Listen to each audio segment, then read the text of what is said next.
supports that, and that's in the White House statement. But we've talked about that federal law before that gives the discretion to the Secretary of State, and it's what they're and to DHS, and it's what they're using now to vet people from out of the country trying to get student visas as well as permits. You know, they're relying on, I think it's U.S. Code 8.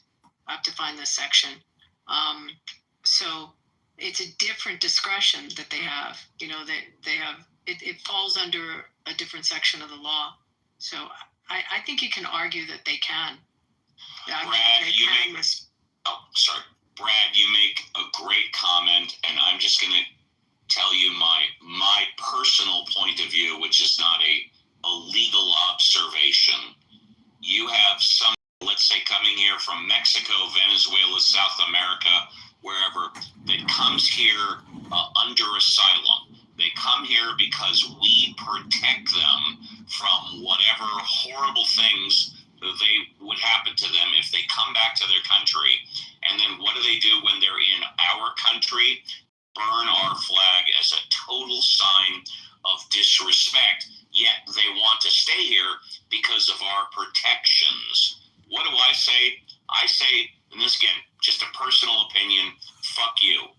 If you want to come here to be protected from your own country, and then you decide to burn our flag, you know what?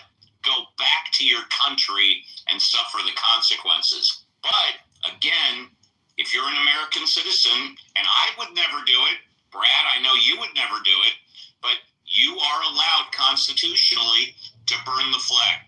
But don't come here from another country and expect us to protect you and then burn the symbol of our country. Again, that's my emotional opinion, not my legal opinion. As I was going to say, Steve, you're making an emotional argument against the American laws and principles and saying, because I feel that you should do X, Y, and Z because you want to be here, you have no right to protest and tell us that while you want to be here. Which is exactly why I started off by saying that. So to be a citizen from like the UK, you have to denounce the monarchy and all that shit. And so if you have, well, let's put it this way. You know, the point that Brad made earlier on about them, our own government demonizing the flag. Is what has made the people stand up because they believe in the flag. We don't need permission. You know, PJ, if you were to move to America and become a citizen, you have to verbally denounce the Queen. You have to verbally denounce the whole monarchy system of Great Britain in order to get your citizenship. So if you have to do that, of course, if you're a foreigner here, you shouldn't be burning the flag. Now, I will make it illegal for foreigners to do that shit, but not American citizens. No, I just heard. Well, I certainly wouldn't want to. It would have to be really bad. I understand the whole wonderful idea of America. I mean, if anything, the one country I would go to on this planet would be the US. I can't think. Maybe there's some of the Scandinavian countries, but if I was to do what you described and denounce my sovereignty, and I'm ex-military as well, I've sworn the oath of allegiance more than once. It would. I think my inclination would be to stay and fight. That would be my inclination. And even in the face of civil war, which a professor at the Imperial War College has been talking about a lot recently, I think we've all been on the brink of civil war, and I think we should all stay at home. And we should band together geopolitically in the same moral values and processes that keep generations safe in the future. But we need to stay at home, or we need to protect our flag symbolically, if nothing else. You know what's interesting? If we were to have a civil war here, it's like for internal beefs. Your civil war over there is about external beefs. Like, you know, you have an invasion of Islam and things that are coming into your country from the outside. Where our internal beef is internal. Like, we just have, our civil war is about different ideologies and what should run the country. Yeah, we're not going to have a civil war here. That's not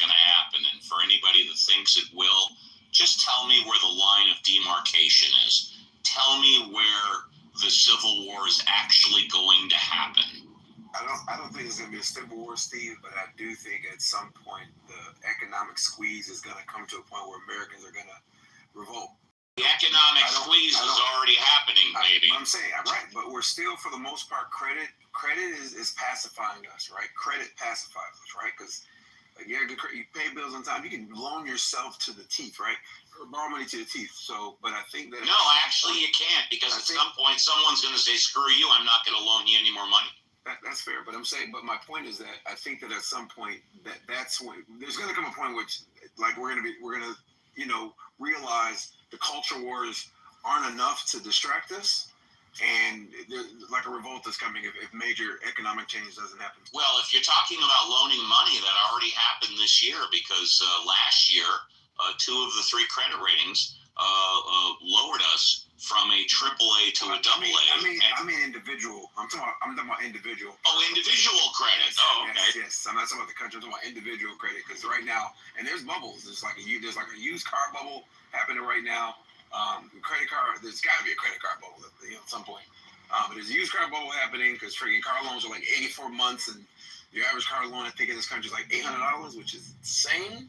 But again, Americans, the only reason that we're comfortable is because we can borrow to live, and it's gonna crash. I don't know. The market's been too.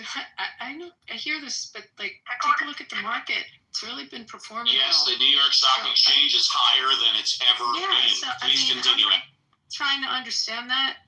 Like, take a look at your stocks, and then explain the bubble with respect to where the market is right now and where your stocks are performing.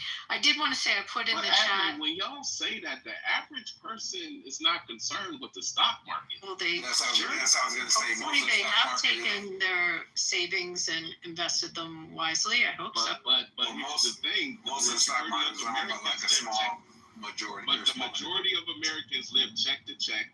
They did a study that said the average American can't even afford a $400 emergency. Like, people, like, so yeah, it's like, and that's why you always hear about the wealth gap just widening.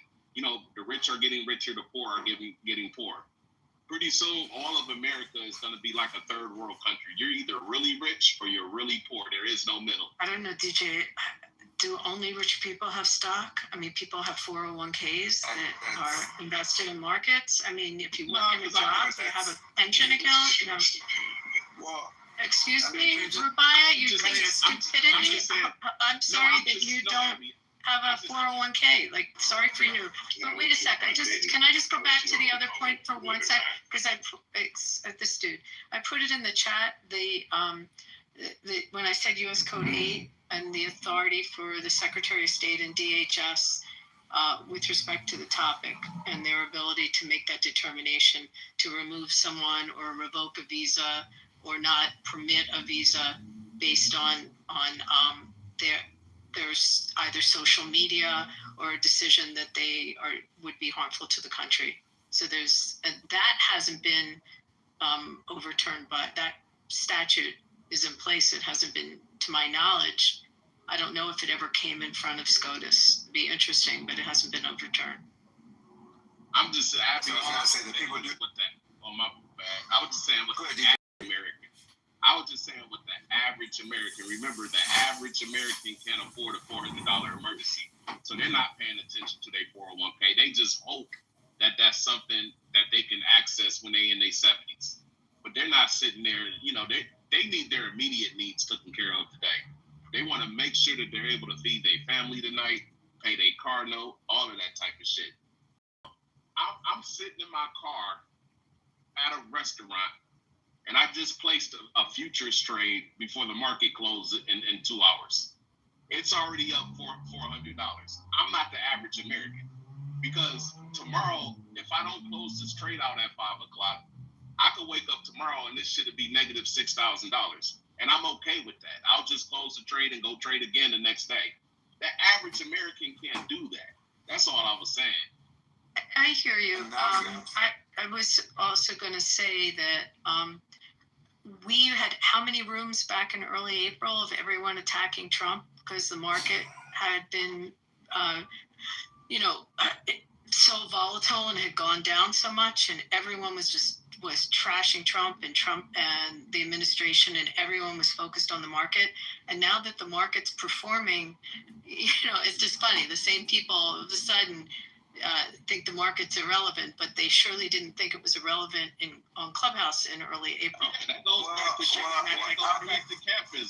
I'll say this real quick. So the market criticism of Trump were legit because he was doing stupid things that affect the market immediately, right? So that those criticisms were legit, right? But the separate argument about most people caring about the market should not be the number one indicator of the economy, because even when thousands of jobs are lost, the market still manages to creep back up, right? That's just because rich people aren't going to let their money squander. Ultimately, they're going to pass policies so that they can be beneficial. But to his point, regular folks are using their 401ks as rainy day funds. That's not talked about. Like they don't have any savings.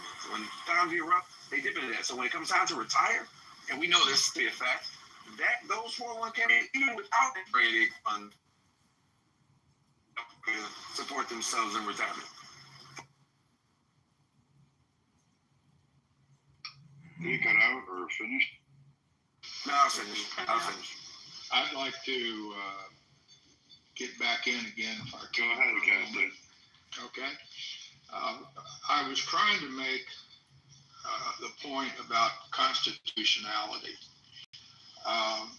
Go back to and the way we determine whether something is constitutional or not. And I'm not going to try to make a big speech on this kind of thing, but when you go back to Galileo, and he came up with a new idea that the Earth rotated around the sun rather than the sun rotating around the Earth.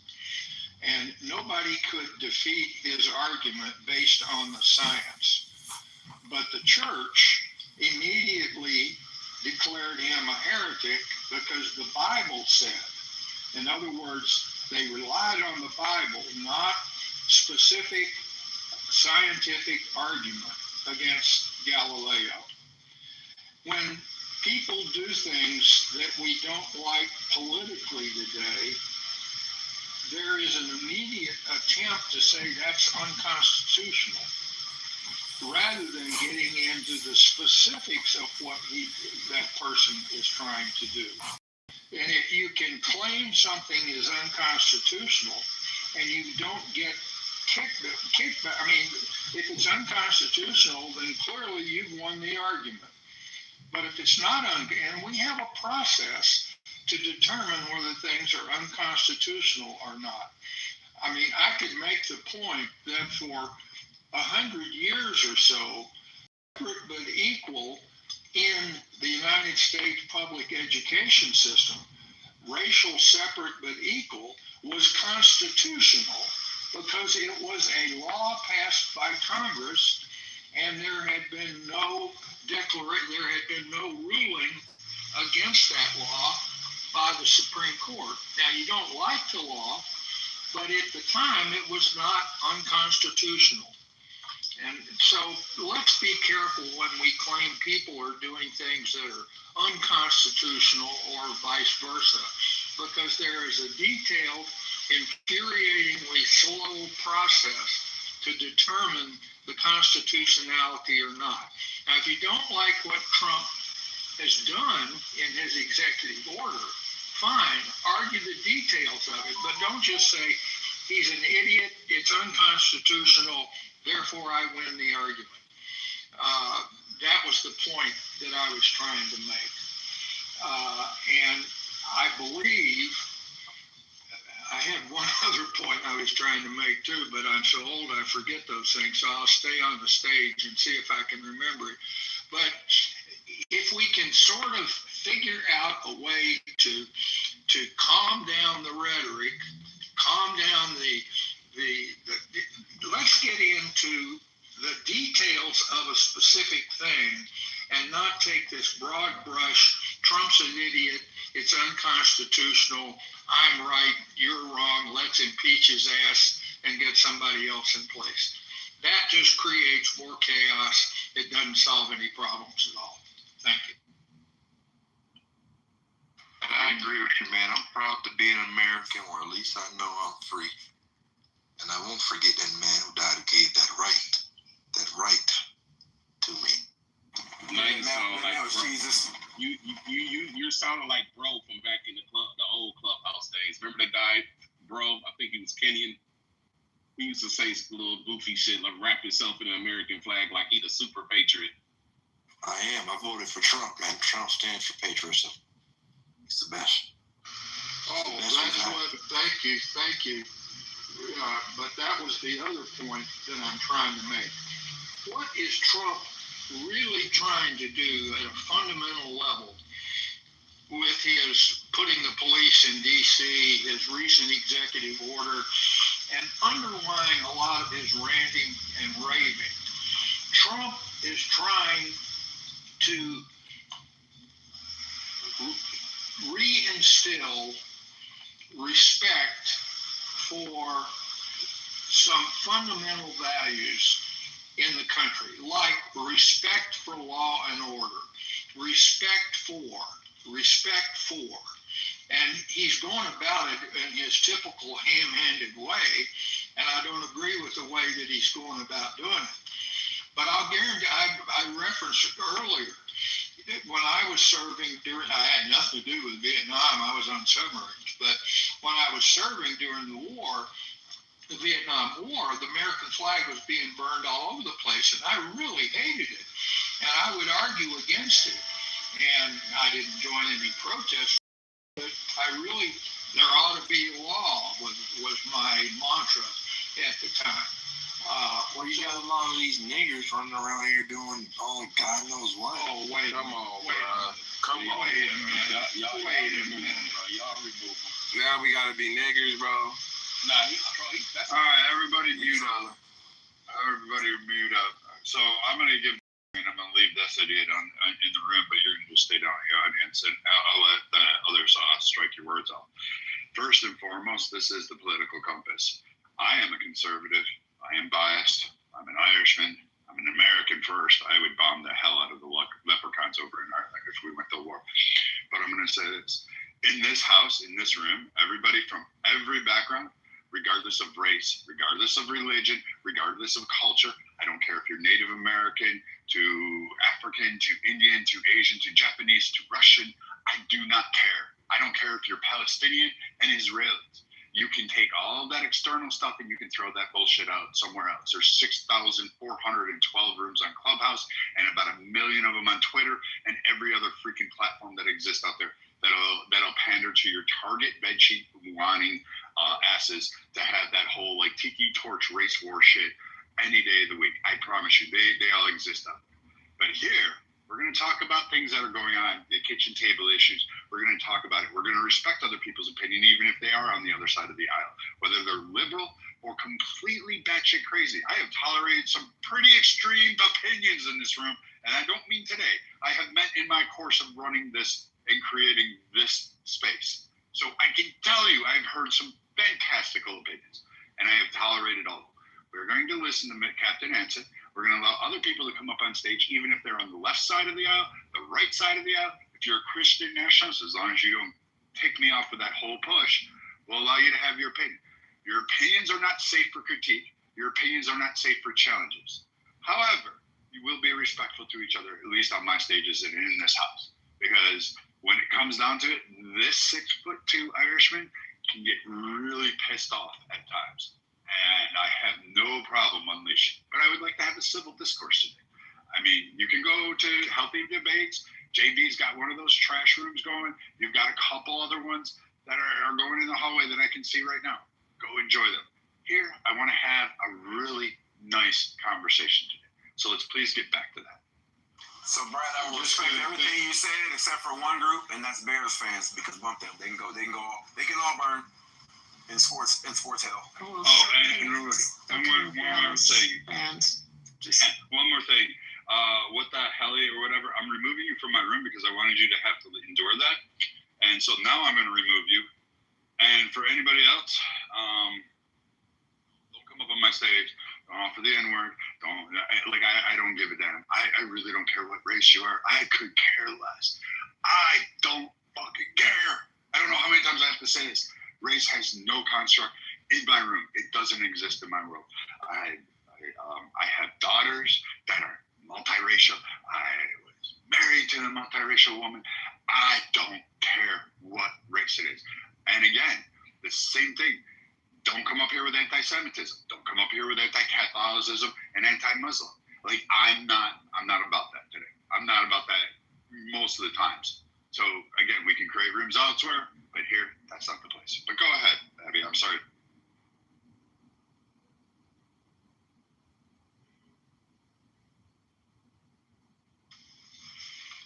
Abby's not responding. I'm just going to put a period behind the final point that I was trying to make. Trump, in his ham-handed way, is trying to demand more respect for what I would call traditional conservative American values.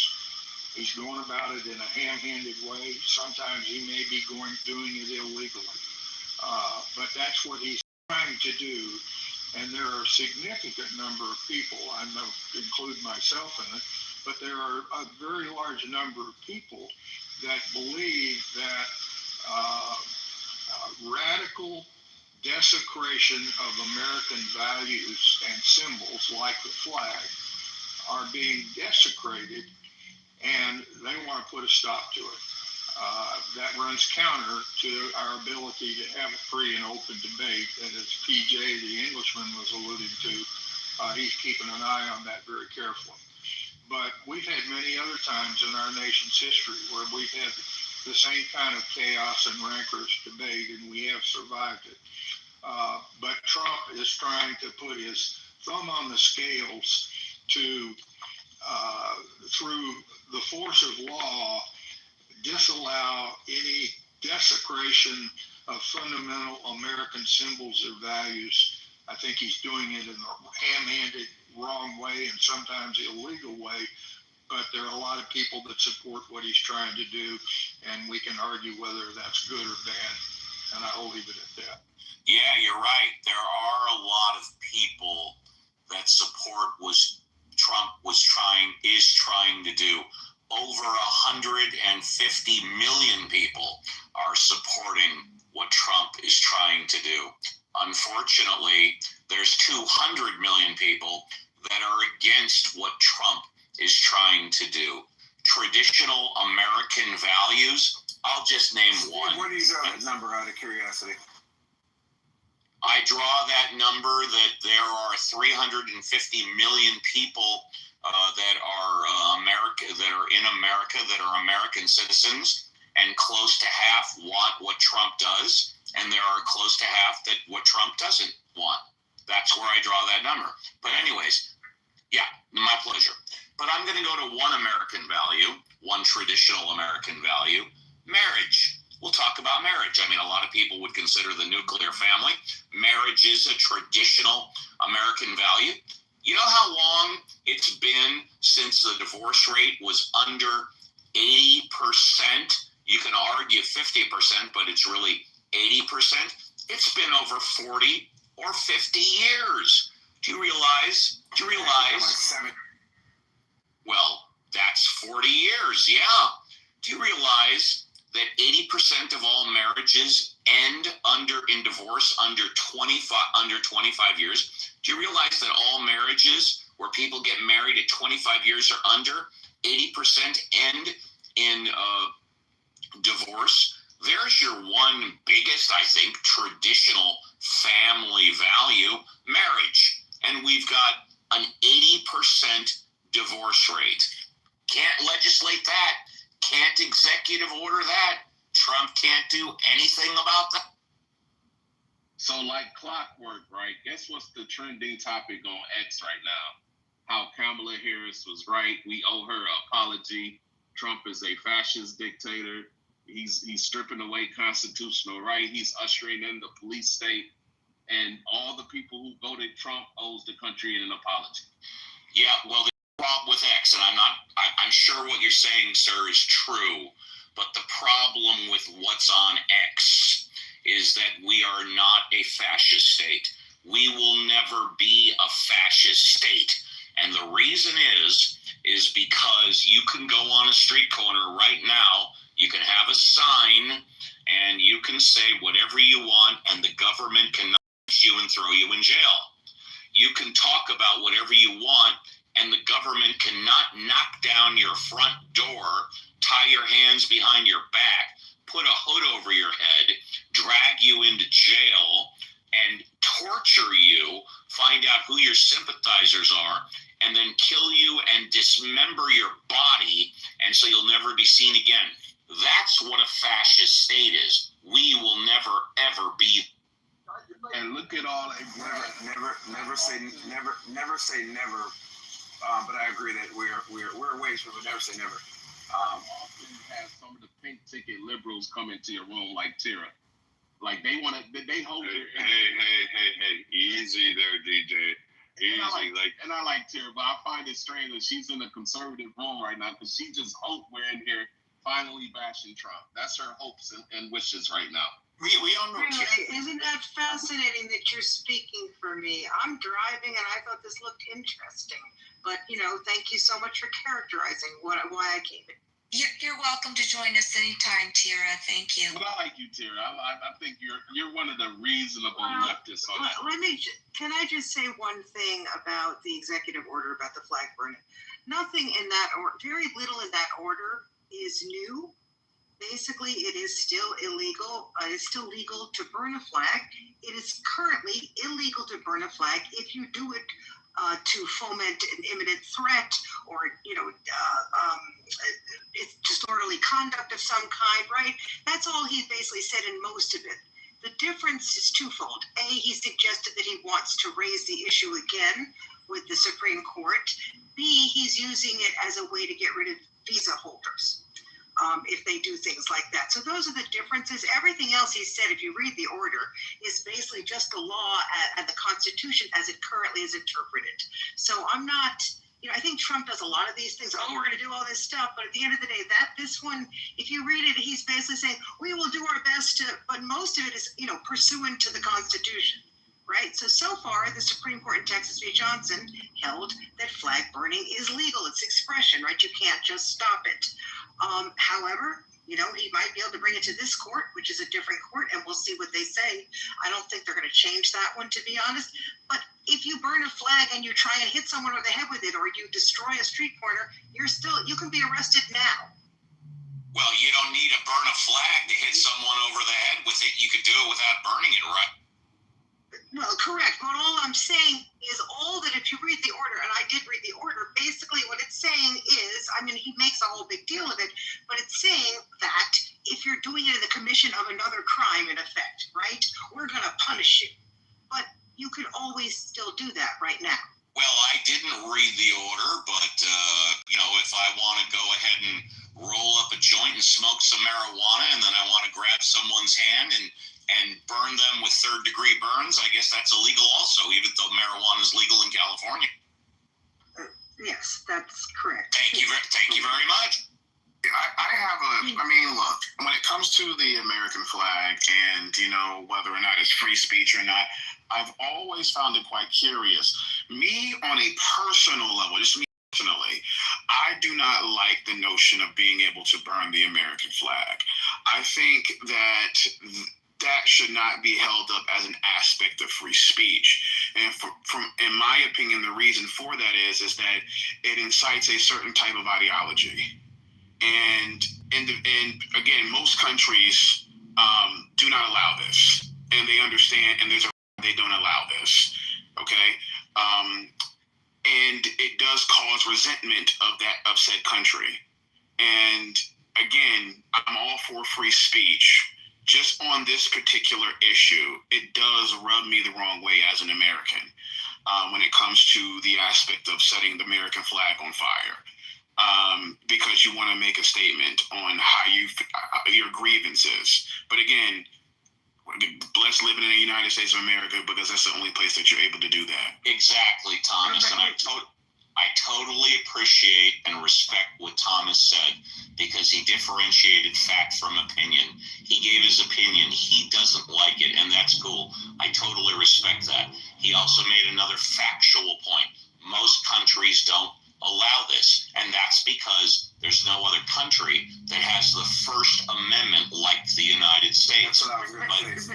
I'm just going to say, I respect what Thomas said. He's absolutely. But that was what I was saying earlier, that the quotes from SCOTUS, both in the majority, in the dissenting opinions and the majority opinions, and then quotes later when interviewed, were how repulsive, not repulsive, I don't want to use that word, how distasteful it was for them to have to rule this way, but they ruled this way to stay compliant with what they felt was in line with the Constitution. But again, it's completely split. You had someone like Scalia voting, in the ruling to allow it when he is a conservative justice. I mean, you just look at the breakdown of how they ruled in those two cases. And Tara, I agree with you.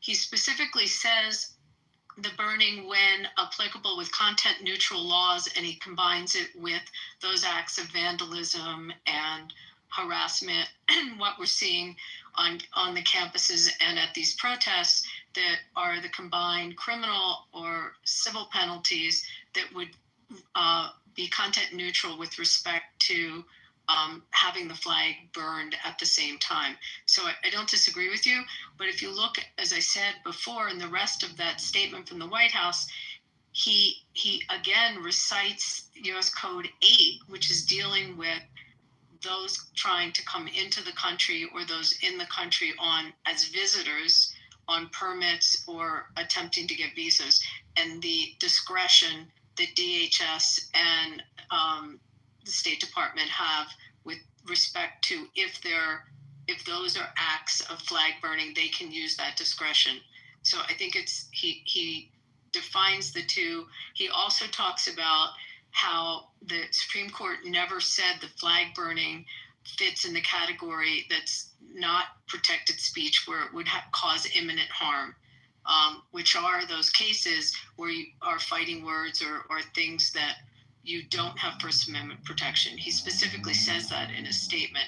So he's restating the law as what you pointed out, but he's also making it very clear that there is law in place where they have discretion if someone is burning it and they're attempting to visit the country. Yes, well, I said that. I said the new area, basically, in terms of visa, people who are in the country who are not citizens. But that's not new law, Kira. That's, No. That's The that's new old area. law. No. You don't have to do that. In other words, he's choosing to say, we will now say if anybody is caught doing these acts, we will take away their visas, throw them out, do things like that, right? That he is basically emphasizing that. He didn't have to do that. There's no obligation for the government to get rid of a visa if someone burns an American flag, correct? Well, no, it's not, because that's a discretion, and if you It's look a discretionary. Yeah, totally. And you So look what at he's that saying is- law that Rubio was relying on when they pulled that guy out of New York and put him in Louisiana. It was specifically their ability, the Secretary of State, and I believe the words were reasonable. It's reasonable decision or reasonable. It was not a high standard that the Secretary of State has to have. I have to find the exact two words. I know reasonable was one. I think She in the Matrix? she's in the Matrix. I don't think, listen, if you're an immigrant, Right, that's good. You're talking about. Tara, you were Tara, in the in the Matrix. You were in the Matrix. Could you repeat your statement before Thomas goes full? I think I'm still in it. Am I still in it? No, you sound. no, you're fine. Oh, okay. Oh, I think that was Khalil, right? That's the kid, the guy, right? The green card holder you're talking about. But the court did not actually agree with Rubio on that, if I remember the case correctly. So It yes, he never was trying went to use all that. the way. That one Well, wasn't I know all he was the way. trying to use that section, but I don't necessarily think that was ever adjudicated the right way. But yes, I believe, look, visa holders have no rights, okay? If you have a visa and you're here and you do something we don't like, we can get rid of you. So Trump is prioritizing that is actually within his discretion. Well, yeah, I hold on a second. I want him. Listen, not just Trump. I think any president should be able to do this. If you're here and you're burning American flags and you're here on a visa, they should get you up out of here immediately. I mean, most of these people are literally like fleeing countries that if they burn their own flag, they would be, punished pretty severely. Okay. And they come here. This is why I say I don't like the ideology. Because they come here and they want to sit back and push certain ideologies that they couldn't get away with in their own countries, that they're born residents, and they come here and try to infect our country with certain ideologies, and I don't like it. And I'll land here. I honestly really do want Trump to go into not California, I'm sorry, but Chicago. I want to see screaming and gnashing of teeth. It's got to go. I mean, if it was up to me, I would be dropping napalm on some of these places. So I'll end. That's a while, but I'm curious if you want freedom or do you want like this oppression, this oppressive, forced nationalism and patriotism? Because I don't want that. Yeah, exactly. And then as far as I hate when y'all bring up Chicago, bro, because if you look at crime statistics, Chicago ain't even in the top 20, bro. That's a Why is Chicago always the topic of discussion when it comes to violent cities in this country? Because Fox News says it like every 3 minutes. Yeah, it's not even the top 20, as far as violent cities in this country. Places like Milwaukee, Detroit, Gary, Indiana, Memphis, Birmingham, Alabama, those are the places. But you know why he won't go there? Because those are Republican states. Chicago's highlighted because out of the major cities as far as crime waves, and this would be top 2 cities, so it would be Dallas, Fort Worth, LA, Chicago, New York City, DC is actually when he's doing something about DC. But Chicago is often, do have I think they have the loudest voice, at least on the south side. You have the residents screaming for the loudest voices for something to be done in their neighborhoods. They're not happy. They're not happy having to organize safety events to get gas. This is some of the extreme levels there. You have to admit, it's highlighting Chicago. But Chicago has a long history of being not a nice, the Valentine's Day Massacre, El fucking Capone. It's not a nice city. It doesn't have a historic eminence of hey, it's been a great safe city. It's always been a halfway point for moonshiners, gangsters, mafias to the west, to LA, or Las Vegas. It's always had that kind of savvy, salted image of an element there. And the residents on the south side, they're kind of upset. Have you been to a White Sox game? Have you seen the fans in the White Sox baseball games? Just click it on one day when you're scrolling through. Look at a White Sox home game. The 12 people that are there, and they have an amazing security system around the whole park. This is the Chicago White Sox, a historic club, old world baseball. Not that they were great or anything in their past history, and Kaminsky was a jerk, but these guys it should be fun. It should be a family event, and yes, they suck as a team, but it's not safe. But Brad, you're talking about the White Sox. The Chicago people, it's just like LA Clippers versus the Lakers. They're not at the Clippers games, but they're at the Lakers game. In Chicago, they're not at the White Sox games, but they're at the Cubs games. But it's where the stadium is. It's not a safe neighborhood. That's what even the businesses are saying. And it's the same. It's similar dynamic that's going on in San Francisco right now. I wouldn't call San Francisco as safe. We're not all San Francisco's in the news because you had a fecal matter map attributed to San Francisco. That is an image that I'm pissed that it's an American city. It's an icon. I ate at the restaurant that Humphrey Bogart used to go and get his steak and tomatoes at. I had the same exact fucking meal he did, and I was ecstatic about it. I went out on Pier 59. I took the tour of Alcatraz. By the way, that place is creepy. It's one of the creepiest places I've ever been to. But I did all that, and I can tell you it's beautiful. San Francisco architecturally is beautiful. It's stunning. But you know what, Brad? I wouldn't live there. And here's the thing. Here's the reality, I think. At the end of the day, crime is an industry, bro. Trump is about to really fuck up a lot of people money, bro. Like, as he should. Crime is a industry in a lot of these major cities, bro. Without crime, the probation officers don't get paid, the lawyers don't get paid. You would need less judges, less police officers. Like, it's all an industry, bro. And maybe it's a good thing that Trump is not a part of that industrial complex. That's not his thing. Real estate is his thing. So I can see why, he wants to clean up the cities. But to a lot of other people, that prison industrial complex, that shit is a real thing, bro.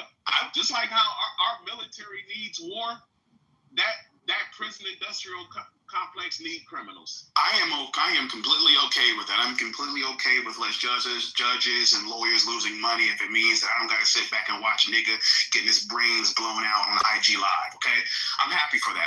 I'm completely fine with that. And the reason I brought up Chicago, and y'all correct me if I'm wrong, because allegedly it has raw numbers of murder compared to other cities. But regardless, again, it's because it's the city concentration.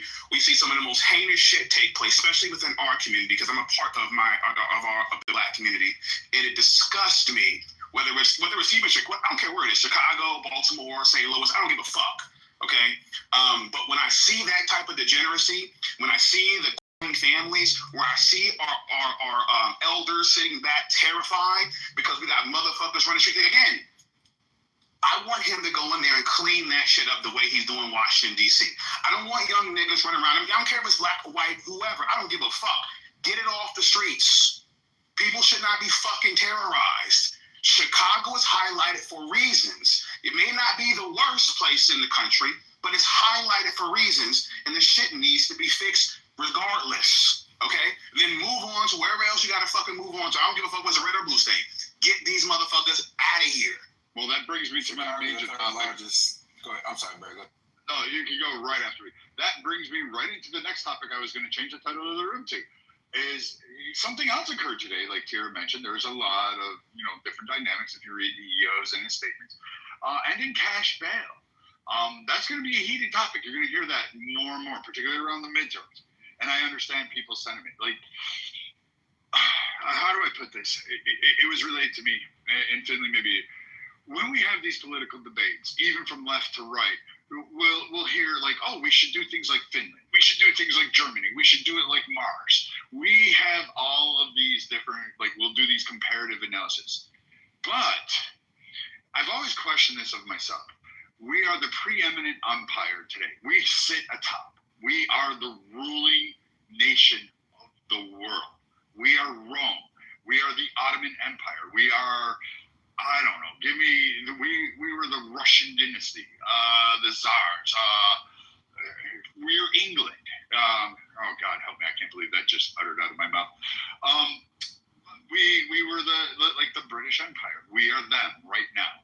We are the controlling factor.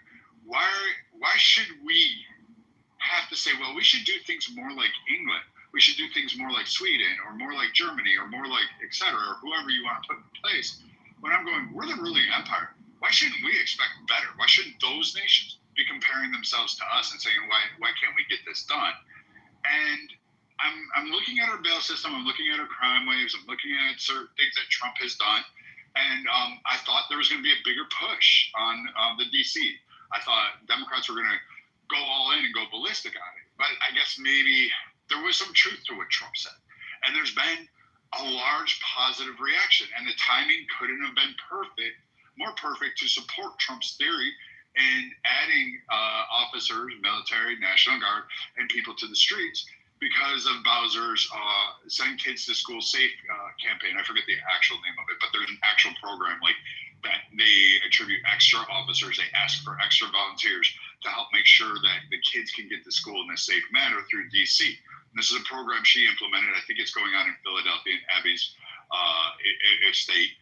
So I'm confused that these two cases are in there, and Trump actually timed it to go in there a little bit earlier, cleaned up some of the areas, and then he's actually bringing more in to enforce or reinforce that safe passage to school program that was enacted by DC. And the people on the ground, the parents, the families, the other officers, other inner agencies, even the homeless are saying, we really appreciate them doing this. We actually are having a positive experience. Has been positive. So I'm confused as to why what seems to be the issue with Chicago. Yeah, Brad. So, Brad. Hold on one second. I was going to say this with respect to like Chicago. Chicago's the third biggest city in the country. So of course, in terms of raw numbers, you have more murders than a lot of other places, right? Because like you can only compare them to like New York or Los Angeles, right? And so that doesn't make any sense. That's why they're the talking point of Fox News. Because we're in the 90s were like horrible, right? I think people forget that. The 90s were horrible for crime and murders specifically, and we've come way down. We have like 60% less murders than the 90s, but Americans have believed, even as crime has been dropping over the decades, Americans still believe that crime is on the rise. Why? Because you know what's big business? Reporting crime on the freaking news. Like if you talk about a crime, news. Yeah, you're right. They're gonna watch it, right? In my neighborhood, now I live in a very posh freaking neighborhood in Central Florida, right, where the freaking average house price is freaking double the national average, right? So there was one incident, and it wasn't a crime necessarily. The guy ran over a couple signs coming into our community, and everybody freaked out and said we should hire police, we should gate the community. Like, that's how people respond to stuff, and it's not real, right? And so I hate that we have this idea that we're on a crime wave when cities like Baltimore, the crime has dropped, like murders have dropped like 50%. There's a Montgomery, Birmingham, freaking Alabama, same thing. But people that crime still happens to don't feel that way, and people watching the news, even though in their neighborhood crimes don't happen, they think that they're on a crime spree. Because again, my opinion, I think that we have an amazing sheriff here in Polk County, Florida. I think he's amazing. He does a great job of law enforcement, right? And like, we don't have high crime in this county, but some of the residents think that we do. And so that perception is half the reality. I think it's the same with Atlanta, bro. Let me in Atlanta and feel like you in the suburbs, but everybody act like Atlanta is just off the chain, bro. Well, here's the thing. Let me respond to Mr. Finley, and I respect his points, and I respect your points, DJ, too. And Thomas, who was the young lady that wanted to chime in as well? I didn't. That was was Tira. me. That was Tira. So Tira, go ahead after Thomas, and then you'll be good. After Thomas? Okay, thanks. I appreciate that. So here's my thing, and I hear where you guys are coming from. Now, my biggest issue with this is that it dismisses the individuals that feel like they are not safe. For example, I grew up in Tallahassee, Florida. I used to live on Bourbon Street. I saw niggas get their skulls kicked in on sidewalks, shaking and seizing and bleeding out. Not just one time. I'm talking about from elementary school to high school. And it wasn't just me. These people didn't feel safe within that community. I then moved to Duval County. I know what it's like over there, okay? All right? I've been to Miami-Dade as well multiple times. I've been partying out there. These people don't feel safe, and I understand that you people say crime has gone down, respectfully.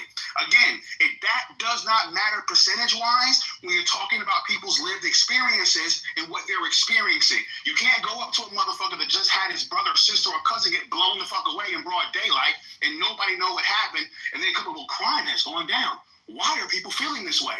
People are tired of seeing blood on the streets. It's not as if violent crime, especially within our communities. You have senior citizens or elders saying this, that crime, that even though people say crime has gone down, they don't feel it, especially in our communities. That's number two. Number three, if you're talking about other like well-to-do environments now, yes, that's true.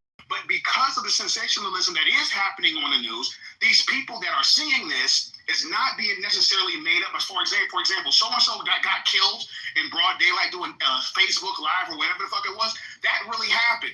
Whether or not it's happening as often within the quote-unquote well-to-do neighborhoods, they don't want to experience that at all.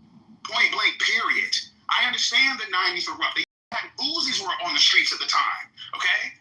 We understand that. And again, I'll land here. When we're talking about crime coming down, from what point? Okay? Was it that much of a shit show, okay, back in the 90s that it's come down, some people say 40, 60%, and people still feel afraid? I don't think it has I don't think it's all sensationalism, respectfully. I I'll go after Tyra. So, in terms, the reason why Democrats have not pushed back in DC is because DC is a special entity. It is basically subject in many respects to federal control. I think it's the Home Rule Act or something like that. I can't remember. But basically, the federal government has authority to do lots of things in D.C., and the D.C. government doesn't have much authority to resist. That's because DC is federal land. Thank you. I know that. Thank you. Steve, can you allow her to finish, please? Yeah. Steve? So basically, that's why no one is pushing back, because there's very little you could do legally. Number two, however, that is not necessarily true of the states. So, for example, can Trump order active military into states? Well, that's sort of illegal under Posse Comitatus Act, but he can say there's an insurrection, but that's going to be challenged in court. Obviously, I think it was challenged in California, etc. He can't actually even federalize state National Guard without saying it's an emergency. These actions in various states will be challenged, and I think that's why, it's unclear how far he's going to go on that, because people are going to rush right into court on these things.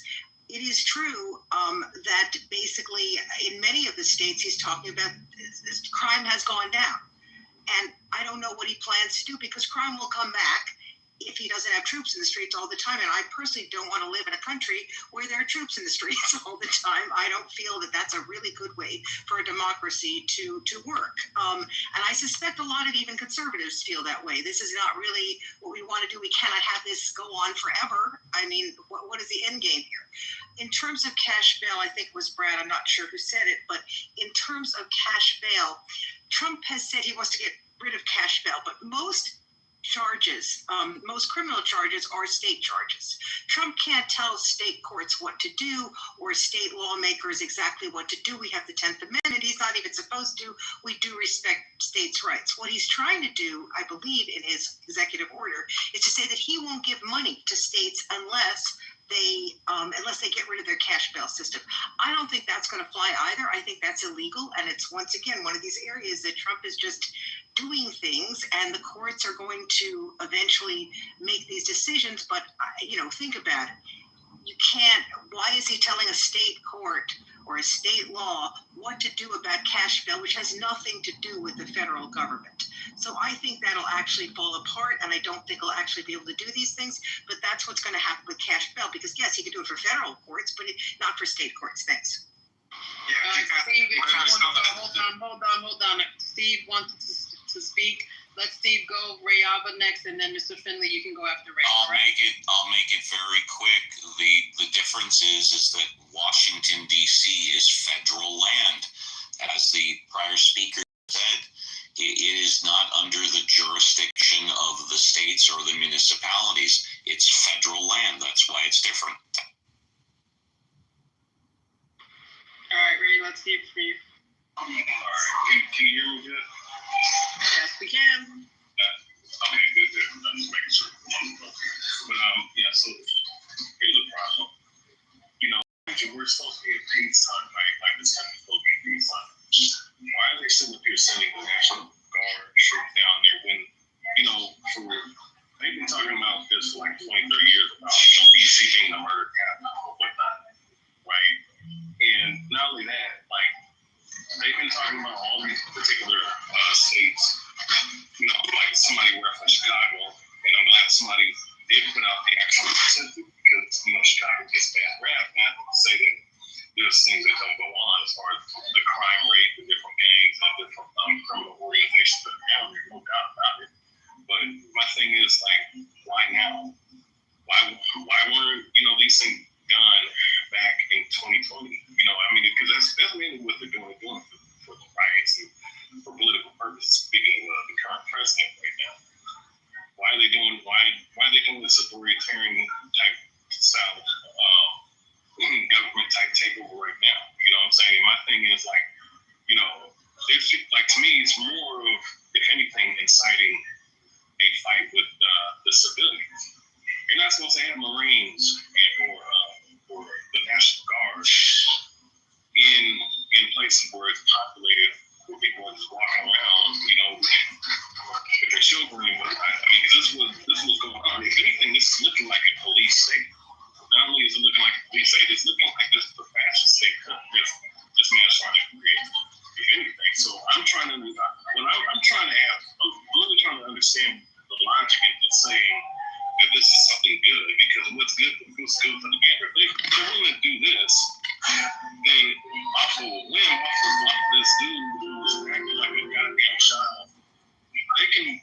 impossible to win with anything. You know, how the fuck is that a good fucking thing?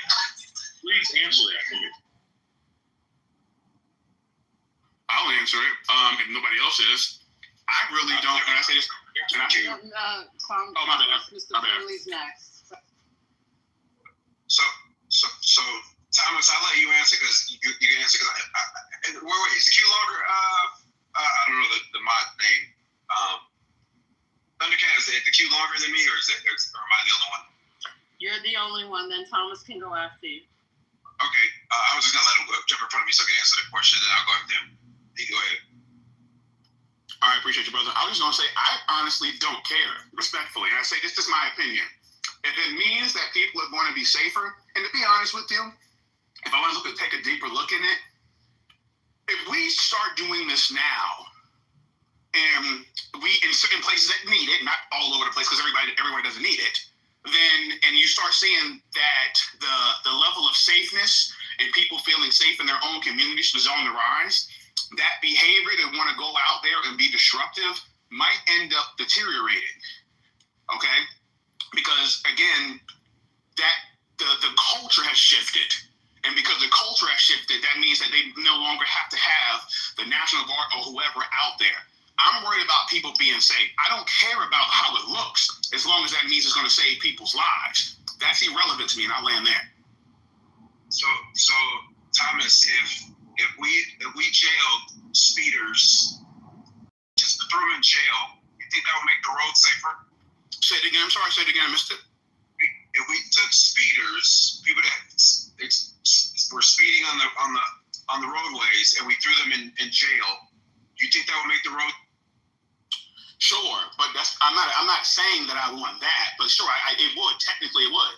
Right. If you took people that speed and throw them in jail, it would technically make it safer. Absolutely. It would. It absolutely would. Right. If you just start locking people up for speeding, right? But that would be rather draconian, right?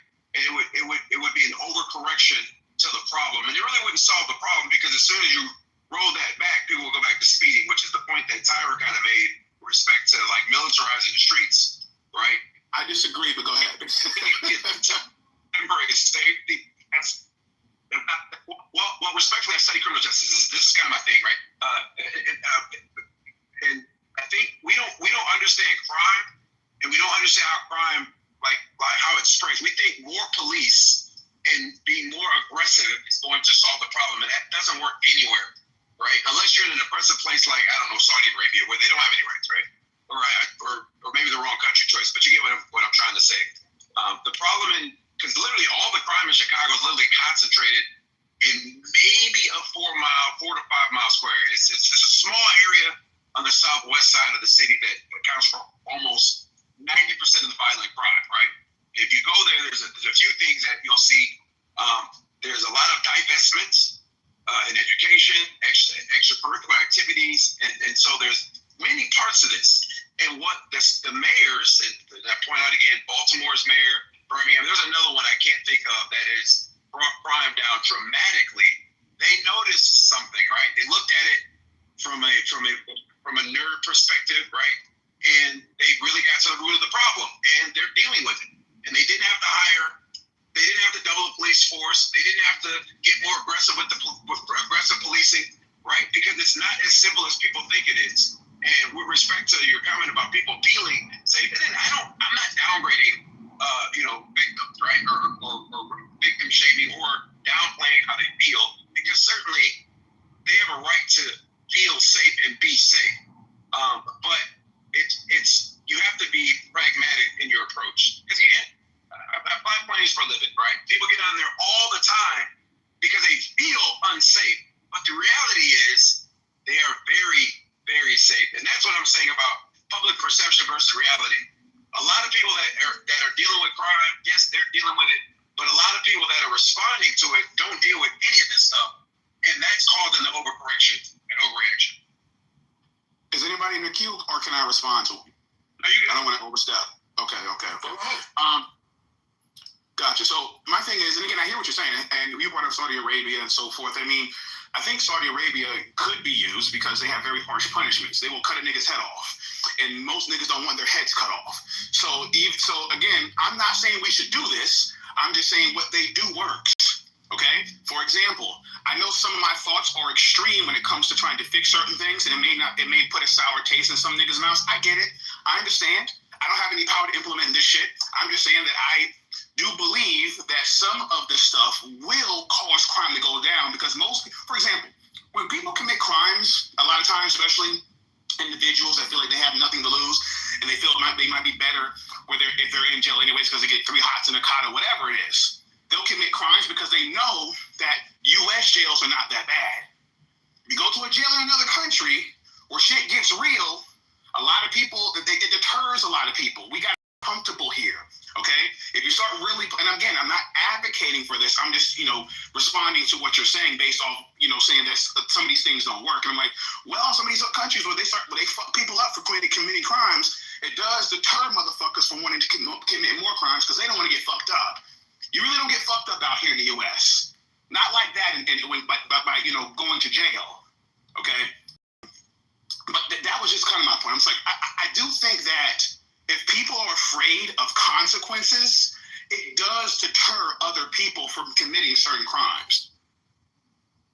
So again, we're comparing a monarchy where they have like very few freedoms to a country where you have freedoms. I mean, we want to be under an absolute monarchy where one person calls the shots. I mean, if that's what we're advocating for, then fine, right? But this idea of being harsh does not work.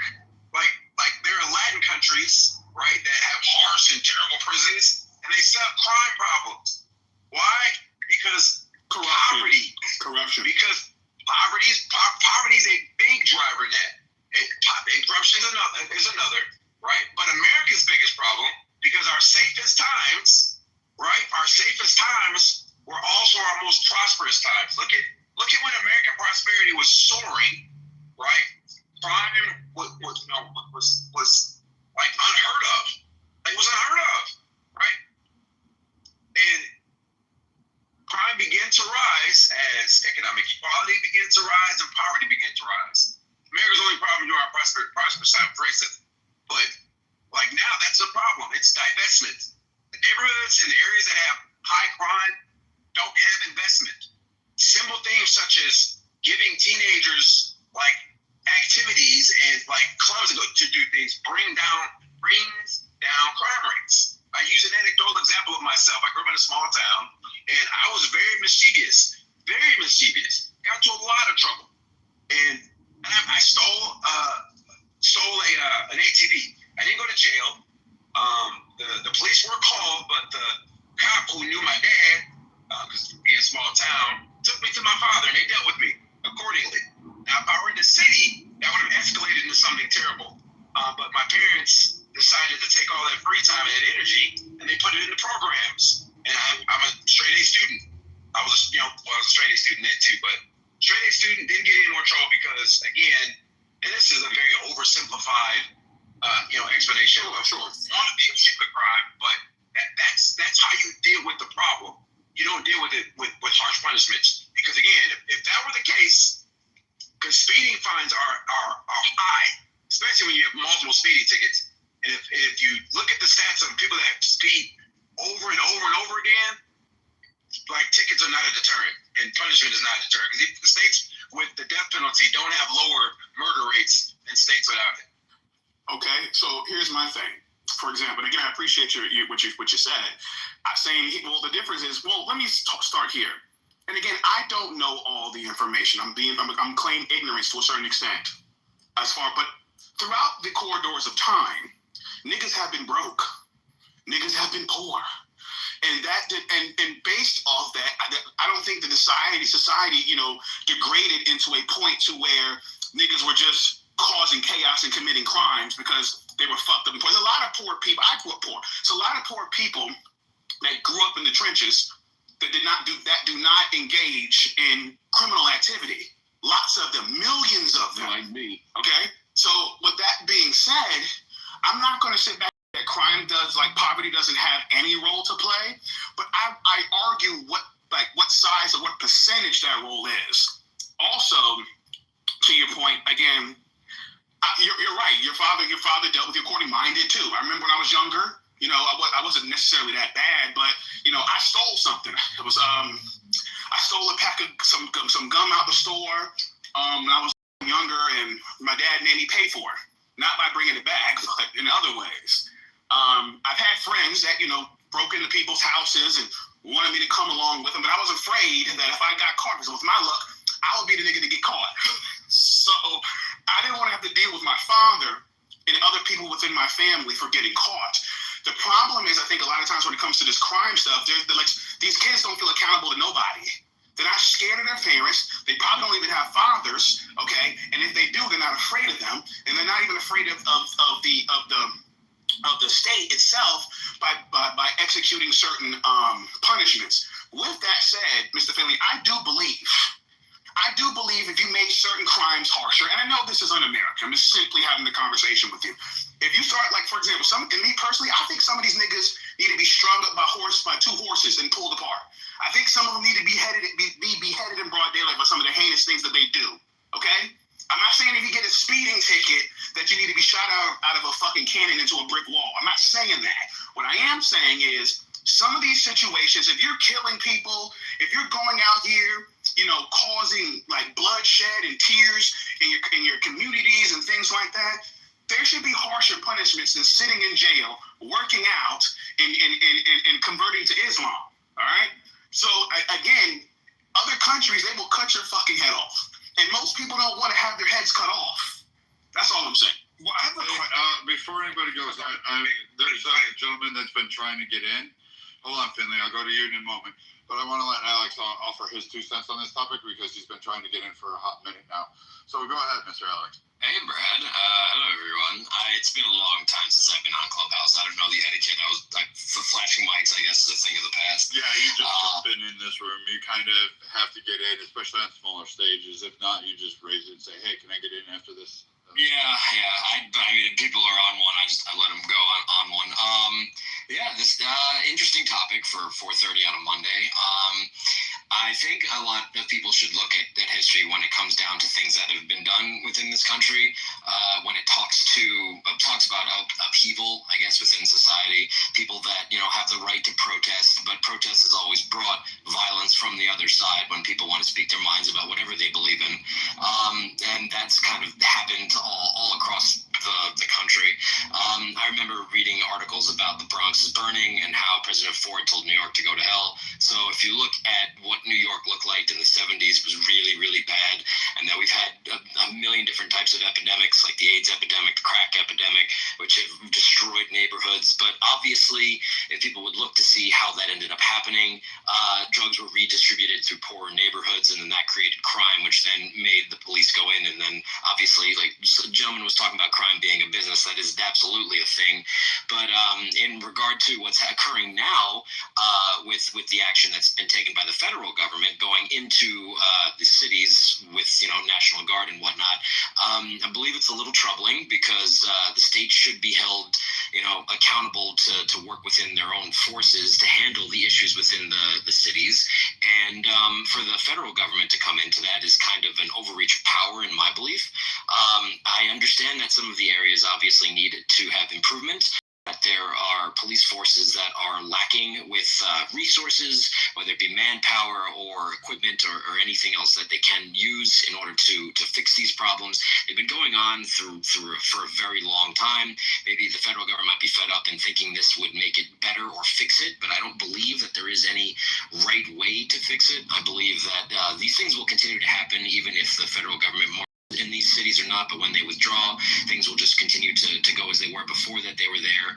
I'm not exactly pleased with it. I feel like when they come for New York, I think New York is going to have its own answer to the federal government, because as what I know from living here for most of my life is that each borough can handle their own, and the NYPD is one of the most expensive police forces and most manned police forces in the country.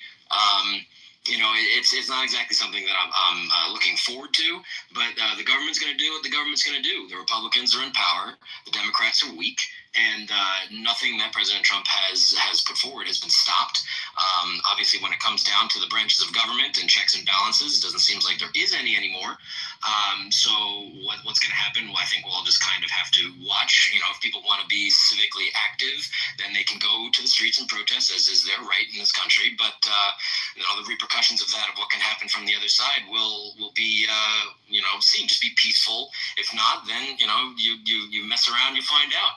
Just make sure if you do get caught up, have a good lawyer. Be aware about what the ACLU can provide you, and protect yourself. And people that don't have the means to get a good lawyer and fight within the system that's already constructed, which is already corrupt, as has been proven many times over, you're going to get some real just desserts. And that's just, white collar crime and blue collar crime. Blue collar, sometimes if they don't have the money to handle it or get good representation, they get locked up, and white collar crime gets a slap on the wrist. And that's my 2 cents. And thanks for letting me speak. Yeah, let me just say, and that was a good, great commentary. I think that sort of the issue with what appears to be the militarization, and I'm a DC resident. I've lived in DC for 25 years. I'm a homeowner.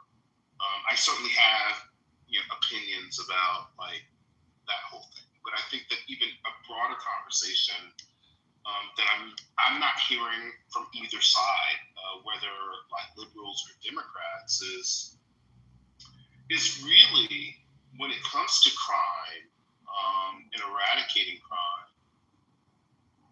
with a militarized presence, either way, how you see it, is that I think the thing that we need to have a real conversation about, and I think that it's a conversation that neither side really wants to have a conversation about, is anchored in wealth distribution, particularly when it comes to sort of the racial wealth gap in this country. I don't think that, quite honestly, and I'm just being real, I don't think that white liberals are more interested in tackling that issue than white conservatives. I see them as sort of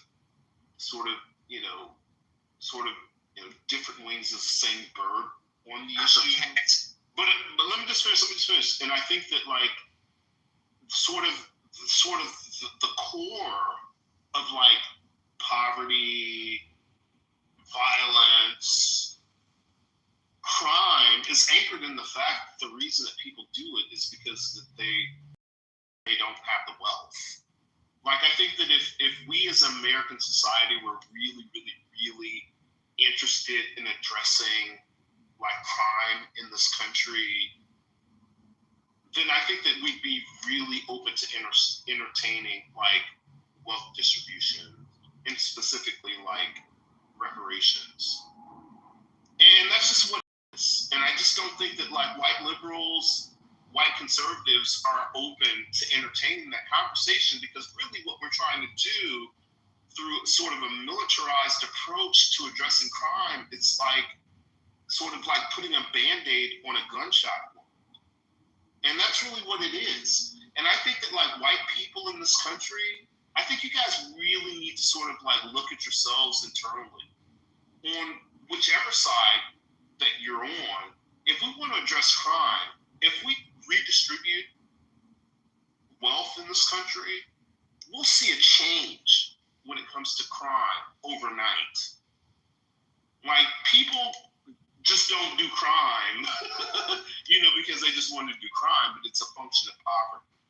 And I think that America, given its caste system, has created a caste system where ultimately, traditionally, the white people are at the top of that caste system. And that caste system is anchored in wealth, and Black people, especially those that descend from slavery in this country, are anchored and tied to the bottom. And it's been very intentional. It's been very purposeful.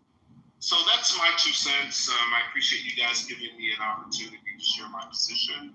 But yeah, that's what it's about.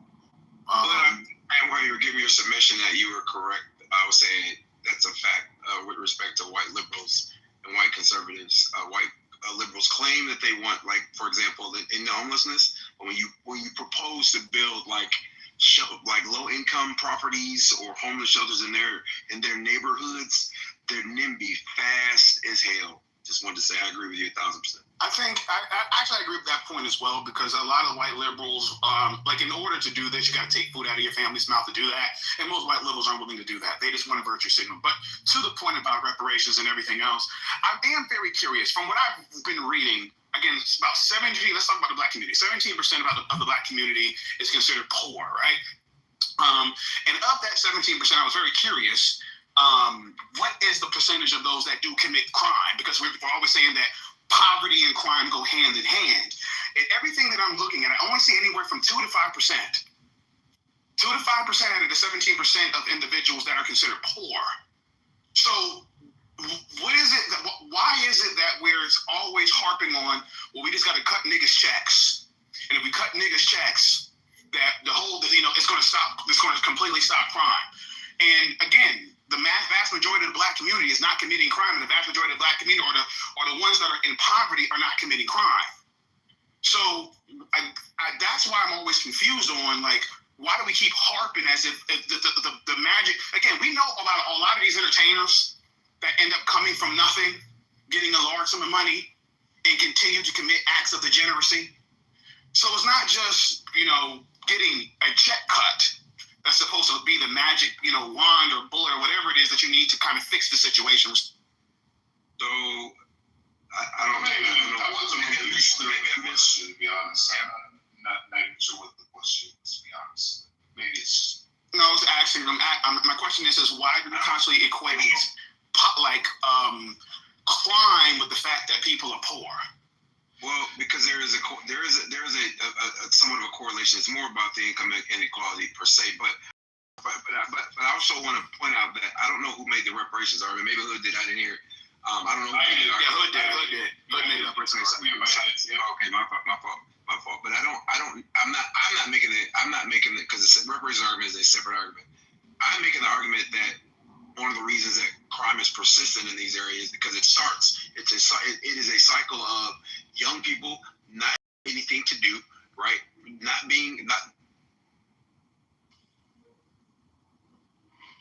he just get a phone call? Did he go out? Yeah, he dropped. Yeah, he was. I wanted to end this. And I get, like, people often try to draw this distinction, like a correlation between poverty and crime. Yeah, more people live in depressed area where crime is more prevalent because those are economically not viable homes. It doesn't mean that the poor are overwhelmingly committing the largest section of crime. That really doesn't equate well. Yeah, I haven't been seeing the numbers to back that up. That's what I've been looking for. Yeah, Epstein Island should teach you that stuff. I can point some other crimes too. Take stock floors, the New York Stock Exchange alone. I'm pretty sure I can point out. You guys should really watch The Wolf of Wall Street. That was pretty criminal there. But I'm going to say that just because there's a correlation does not actually mean there's a causation. For instance, I do not believe that all crime committed in America is done by Black people. Now, can you find stats that say, hey, 55% or 50% more of violent crimes are committed by blah, blah, blah? Maybe. You could probably find a stat. I'm sure you can. You can find some narrative. Now, I can deep dive that and actually look at those numbers and say, all right, well, there's ambiguity here. 55% of all murders are not solved in the country. Also, we don't have states responding and reporting in any kind of unified framework. So these stats are already automatically off. And we have a problem correlating data and coalescing data to actually get it to a centralized source that we can actually be sure is stating that this is the direct problem or this is the direct cause. So, I mean, again, asking to redistribute people's wealth after a lifetime or even a multitude of people's wealth, you understand that taking that is not just coming from white people. That's coming from Black. It's coming from Hispanic. It's coming from Muslims. It's coming from Indian. It's coming from Asians. It's coming from Native Americans. You're asking to take the wealth of America and every section and facet of society and say, here, I want to redistribute it for one political entity. And my belief is that once I redistribute this wealth, crime will immediately go down. Well, if everybody's equal, What makes you think crime would actually go down? Because that's statistically, I haven't found anything in history, and I can't recall anything in history that actually has happened.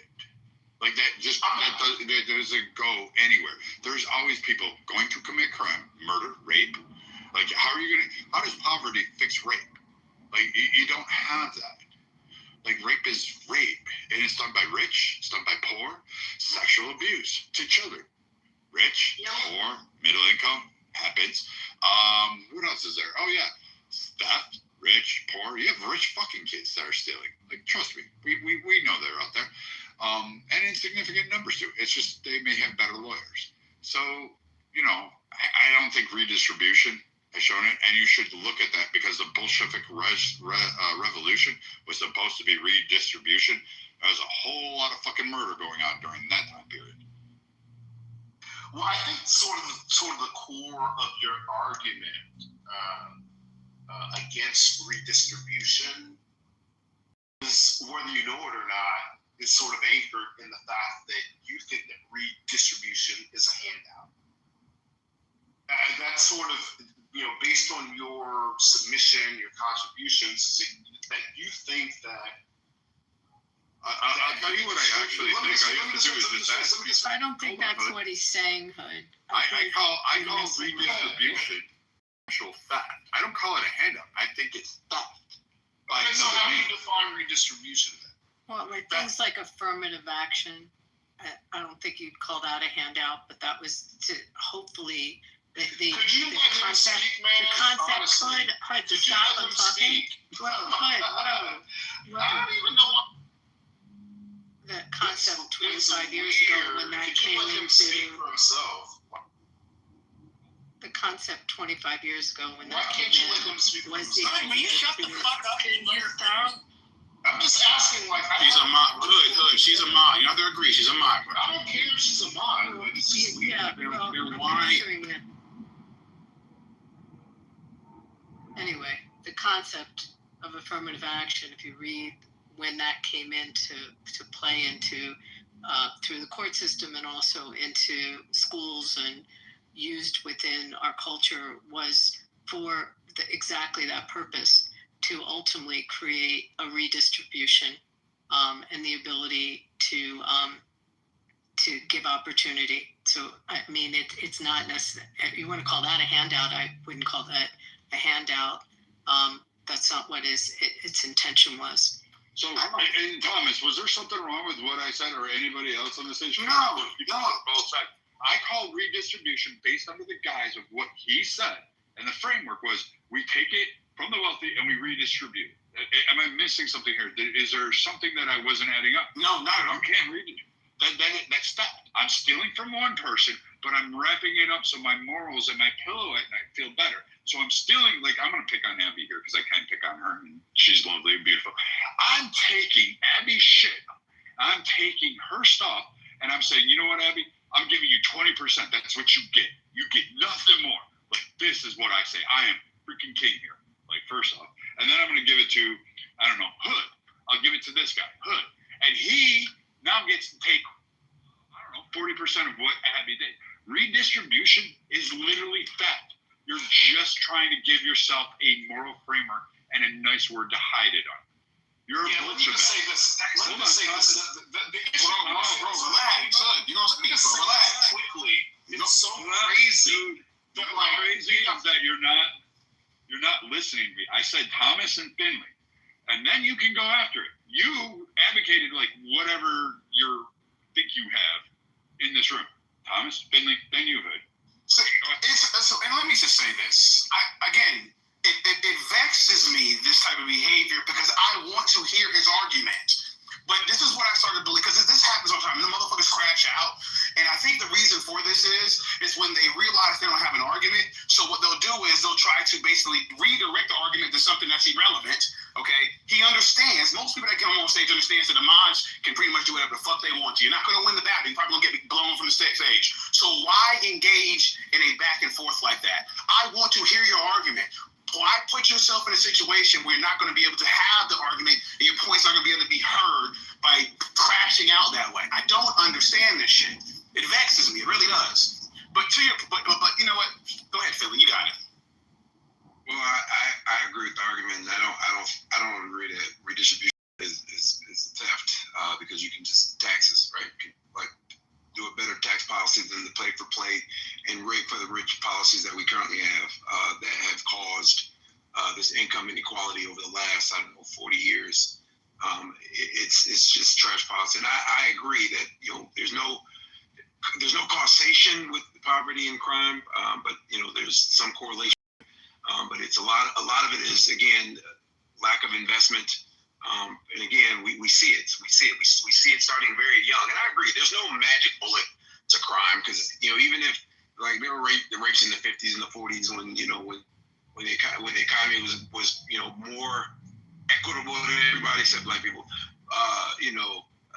But I understand the thought that you'll never get rid of all crime, and that's not the goal. The goal is to address some of the causes of like some of these violent crimes, and I do think that it's a lack of investment clearly in a lot of places that are crime ridden.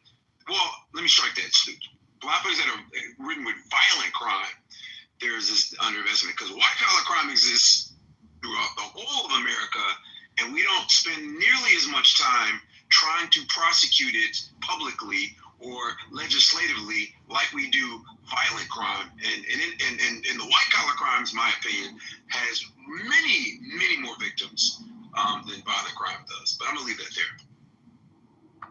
Yeah, let me just say real fast. And I'm gonna try to be as respectful,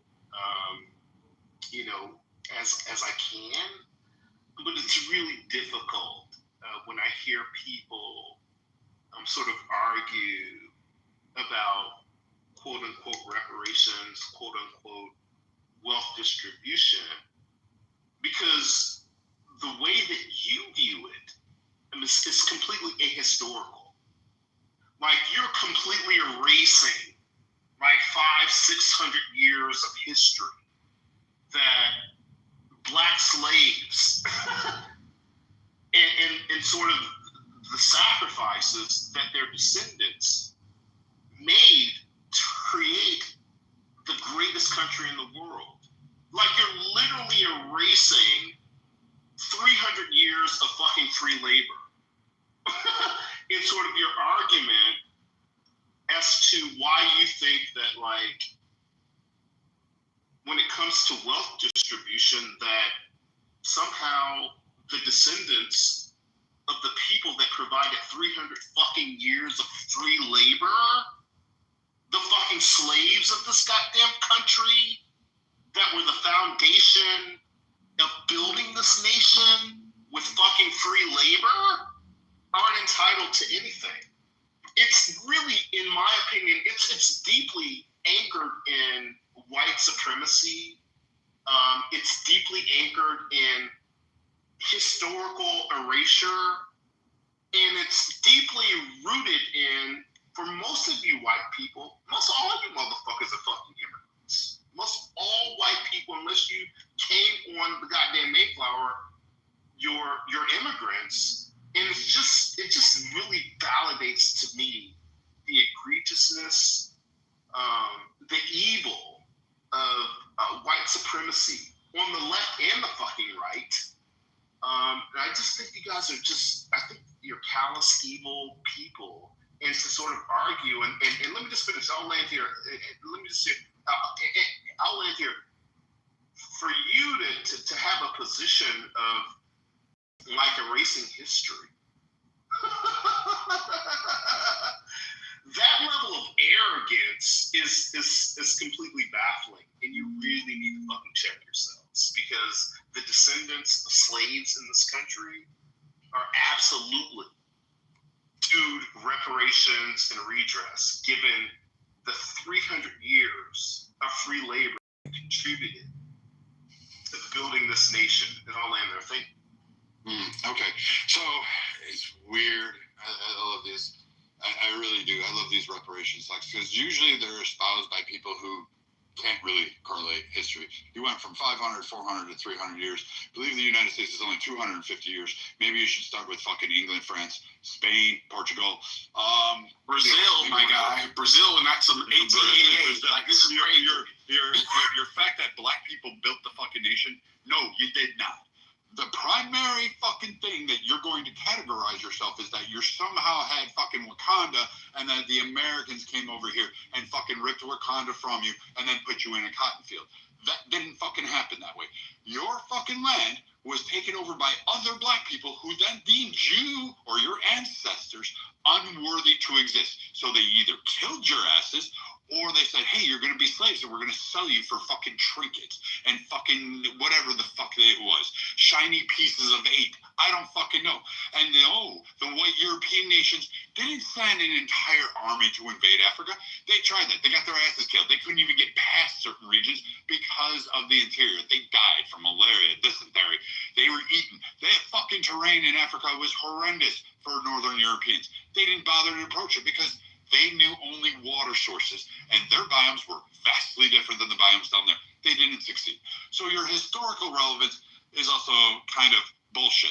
And if you really wanted to go for the tit for tat, I mean, you've got 300 years of actual slavery where black Africans and Muslims, which, you know, depending on the day of week, a lot of you like flip-flop and say Muslims are either black when they add to your cause, and then they're not black when they don't add to your cause. But those guys actually had a huge slave trade enslaving white people. You know, there's a song, I forget who did it. You know, there's a whole song about some of this stuff that goes on a little bit. You should look up some more history on this. And they had it, and white people were enslaved. So I guess, you know, white people should ask for their 300 years of pounds of flesh from all of the aspects of Africa doing its fuck shit. But anyway, when you come to America, the fact that you articulate and say, we built it. No, you didn't design cities. You didn't do central planning. Yes, you worked chorus. Yes, you worked alongside other impoverished white people, Irish, Gaelic, people deemed unworthy in society, not even deemed to be classified as humans, and had to go through similar oppressions, similar restrictions, and similar rejections. You don't give accounts for the Asians. We literally had anti-Asian policies and huge Asian discriminations going on way prior to, guess what? The expansion of black people into California, because you weren't fucking there. And for the record, the majority of the time that you quote this country and you act like we're getting California reparations, mind you, that the United States wasn't even the United States it is today in 1865 when slavery ended, or one of the 5 other civil rights bills that was passed, or one of the other fucking land grants and all of this stuff. Now, there are egregious actions that the U.S. has taken place, and there have been things that I would agree with in redressing harms. But you Wakandanites that want to come up here and go reparations and we need to redistribute wealth, you are the wrong people to talk to. You're not sitting at the table. You're not invited to the table on the legislation. You're not even on the panels with that. And you're not being accepted in the room because you don't know the actual historical facts.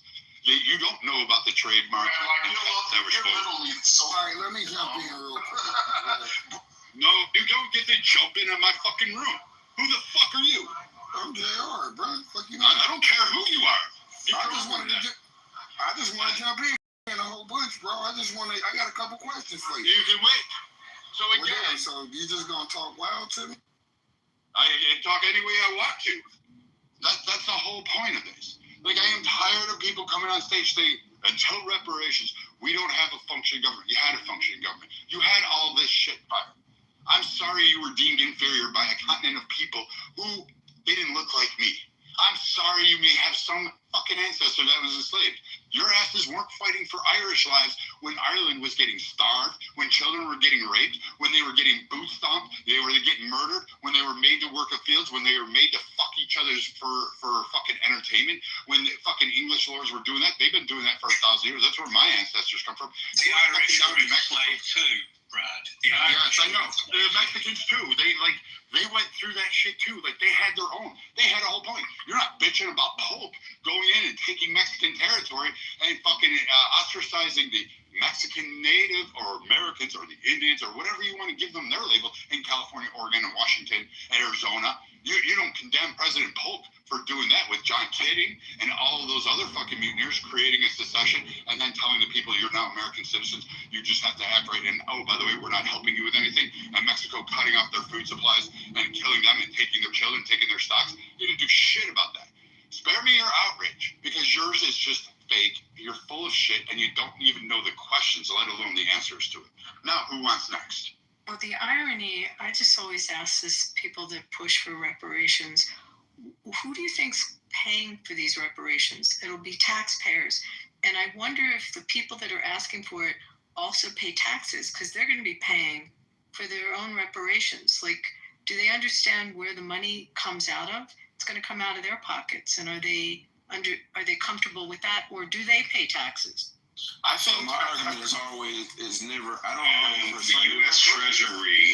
But who pays into the U.S. Treasury, guys? Civics. Let's get back to civics. I don't argue the slavery reparations. But who pays into it? I argue. My taxpayers. My argument would be for reparations from Jim Crow, because I think that's an easier argument to make. It's more traceable. You can certainly make the argument with redlining, segregated schools. Like, there's a ton of arguments to be made there. Freeways being bulldozing through black neighborhoods and destroying black wealth. You can make that argument a lot clearer. And yes, I would argue that the government that wrote these laws is responsible for paying these people back, because they weren't building. It comes from the government, the same government that did the harm. I understand, but just basically, just get me there.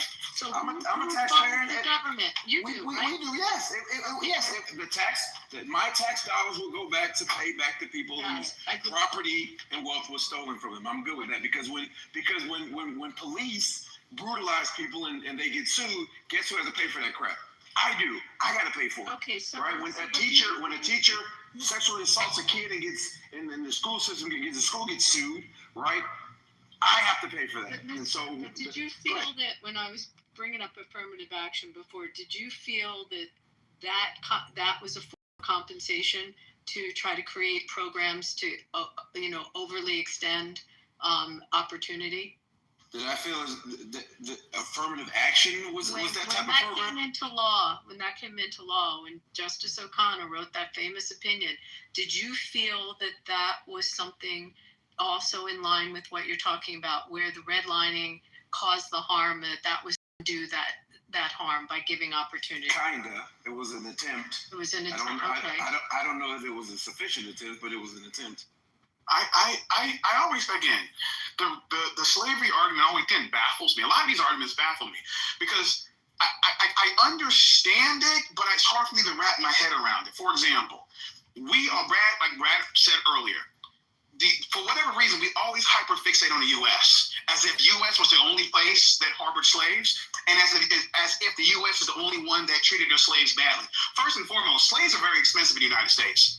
Even though we see a lot of movies of terrible things happen to slaves, which they did, the vast majority of slaves were very expensive.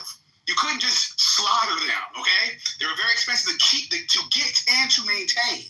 With that being said, also, some of these places had slavery for thousands of years, that helped build their civilizations for thousands of years. Do you think in 2025 or even in the 20th century, they say, you know what? For the thousands, for 1500 years that we had you motherfuckers slaving, okay, in a hot sun, here's a check for $1 million. Nobody's doing that. Nobody. So again, even if we were to even look to try to do something like that, listen, DNA test, I think there's stuff within the DNA test that say that this is for entertainment purposes only or some shit like that. I don't know, but my point is this. How are we going to legitimize and legitimately trace back to whose parents were affected by this, to what percent, et cetera, to be able to even decide who gets what? And all that's going to do at the end of the day, and they're going to say this is racist too, if they were to cut everybody a fucking check in my community for whatever amount of money, they're just going to raise prices of shit. That's all they're going to do. They're just going to raise fucking prices of shit. And then you're going to say, well, it's racist now because the house I was looking at for buying for $700,000 is now $1.2 million. So again, I don't understand what this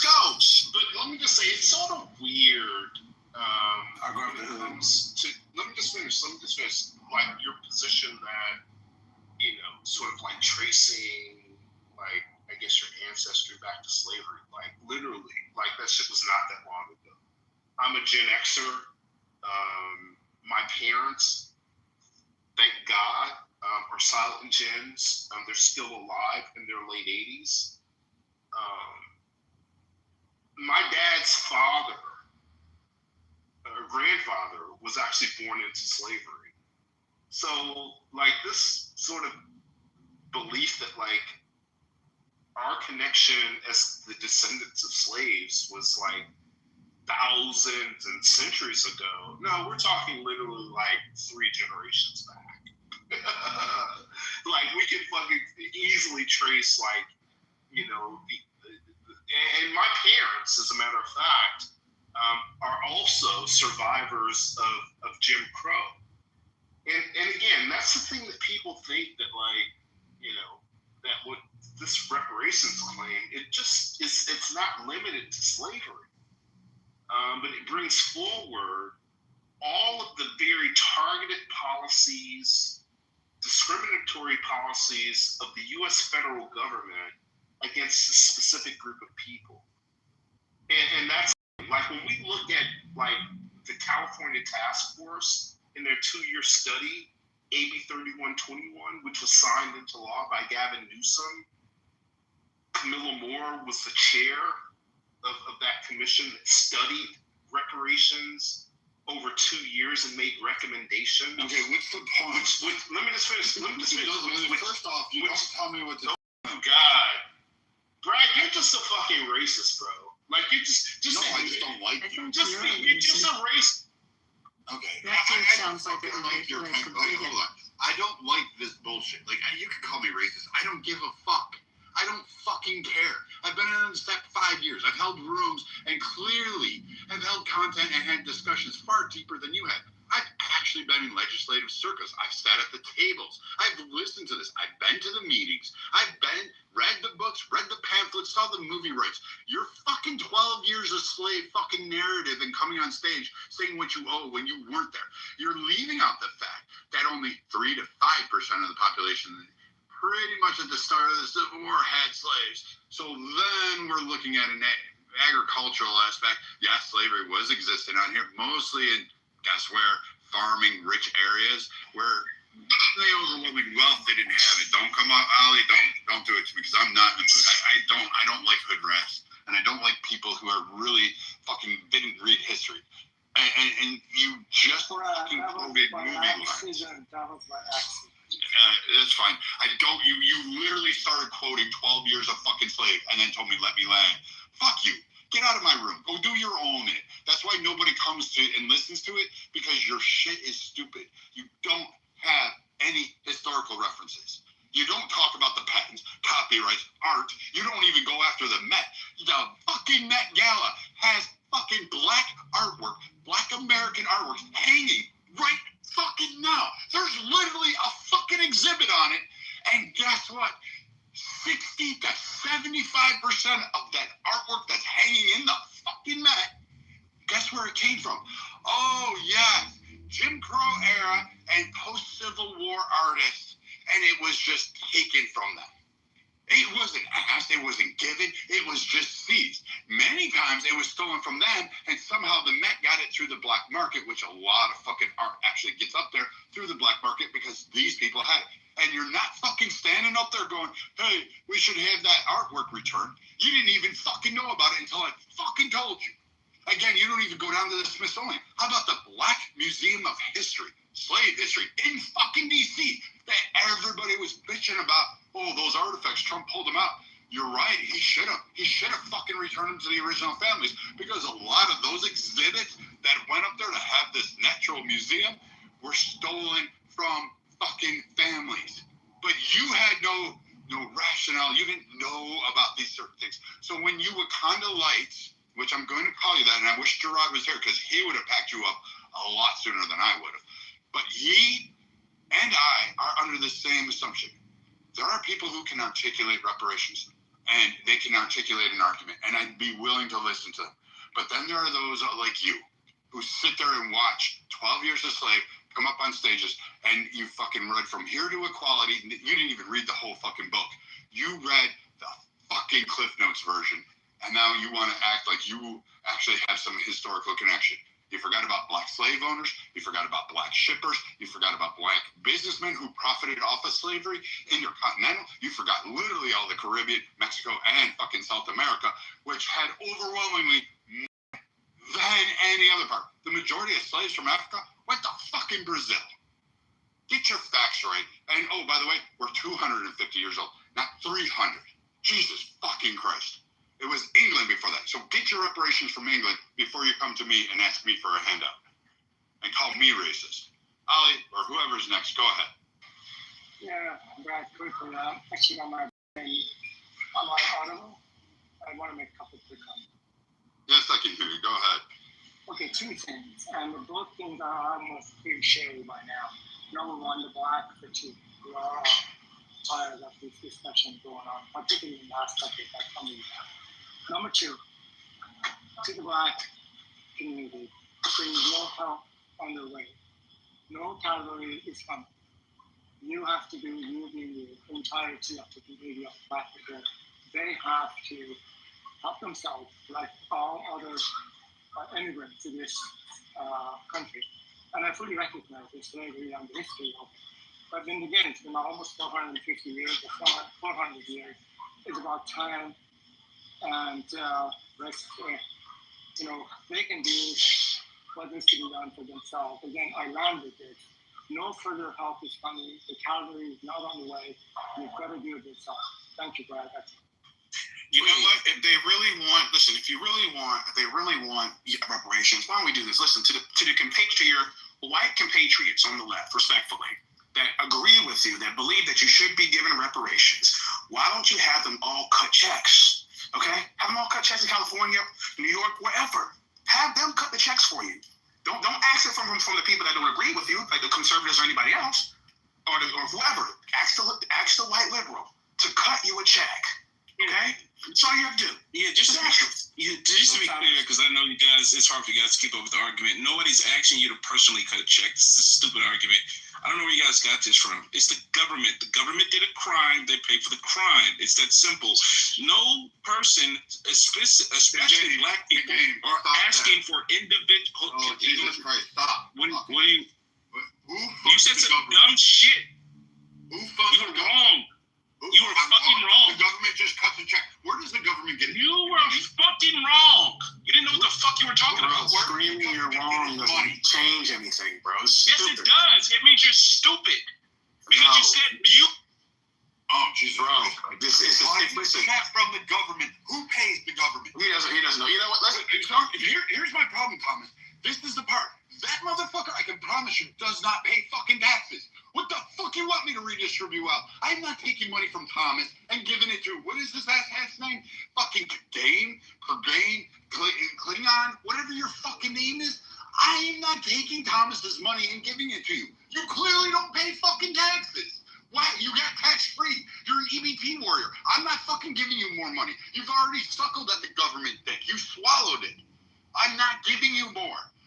Cutting a government check is akin to saying, let me tax the people, let me create more money, let me print more, let me cause inflation, let me cause a whole bunch of other issues that you haven't even accounted for, so your dumb fucking hood rat ass can get a check. Spare me with it. Not happening. We'll vote for it hands down. And oh, by the way, even the people that are in the fucking reparations argument don't want you to have a fucking check. The black people who are arguing for reparations are wanting you, Klingon, fucking whatever your name is, to have a fucking check from the government. How does that make you feel? The ones that are actually pushing legislation don't want you to have your fucking check.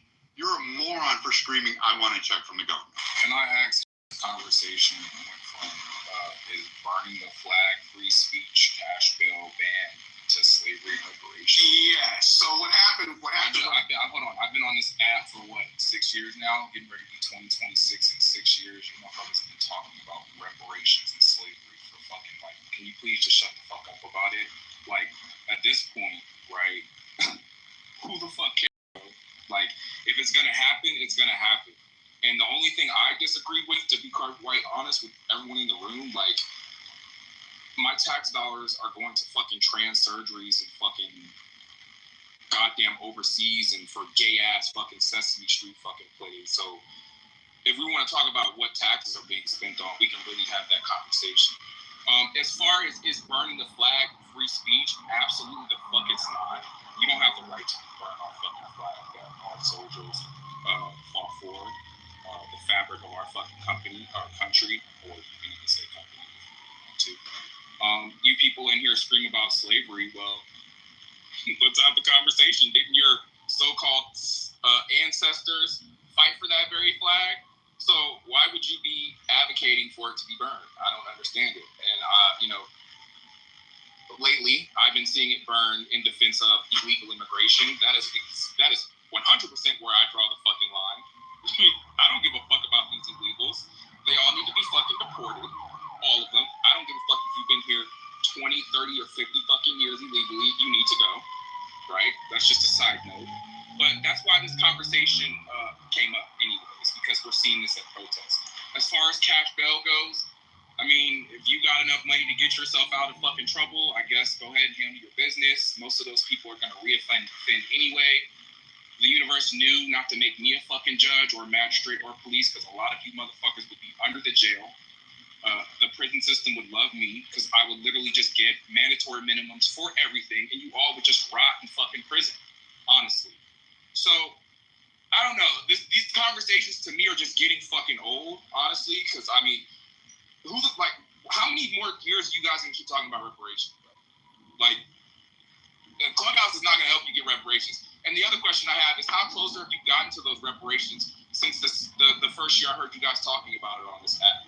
Again, like I said, 2026 is in 6 months. Where's the progress? I don't see any movement. I don't see what's going up. FBA is essentially labeled to me personally as a bunch of fucking domestic terrorists. You all sound like the fucking Klan member. You know, you tell me just because I have a Jamaican father who came from Jamaica who also fought for this fucking country that I'm not black. So, you know, the question I have is, why would I give a fuck if you get reparations or not when you don't even deem me to be you? So I'll land there. And, you know, Brad, good to hear you. And I hope everyone. Nice to see you again. Yeah. Go ahead, Finley. Go ahead. My bad. Go ahead. No, you good. Yeah, and I concur. So again, we got to this point because a gentleman came on stage and decided to take the aspect of, because we started talking about crime and poverty, and then he started talking about how we need to look at it from the perspective of people committing crime because of racial inequality. That's how we got there. Now, again, I said earlier, some of these niggas need their heads cut off. Again, at the end of the day, like I brought up, I was trying to bring up earlier before Homeboy came off his mic and started crashing out, was if you really want it that bad, hold these liberal compatriots to the feet to the fire. Have them start dropping donations like Dr. Umar Johnson, asking for donations, okay? Start asking, I'm an FBA member technically, but have your compatriots that agree with your ideology start asking for donations from your white liberal compatriots. And let's see how many of them really believe and stand with you. And that includes the ones that you vote into office, Newsom or anybody else. Let's see who's all willing to put their money where their mouth is. And the government trying to cut you a check is stupid. Because I don't even want to address it because that was fucking retarded. Okay, let me ask you a question, Thomas. And that's the one argument that I fucking hate, right? That somehow because people are racial inequality or poverty or whatever is why people are committing crimes and is why, like, that is the stupidest fucking argument that I've ever heard in my life. You're broke and dusty, so you want to go pick up a gun and kill people. I've never. Listen. I brought. No, I know you haven't. But I'm saying, where's the correlation in that argument? I've been trying to think. Listen, I've been asking you one thing. I've been asking that question of the argument, though. I've been asking this question since the jump. I'm willing to take out. I've been asking the question because all the studies that I've been reading, when it talks about poverty and crime, I was looking at specifically the black community because I'm a part of it. Out of the 17% of the black community that's considered to be in poverty, only 2 or 5% are the ones that commit crime. So where is this correlation coming from to such a degree that we think that if we just, I'm not saying if Mr. Finley's saying this, I'm saying in general, because I heard this argument over and over again, that if we start cutting niggas checks, then crime would just miraculously disappear. You know, so I don't know where it comes from. Yeah. Some correlation. Drills and $2,000 Supreme Jeep Bezos, that doesn't sound like a group that's impoverished to me, right? A lot of these fucking killings are personal, right? They're not because of poverty. I'm going to be completely honest with you, a lot of it stems from, you guys aren't going to believe me because it sounds cliche, but it's music. It's not right? music. Internal beefs. It's not music. That flood in the streets. It's not right? music. Yes, off of top. It's not music. Okay, well, go ahead. So that crime is a very complex conversation, right? But the crime that we talk about the most is violent crime, right? We never talk about white collar crime ever. And there's I don't want to speak out of turn, but I believe there's more white collar crime than there is violent crime. I think white collar crime affects more people is what you're trying to say. Yeah. Right. No, I'm saying, but I think there's more though. Like physical number of crimes, there's more white collar than there. But even I digress to that point. I wanted to address the point about music because there's this belief, right, that music causes the crime, and that's just not true. Violent crime in this country began an uptick in the 70s, right? It peaked. In 1991 was like the worst year ever, right, for crime, and then it began to drop. Gangster rap, which is the culprit, as we like to often call, did not go mainstream in America until like the early 90s, and so it doesn't correlate because as gangster rap got its rise to early to mid 90s, crime was on the decline. Violent crime was on the decline, a sharp decline. So it doesn't follow. Violent crime was on the rise way before that. Hold on. So like, I hate when we do this because like when we talk violent crime, we're talking specifically violent crime. It's usually murder, rape, and what is the other one? Assault. And so we often categorize anything with that type of crime in there. But you can't do the direct comparison to white collar crime, which is wage theft, like fraud, art forgery, copyright infringement, like that's how you don't see people's splattered all over the concrete with white collar crime. The difference, and to say like crime went down, I'm like, I always say from where? From what point? I want to remember. So people will often cite the 80s, the late 80s and the early 90s. They'll say, oh, it went down from that point. Well, it did to a point. You have it, but there was a reason why it went down. There was like a reaction. The pendulum swung the other way, and people of this country said, I don't give a shit. I want motherfuckers either iced out or I want them locked up. And that was pretty much what they did. Remember, they all went to Clinton and said, give me the 94 crime bill. They cheered that shit on all sides of the aisle. They pushed that through. There was no, oh my God, this is going to disappear. Nope. They wanted stop and frisk in New York City. You forget that shit. Like now you're calling back Trump's like ladder going, oh, he's going after the Central Park 5. But Trump was a private citizen at the time. He was responding to news reports that were coming out of the city. Those were your leaders at the time. They were saying, we can't do this. And the people wanted this push. So now when you let up and now you're saying, oh, hey, we're starting to see another spike in crime, which definitely occurred 2019, 2020, 2021, 2022, 23, you're still seeing a spike. Yes, it has gone down in certain areas. And overall, I would say, yes, it's depending on how we're reporting and cataloging it, because apparently now we just fucking play with stats in the FBI and apparently the federal government. And that's on both sides of the aisle, Finley. But you can't slam it and say, hey, this is proof positive it's really going up, because people are seeing it increase in their neighborhoods. They're seeing the theft, the shoplifting. They're no longer just standing by and watching. They're seeing this shit go on right in front of them. And the reason they're feeling the impact is because those stores are leaving the neighborhood. So now those citizens are saying, fuck no, I feel it. My Target left. I have to now go 10 miles further just to get a loaf of fucking bread. I don't want this shit going on. Lock the motherfuckers up. And then you have people on the left screaming, well, this is unfair. This is targeting. And the people, they own constituencies, are saying, I don't have a place to go. You have to do something about this. You have to correct this. So I'm kind of looking at the stats going, White collar crime, not the same as violent crime. So on the point of music, right, Mr. I'm not saying it's. I'm not saying it's the same as crime. I'm saying I made the point earlier. We're not as aggressive with it as we are with violent crime. And if you want to include like theft, we're more aggressive with like petty theft than we are with like corporate theft. We're way more aggressive. They serve way more time for stealing like a radio versus someone that freaking stole half a pension fund. So, Mr., I will agree on your point earlier, halfway, that it's not about music, right? In the earlier times, your argument would have flown, right? But I'll use examples, right? We have Jacksonville, Chicago. These places today where the murder rate is super high all stem from rap music, bro. Whether you want to believe it or not, it's like literally. That's just not true. And we have proof of this from the sheriff's department in Jacksonville. He's gotten on press conferences on numerous occasions and has admitted that is the reason why street beef has, uptick is because of the music. Now, yes, back in the day, I'll say, no, it really had nothing to do with it. But today, in 2025, yes, a lot of it does stem from the music, 100%. Do you think it does? Do you think it has more to do? So the quick response, real quick, Thomas.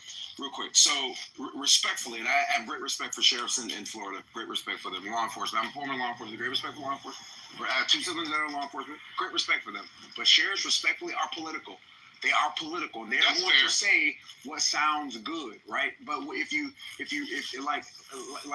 I wish I could think of some links to put in the chat to kind of wet your whistle to study criminal justice. It's not that black and white. And to Brian's point, yes, there was an overcorrection with locking everybody up, right?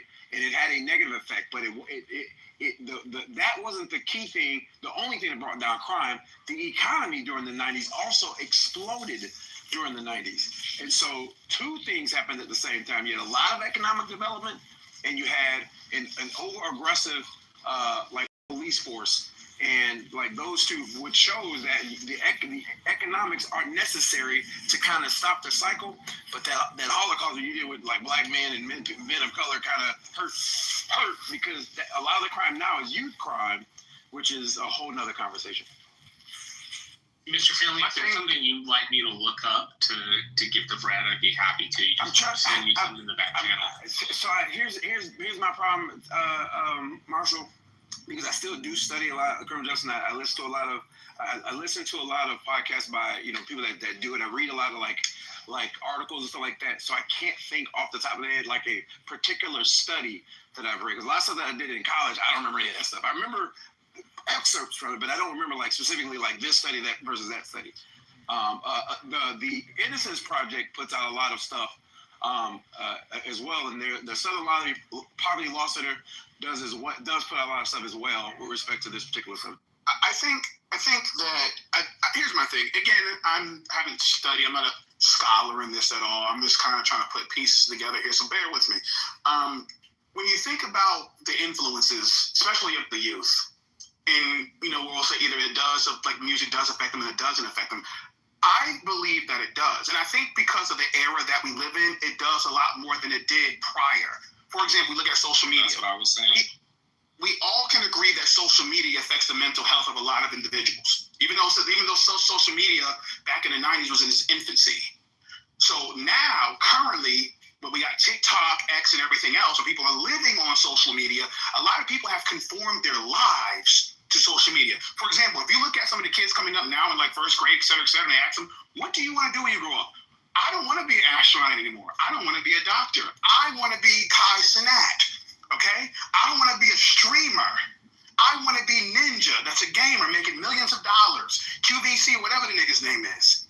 I want to do these things. So I think there is an influence to some degree. I remember coming up, and when I would hear certain things on the radio and hang out in certain environments, a lot of the individuals, and again, we've heard this from other that people say, I identify with, the reason I like this song is because I identify with that. It resonates with me, okay? I really never liked drill rap. Why? Because it doesn't resonate with me. I can't relate to none of that shit them niggas are talking about. I'm sorry, I can't. You know what I'm saying? So I really don't care about it.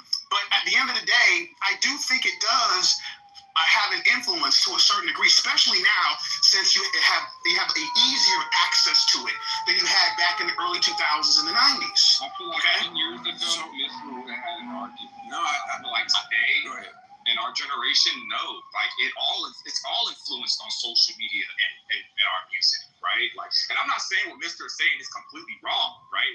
There are points there, but because it is true that I guess certain deputies are political.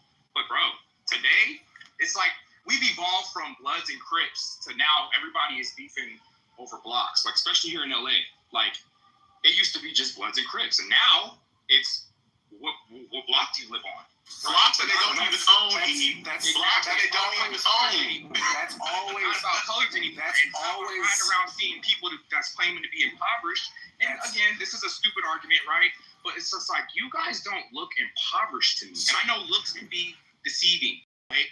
But a lot of these guys that are doing the crimes and doing all this stuff, they have opportunities to change their lives and fix their lives, right? Like, so I don't buy the arguments that, well, because we're broke, we're putting switches on the back of our guns and going out here committing crime. Like, no, the judges are not telling you guys to go out here and commit crimes for you to land in the courtroom. You're doing that yourself. Yeah, but so like I don't buy the argument that poverty is why these people are doing this, and the judicial system is against us. Well, I mean, I've managed for 28 years to stay out of criminal trouble. So I mean, I'm an anomaly, right? Or it's anecdotal. But I'm black. If I could do it, why? I don't know. So my first point, it's not the music, right? Music, people make this, and people pretend as if wanting to do something outside of quote unquote mainstream is new, right? Wanting to be a gamer is new. If gamers existed in the 60s, there would have been kids that would have wanted to be gamers. If rap existed in the 60s, there would have been kids that wanted to be rap because people wanted to sing. My daddy, who's a freaking military guy, he wanted to sing. He wanted to be a freaking singer. You know what I'm saying? But he ended up going to the military and started a family, right? But that, y'all, I think that we simplify, dramatize, we just put out a study the other day that Let me make this point. But that has always existed, especially in a capitalistic society in which you have an opportunity to make money. But here's why rap music isn't the problem, because do you know why rappers now make tens of millions of dollars? And they're worth, like, these guys are worth insane amounts of money because the music's really good. That too, but who buys it and who has always bought it the most? Well, no, white people. There you go. Yes, they buy more. And up. With the exception of always, I put asterisk there. I want to say when it went mainstream in the 90s, they bought more than black people did, and that's when the money started to skyrocket because they buy it. And we're not seeing the same thing in their community. So this idea that rap is this bad influence, we don't see that in their communities, which means there is another problem. And the true will of the people is not being used to govern our nation. Then the fundamental cause for our chaos is the Constitution. And we need to rip it up and write another one. Does that make sense? I don't think so at all. Of course, I'm not advocating it. I know you're not. But I think to Joseph's point about like the symbiotic relationship between the government and to some extent, like we the people have to hold ourselves accountable because we fall for these divisions. We fall for these radicalizations, and we put our people in Congress, in the government, to work for us, and we have systematically done nothing to change it. We all play into those radicalizations, and so to that point, like we should be held accountable to a certain level.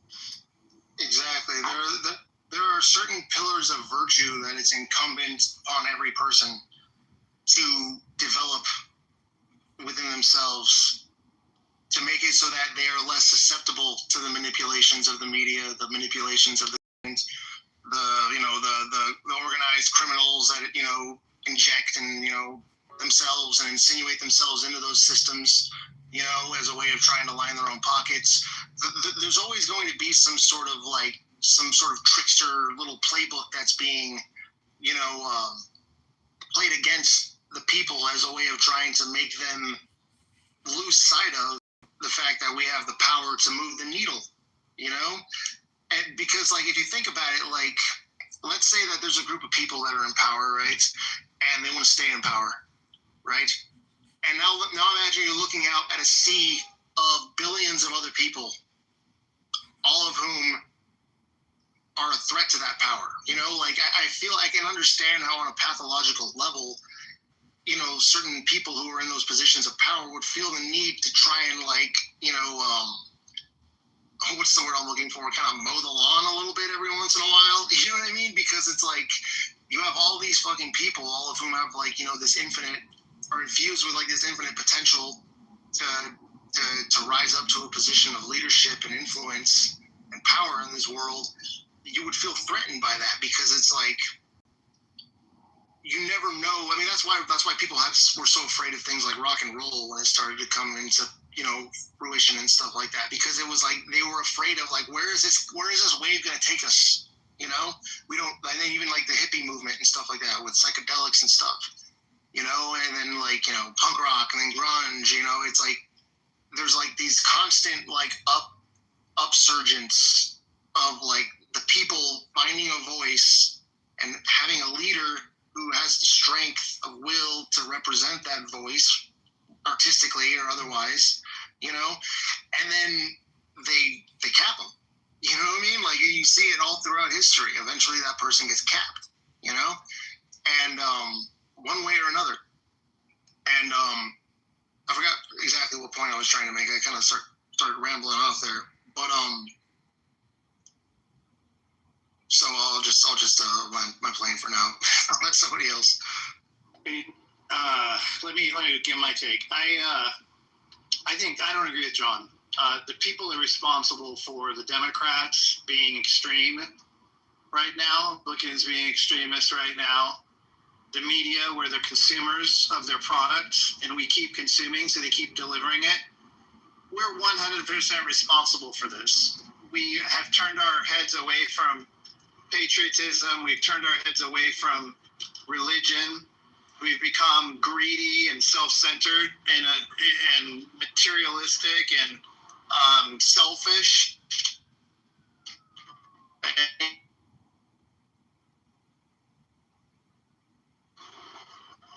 We can force a change if we wanted. We're the only ones that could choose to stop consuming the media if we weren't happy with what we were being given, but we don't.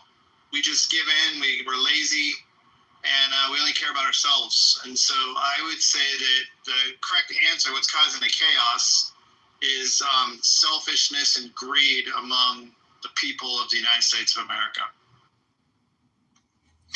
That's the same everywhere. We're all outsourcing our responsibility, and I think that's the core issue in the room, is a recognition of that.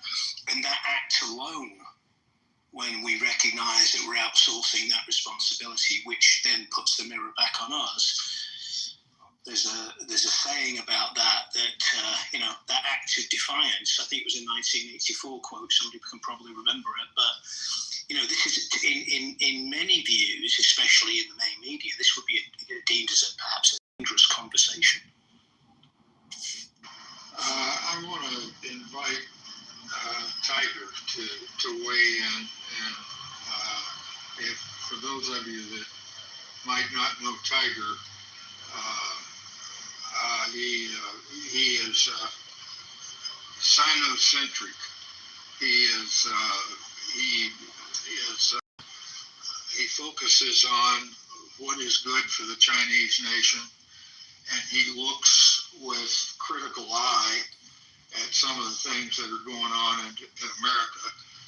Contrary to my earlier accusations, was that he was the paid agent of the Chinese Communist Party. Whether he is or isn't, he has some very valid observations. And he made a comment in the chat, and that's why I invited him to the stage. He said, nobody's in charge. So, Tiger, you want to weigh in and comment on who is causing the chaos and what we the people in America should be able to do to calm down the chaos? Yes, and thank you for the invitation. And as always, thanks for opening this room. And I have nothing but respect for you, regardless of whether you think of me as a CCP spy or not. But the reason I said nobody's in charge, that has long been a joke between the two of us. I do not accuse you of being a paid spy, because if you were, you'd be in jail. That is a joke, but some people still think you are. Yeah, I don't mind that. But the thing is, the reason that I said nobody's in charge is that this is by design. And I think I was listening to another podcast by another, Chinese American person by the name of Wang Dan, I think. And he was saying the Chinese government, for example, is a Leninist party, meaning that they believe a small group of people should behave as vanguard to basically watch over the development trajectory of the country and make sure it goes into in the original context, is to go towards a dictatorship of was it pro-terrorist or something like that? Basically the laborers, right? They need to take control of how the policies unfold inside China. And I think there is some truth to that, because when I look at the American government, it's fundamentally different. The American government is not a government of a single entity that tries to determine what is good for the American people. I don't think he has. It may have functions in a similar capacity in the past during certain stages of history. But as of today, there is no singular entity in the American government doing the planning, doing the forward policy making, and probably not even foreign policy, right? So what I see in America is a conglomerate of, or actually not, it's a battlefield of multiple interest groups, all trying to carve out the space for themselves and their capital, mostly capital interests, and a somewhat detached mass of people who do have some shared interests with these capitalists, mostly in the form of employment and 401ks, but largely both outside of the decision making and also being heavily manipulated by the media, which are often under control of one or a few interest groups. And I think that is, I describe it, and you might interpret it as a bad thing, but I think it's a neutral thing. I think it's by design that the American political philosophy is that nobody should place any trust into a singular entity that does the planning. Instead, the philosophy is to let multiple forces to compete for the narratives and the policy making, which is happening today, right? So if we could, agree with the assumption that this is by design and the chaos is part of the design, then we shouldn't probably be asking who's causing the chaos in this country, right? In the global stage, I think that's a different matter. But in this country, this chaos is what Americans prefer, as a political culture, to that of, say, communist China. You would still call it communist, maybe. But in the Chinese philosophy, right, we rely on the central authority and even the competition between different levels of authority. But it was never questioned that a smaller portion of the people actually have the power to do the decision making and the planning, and the rest of the people while do not have input into the system, will score the government authority based on their performance. So it's a very different philosophy, right? And from the Chinese perspective, yes, there are a lot of chaos in the United States, and I personally believe, the Chinese system today is functioning better than the American system. But I think that's by choice. Americans have given up some of the rationality and the certainty in the decision-making process. And in return, they gained a security of mind, let's put it that way, that the powers will not be abused to the extent, too severely. I should just put it this way. I don't mean to say that there's no abuse of power in the American system, and I think that's quite rampant. And I think the system also has, despite the chaos, it also has a huge amount of stability in that, power is firmly grasped by the elites, mostly the capital interests. Even that among the capitalists, there is a degree of competition, which is, I think all that the American people could rely on to say that there is enough balance in the power that our interests are still being taken into consideration because they still want us to elect their representatives. But is that enough? I don't think that's enough for the goods of the American people. And I don't think it's good enough for having a stable, rational, forward-looking American national policy. But hey, I think this is very deep ingrained in American culture. And as an outsider, I don't seek to change it, and I don't think it's going to change anytime soon. And that's my observation. I hope everybody listened very carefully to that, because there is what Tiger, and I'm not trying to put words in his mouth, but Tiger showed the difference between an autocracy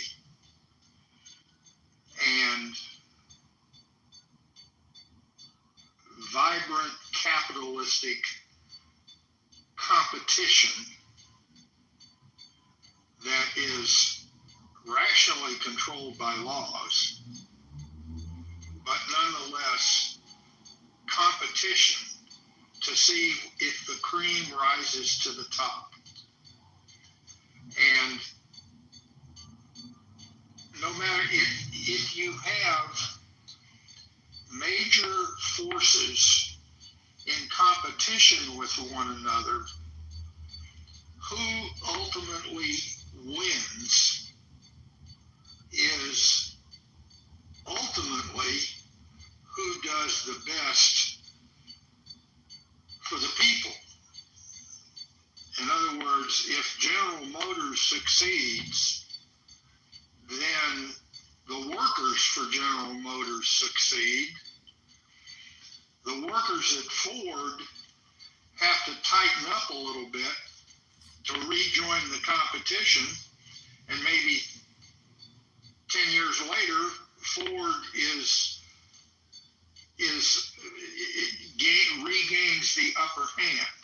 And that internal competition stimulates innovation, creativity, and when freedom is allowed, when people can freely innovate and create within certain boundaries that prevent anarchy, my argument would be that in the long term,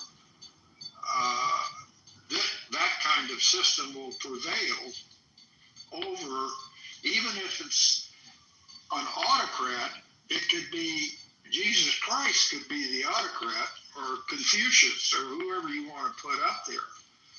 But without that freedom of competition to allow some to succeed and some not to succeed.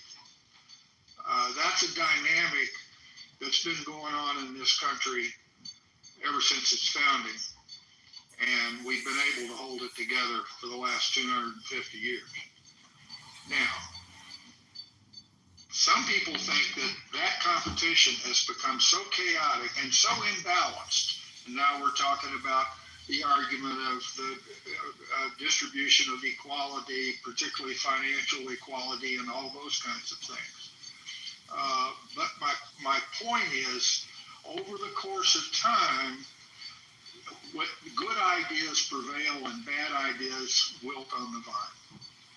And that would suggest that this chaos that we're doing right now is a blip on the historic screen.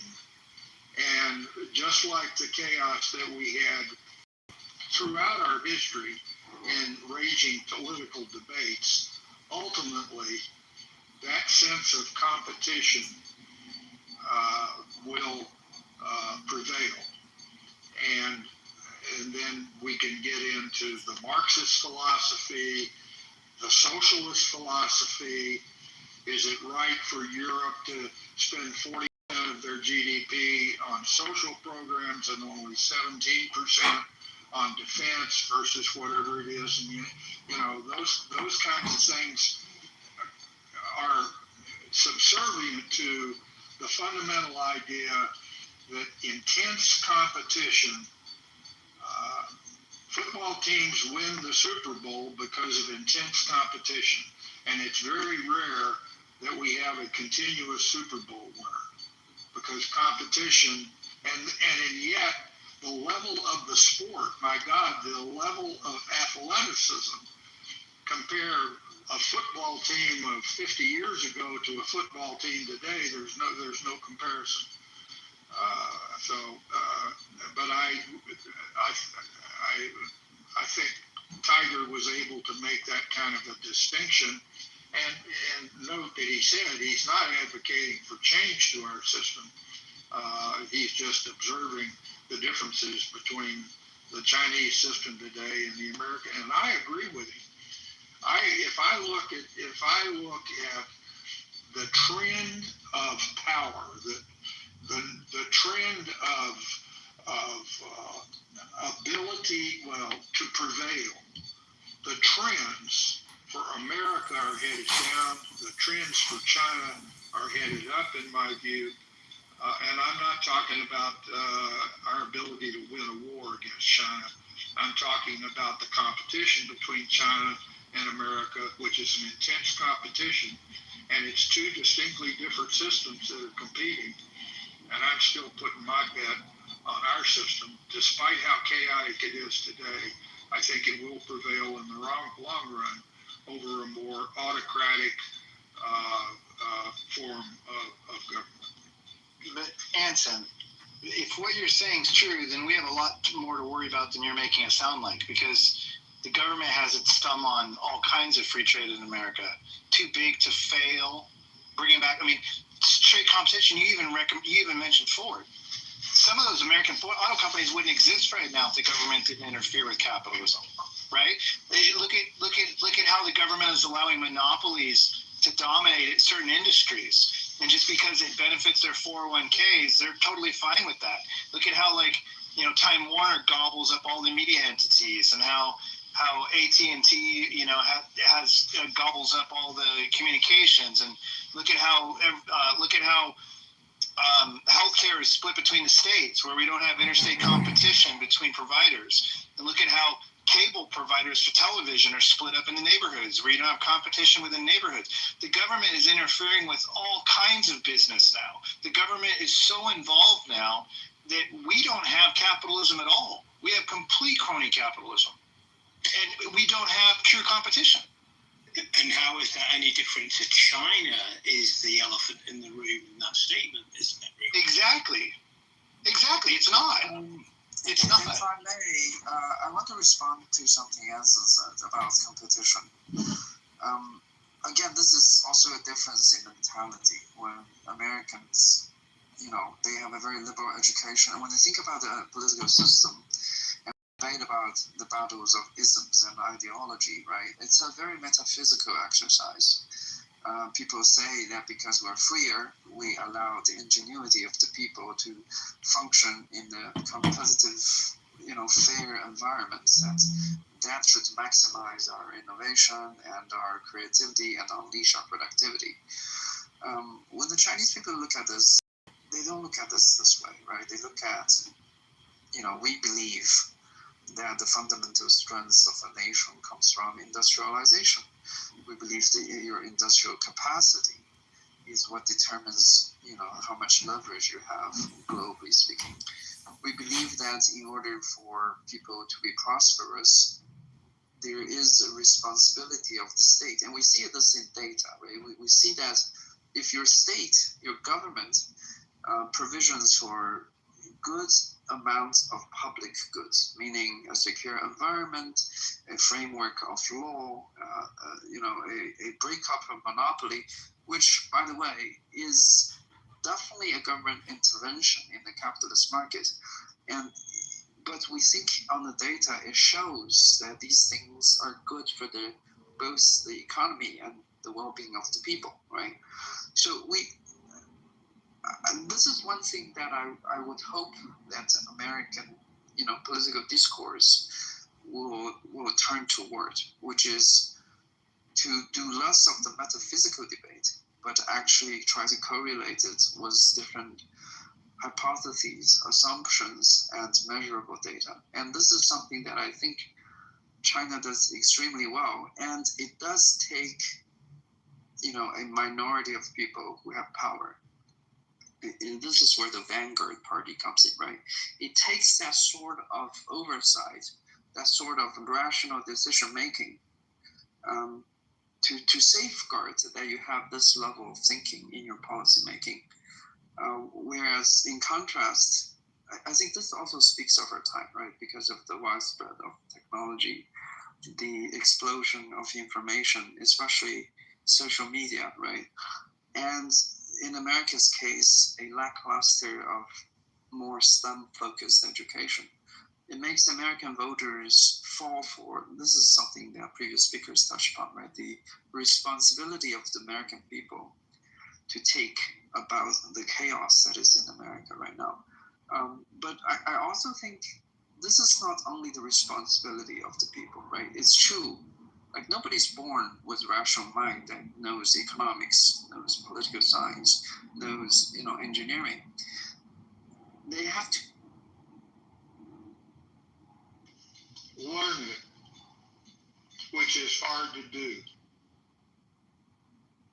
A public good that, you have positive externalities to provide for the society, that the state is willing to spend money so that the people being educated will lead to, a easier to govern but also prosperity kind of society, right? Whereas in America, yes, I think in theory, competition between ideas and, capital interest could lead to prosperity.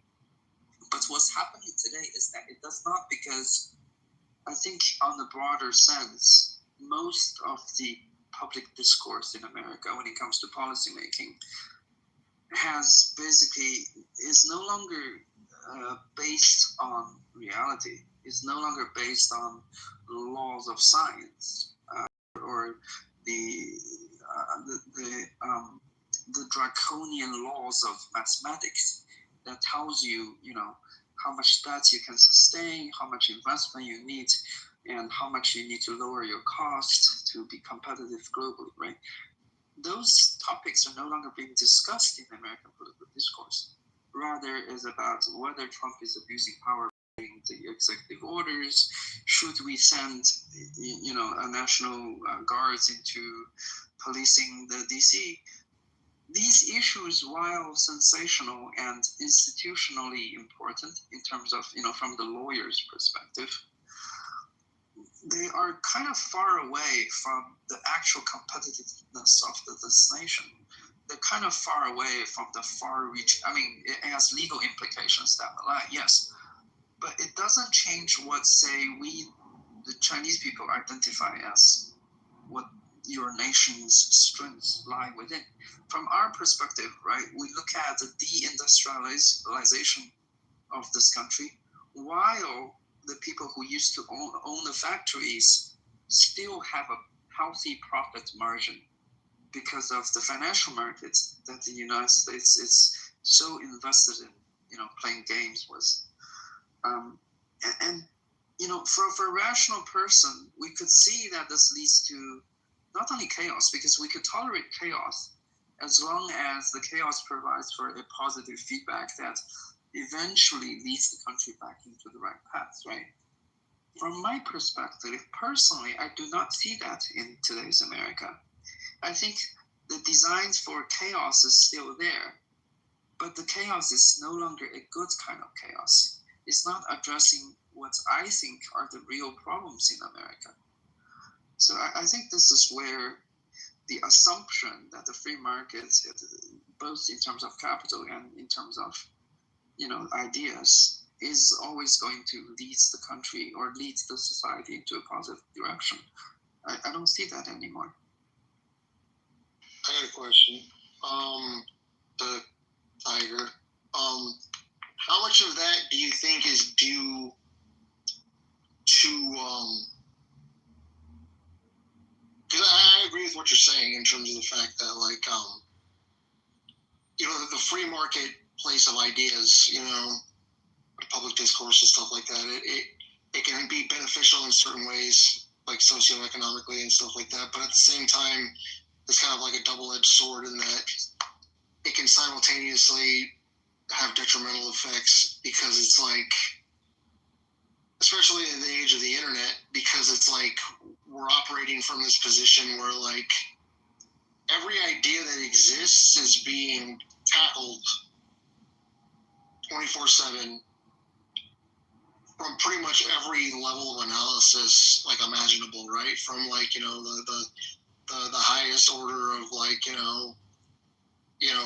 ivory tower academics to like the most ghetto ass fucking ignorant motherfucker you can think of, right? Like they all have a say, so there are so many different ideas being thrown into the pool from so many different points of view that it's really hard to kind of eventually what's going to happen is that it's going to create an effect of like eventually people are going to just kind of look for like an echo chamber, basically. I think that's the effect that it's going to have on how it is that these people are engaging with, which is basically the main means by which people interface with the world that exists beyond their direct sphere of personal experience. I think these days most people base their ideas of the world at large on how it is that they're interfacing with the internet and the ideas that they're interfacing with on the internet on a daily basis. I think that's a safe assumption to make. But it just so happens that the way that the user interface of the internet has been developed, it makes it so that there's like almost like an inevitability that people are going to end up gravitating toward ideas that, like, what is that called? Like when people like they gravitate toward ideas that validate what they believe. I think there's a term for that. I can't think of what it is at the moment. Thank you. Cognitive bias. And unless you have the level of self-awareness and the level of understanding of like psychology and things like that to be able to catch yourself when you're falling into those types of cycles, and to kind of stop yourself and try to think more objectively, snap yourself out of that if you recognize that you're doing it, most people are going to be just fall right into that pit trap, and I think that's what we're seeing happen at the world, in the world at large on a mass scale. So would you say that like the manipulation that's occurring, do you think that it's a trickle down effect that's taking place, or do you think that the reason we're seeing that those types of more degenerate forms of manipulation manifest in the higher systems of order in our country and around the world is a result of the fact that that's where the people are at? You know what I mean? Is it like, are the people at where they're at because because it's trickling down from the manipulation and like the subversion that campaigns that we're constantly under the effect of? Or do you think that it's that the reason that the fact that everyone is so fucked up in the head is why we're seeing that manifest in the government and in the media, etc., Well, I think it's really the same effect, right? If you are the elite in this country, and I have a very controversial argument. Well, first of all, the assumption of the argument is I think people in general, on average, are idiotic, right? I'm not saying I'm better than them. I also have my biases. But you are pointing out that there are traps that we all fall into, right? Confirmation bias is one of them. Echoing chamber is another thing we fall for. And this is why, earlier, this is not my, central argument, by the way. I said I don't believe in democracy as a concept, like the Western idea of democracy being carried out by ballots. I don't believe that fundamentally, because I have this assumption that on average humans are pretty idiotic, and I don't just say the Americans are. I think the Chinese people on average too. The common medium person on the street you can pull off. They are probably idiotic in certain ways, myself also included, right? But I would say the difference between today's China and today's United States is that in America, the idiots basically have the ballot, they have the vote. And the outcome of that election, although, the elites are trying to manipulate, determines a lot of the policy making, which, of course, when you have too much idiocracy in the system, you probably have suboptimal policy making. And in fact, that I would argue that the fact that the idiots in China do not vote is the strength of the Chinese system. And my controversial argument is this, right? The reason why in many of the past cases where the United States functioned rather well compared to, say, the Soviet Union. I mean, the Soviet Union, yes, the people in power, if we also make that comparison, I think some of the people in power in the Soviet Union are also idiots, right? Like this, we should take it for granted that humans tend to be idiots. The problem is, I think it worked, the American system worked well in the past, precisely because there was a monopoly, or I say oligarchy, whereas the American people's ideas come from certain narratives that are carefully designed to, the bad term would be to brainwash them. But in effect, it's actually making the country stronger, because that's a way of building consensus, right? In today's America, what we're seeing since the explosion of the internet age was actually the elites in this country are gradually losing the power to frame narratives for the American people. Compare this to, say, back when the Red Scare was happening, right? American government could just frame, certain individuals as the enemy of the state. And people believed in them and voted on the basis that we need to have a strong government to counter the threat of communism. And the communism is going to, otherwise it would come here and destroy everything that we hold dear. Right? It's kind of irrational when you think about it, but it was effective in that there was a consensus building. There was a sense of direction, on the global stage vis-a-vis the Soviet Union. So it was somewhat functioning, and there was less, bickering between the Democrats and the Republicans and the different branches of the government like there are today. So, as to who's ultimately responsible, I think the system just worked itself out. The reason why there was so much stupidity in the people and the political elites in this country capitalize on that stupidity is because that's the direction of the least friction, right? The system will automatically go in that direction because the elites will realize that the cost to educate the American people is far higher than just throwing them some fake news and have them bicker among themselves. And we just partitioning our voters along, fissile issues to maximize our chances of re-election. And they realize the system continue to function whether you educate Americans or not, whether Americans think critically or not. It doesn't matter to the political elites. But I think it's gotten so bad to the point that many of the political elites coming out of the system, because they also have to be educated, right? They also have to rely on, think tanks and previous, knowledge accumulation. The knowledge has already been so polluted in this country that we're seeing the new generation of political leaders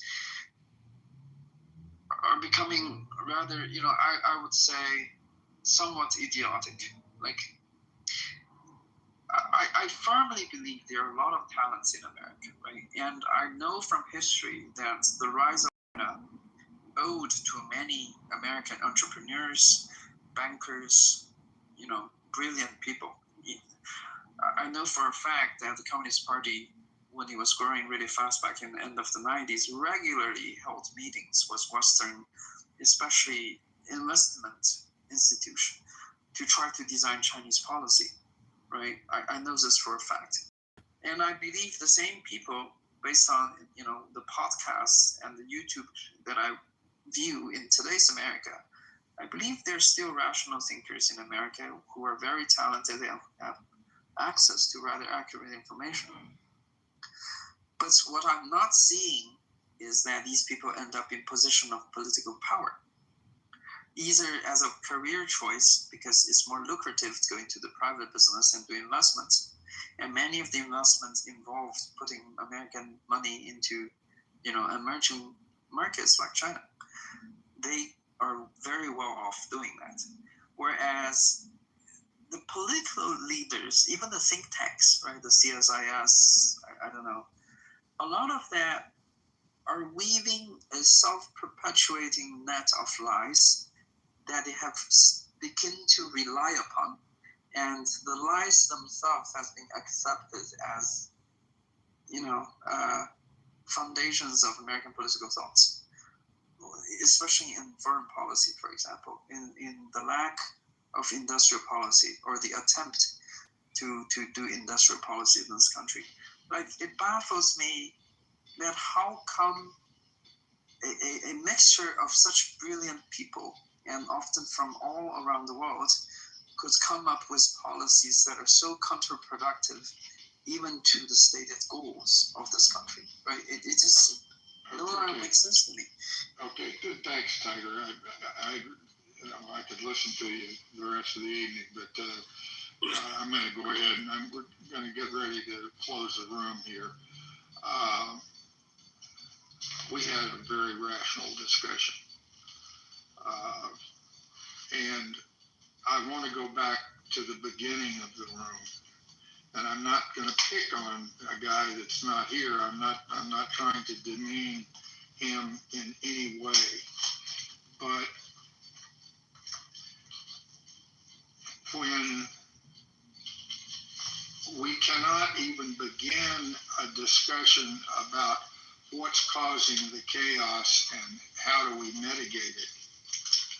And I find it very interesting that there's almost unanimity in the poll that we, the people, are the cause.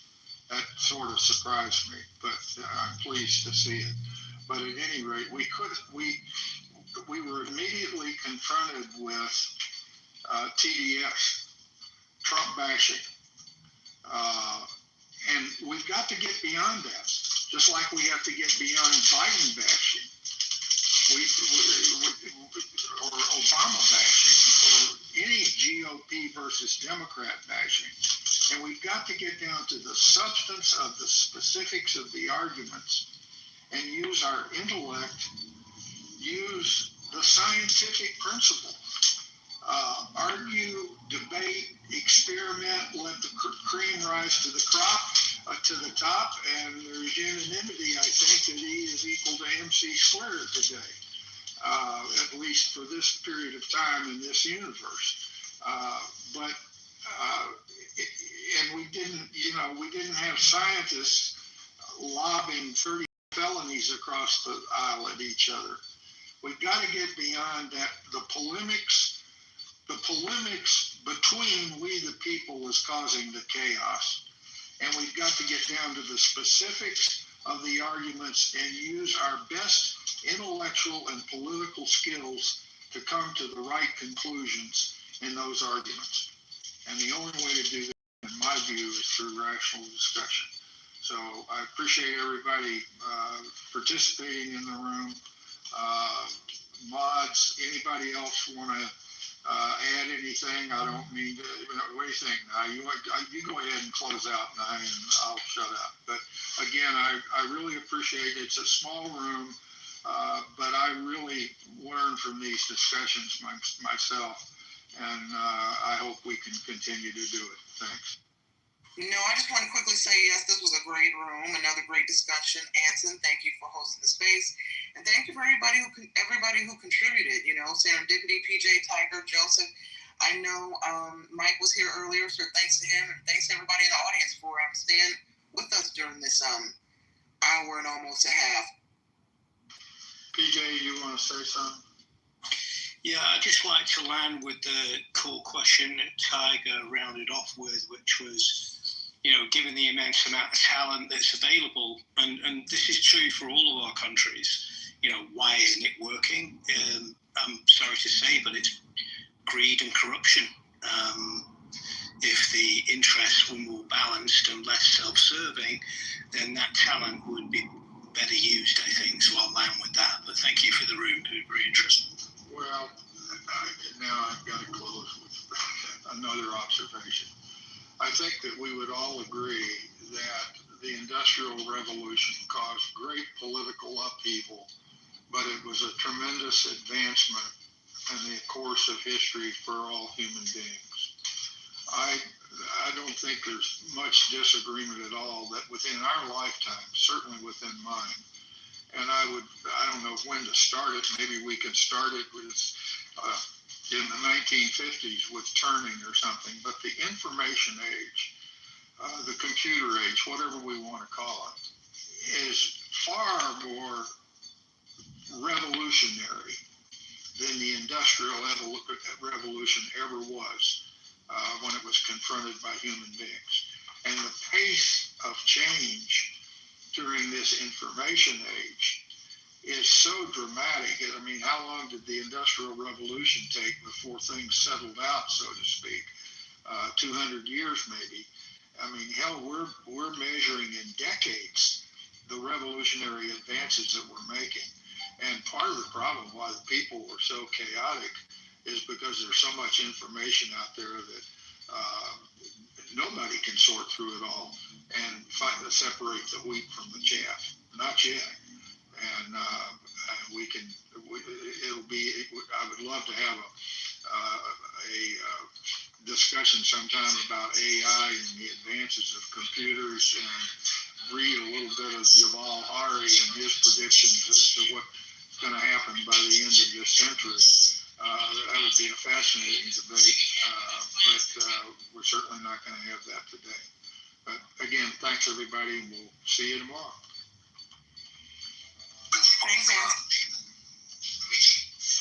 Thanks, Anson.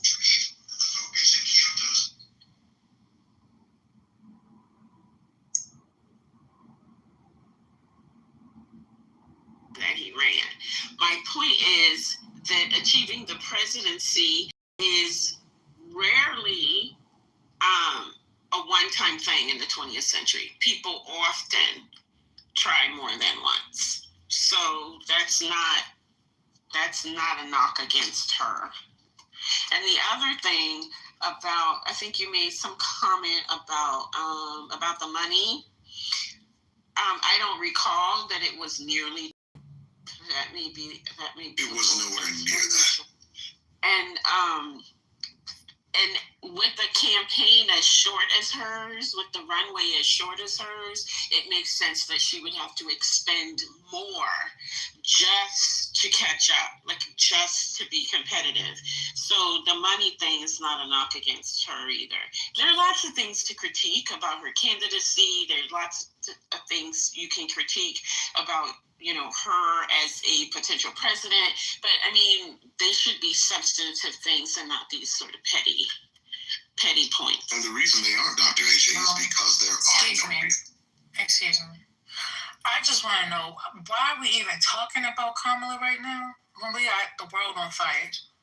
Why are we even going backwards? That's how we waste our energy. That's exactly what I'm talking about when I'm saying you gotta stop chasing your ass. The dog that chases his tail doesn't win. He doesn't. He exerts his energy. I don't know why we talk about Kamala. I think the reason why we talk about Kamala is because we have people that come and try to assert things about her character, about her, and then what that does is and more specifically for women, is it sort of presents that women aren't qualified to be able to run and not only run for presidency, but shouldn't try to do the same things that men do. I know this is a bit of a far cry, but what this speaks to... I think that's a stretch. No, it's not. Because I personally think it's a stretch. Just like how you have a personal opinion, I got a personal opinion. No, that's fine. And I'm giving you my personal opinion about what you're saying. No You doubt. as CEO have come up and placed something on somebody who has said what their points are, and you're going to still argue them down and say, no, the fuck it's not.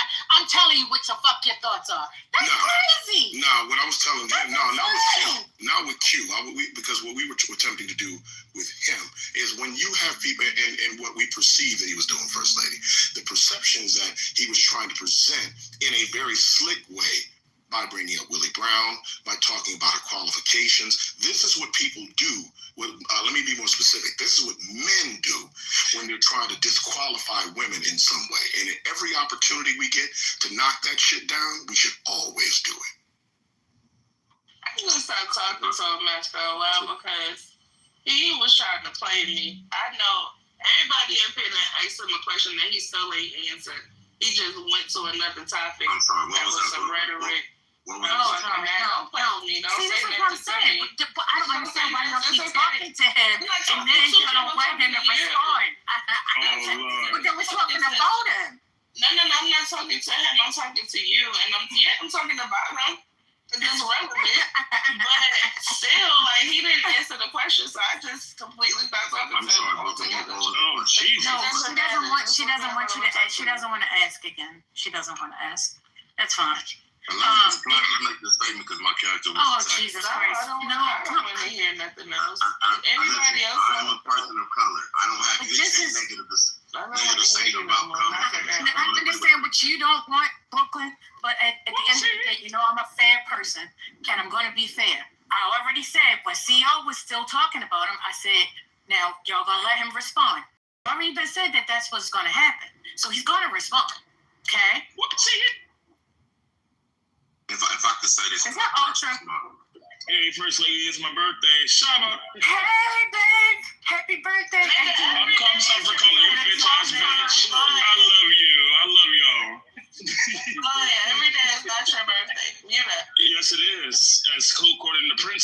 So you mute up, ma'am, with that beautiful smile.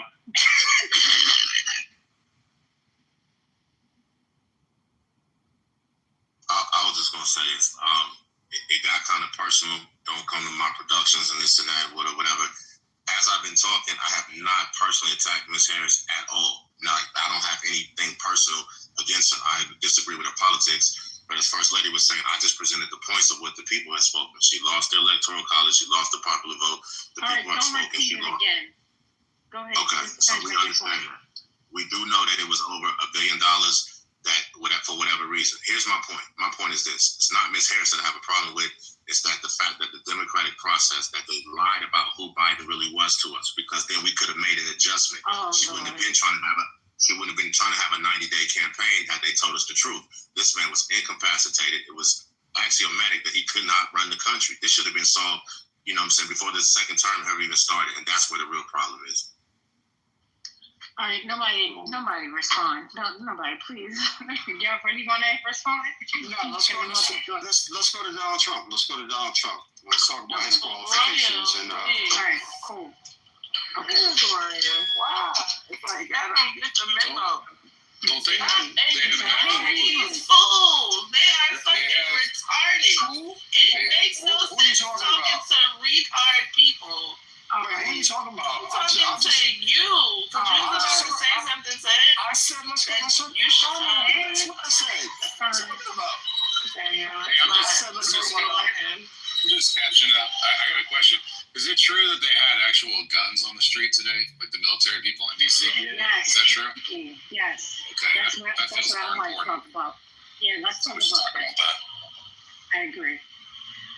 Because if they claim that the crime is going down and that everything is going okie dokie smoky, then why do you need to get the guns out? Huh? What's going on? Why? What are you doing? And they're in a support role, so a support role doesn't require you to have guns. So. It's almost like it's about intimidation, not about law enforcement. It's crazy. It is. Do they have the power to detain and put somebody in a cell? No.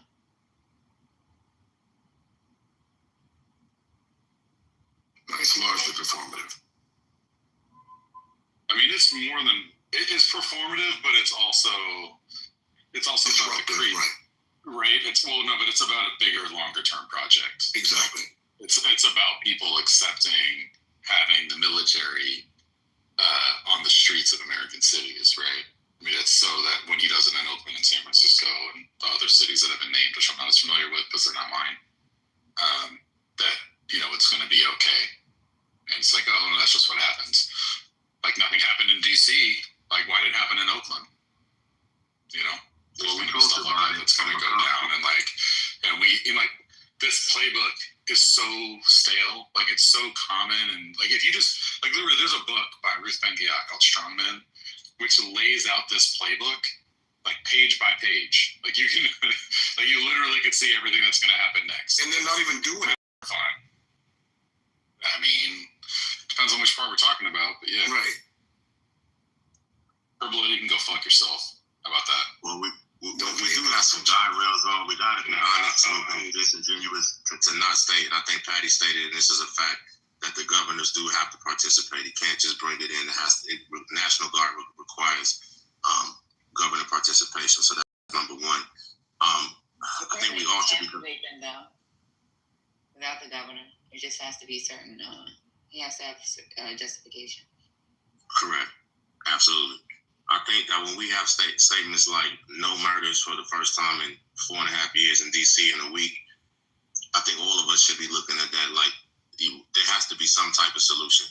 I lived in that area, in an area called Big Chair in Southeast DC off Alabama Avenue, and until you live in it, it's you can talk about it, you can go off the numbers all you want to, but until you live in it on a day-to-day basis, people really don't understand. And most people who live there are happy to have the help. We were talking about them being deployed only to areas like Georgetown and in the high, Blair, Montgomery Blair, and all the up kind of. But don't you think that's a little disingenuous, though? Go ahead. I'm sorry. I mean, you have a military. I'm asking. Don't you think that's a little disingenuous? You have a military presence that's not sustainable on the streets of DC. Of course, there's not going to be any crime. Of course, there's going to be for that time period, for the time that they're doing their occupation or whatever you want to call it. There's not going to be any crime. So what you're lending to is not necessarily it's disingenuous. You don't think? No. You think that when they leave that business won't resume as normal? Only because I'm from living in that area and I work a lot. And no, that's not what I'm asking you, brother. I'm asking you specifically. Do you think that when that military occupation leaves that area in however many preset days that they can be there, do you think the business will resume as normal? So you're asking us to acknowledge the fact that there's no crime in that time period and that should be looked at, but that's not a sustainable effort. You're not going to continue to have the military in that area for good. Let me tell you why. And being from having and having come from that community. What we're not factoring in is not just the military, not just Trump. People are still people. And there's plenty of pastors, there's plenty of nonprofits, whatever, that just need a canopy of cover, just a moment of respite to be able to implement some programs, policies about 90 days, right? You're not going to get 90 days, though. It's illegal. Remember that 90 days? Mentioned that? That's that 90 days I'm talking about. So what he's saying. So you talking about 90 days. Let's say you got 30 days. What you going to do with the 30 days? So we got 30 days. And like I said, if you haven't lived there, the pressure is unbelievable. I've lived there through the regentrification. You know, unfortunately, when in my older days, I've been locked up in 7D. That's my community. I'm from there, right? We just needed a breath, just a moment, so we could put a plan, put a strategy together. I know guys who are boots on the ground right now who are trying to make a difference. So when this 30 days is up, the community will be different. So some of this point is just going to be wait and see, but there are people who are there on the ground who needed this cover. I don't understand what you mean there. You know what? The crime has been trending. The crime has been trending downward, Q. I don't understand what you're saying. They've had this, the process has been that. What you all living there, so I'm trying to get you to see. This might be a little anecdotal, but living there, what you all call downward, just going by the numbers, is still unbearable. It's unbearable. Going down from 150 murders to 120. Unbearable from what year? Because nigga, if this is unbearable, then everybody was dead in the 90s and 80s. If you think that this is unbearable, then the whole we're not even existing right now. Is my point, stupid. That's my point. You see how dumb you sound? The reason why, because this has been going on. With that concept of reality, we wouldn't even exist right now if that was the case. If it's unbearable to that extent, we wouldn't be here right now, because the 90s and the 80s were way worse than it is right now. So you just made my point. We're not there. You made my fucking point, stupid. The black family, the black family, a black family and black culture in Washington, D.C. don't exist. We've been gentrified. We've been moved to Prince George's County. You're not from the area. I'm from the area. We don't exist. We don't have nothing left. But that doesn't have anything to do with the crime, though, brother. I mean, they're making a correlation. Let's bring it back. Focus. We're talking about a solution. Wait a minute. We're talking about a 30-day solution. You're saying that the National Guard comes in, and then they're saying that we're going to start putting things into place. It gives the pastors, community organizations, community leaders, it gives us a chance. We didn't even have a chance before. So you don't have a chance. Okay. Go ahead. Can I just say something real quick? Let me say this real quick, and then I'll be more than happy to say. After the destruction that happened with Rayford in the 80s and all the crack that came in, and Mary, we had a mayor that was on crack. That's how bad DC was, right? It's been bad for a long time. Go ahead. I'm not coming from. I'm just telling the facts. You from the area, you know what happened. So anyway, it's been like this for a long time. We finally got 30 days of cover, right? Where the community leaders who want to make a change, who refuse to move, had our houses broken in, been mugged, everything else. We can get out in the community, knock on doors, put some summer programs together, and see if we can make a change. I can't guarantee it, but I know there's people on the ground who are working through this program and through this 30 days to try to make a difference in the community, and that's all we do. Yeah, but let me ask. So let me say this. From everything you just said, right? You know what could have been put into place, right? Everything that you say that the pastors are doing, you're talking about social programming. That's what you're talking about. When the government, when we're talking about the U.S. government, cuts things that will lead to social programming, or even social program that was already there, and they cut that, don't you think that policing is like the wrong step? Because you're talking about after the fact situation. Mind you, if the crime is trending down, right, and then they cut social programming, wouldn't that help tick the crime back up? You're trying to find this quick solution, and look at what you're saying, 30 days. Bruh, that's not it. That's not going to help the social well-being of the community. You want to help the social well-being community? You pay for it.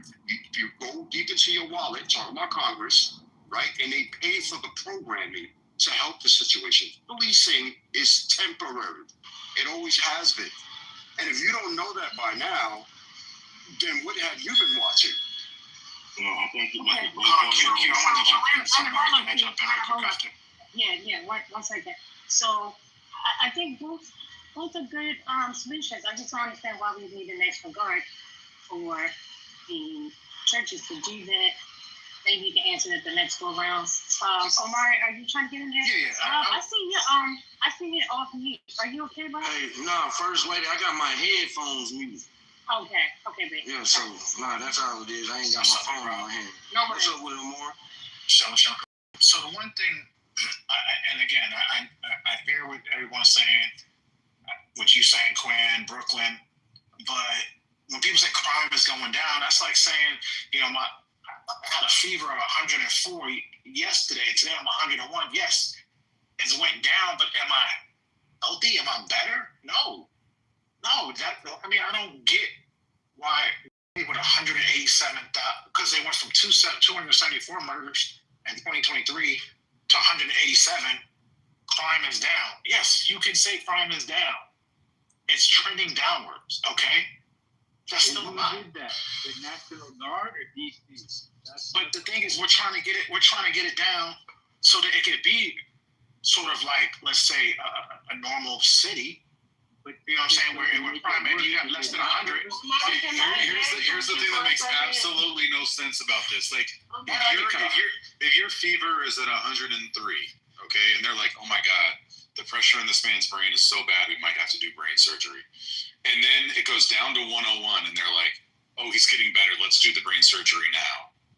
Exactly. That makes no sense. So that is the actual, like, to use your not great analogy, that would be the equivalent of what is being done now. And the worst thing is that it isn't even the right thing to do. They're not doing to try to reduce crime.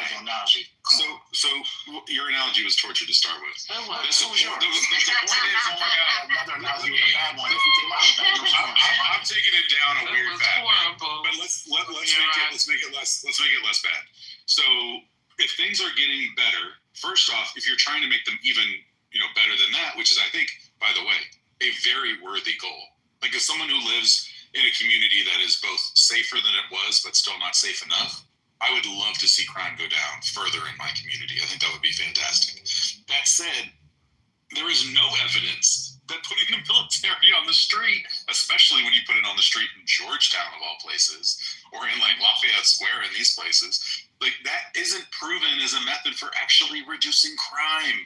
Like, first off, yes, it has all around the world a million times. When did you see someone put guards inside the DC? I'm from California, like you. I remember. I don't know how old you are. I think you're almost as old as I am. So I'm 47. I'm probably older than you. Oh, you're older than me. Okay, cool. So you remember the Rodney King riots, for example? Right. We remember the Rodney King riots. Yeah. So the actual only equation it is. So to quell something that's ongoing, there can be some value to that. But when you're talking about long-term, what sometimes they call structural crime, where basically people are in such desperate, people go traveling. That there's a cycle of violence that is ongoing and sustained. That when those things happen, when that's what's going down, that the actual answer is not to put more police on the streets. It's that there's Amore, any of y'all that's from like the crack era, man, from any major city has probably experienced a low key occupation in your neighborhood, and you've seen and you've seen that when the laws was hot for them couple days, everything went down, man. The mere presence of the police or whatever, of course, is gonna keep criminals out of that. That's not deterring crime, man. What that is doing, that's a political statement for politicians to go out and say, hey, we put a stamp on crime, and as soon as we left, the Democrats couldn't do what they're supposed to do. The fucking military is not supposed to be deployed on United States citizens. What's happening in Washington, D.C. could be just like to happen in any place in America. Because of crime. No, it's not a good thing. And to try to splice it as a good thing is showing bad precedent. Show me in the history of the United States where we've had a precedent of deploying the military on our citizens when they weren't actually rioting when they actually were like, it's not sustainable. It's a good answer. This is a nation's capital. The good answer to your question, Rob, is actually following the Civil War, when we were basically quelling the Confederacy, and we were basically forcing the traitors to not be traitorous any longer. Like that's the best example of when we actually did that. So doing that. But hold on a second.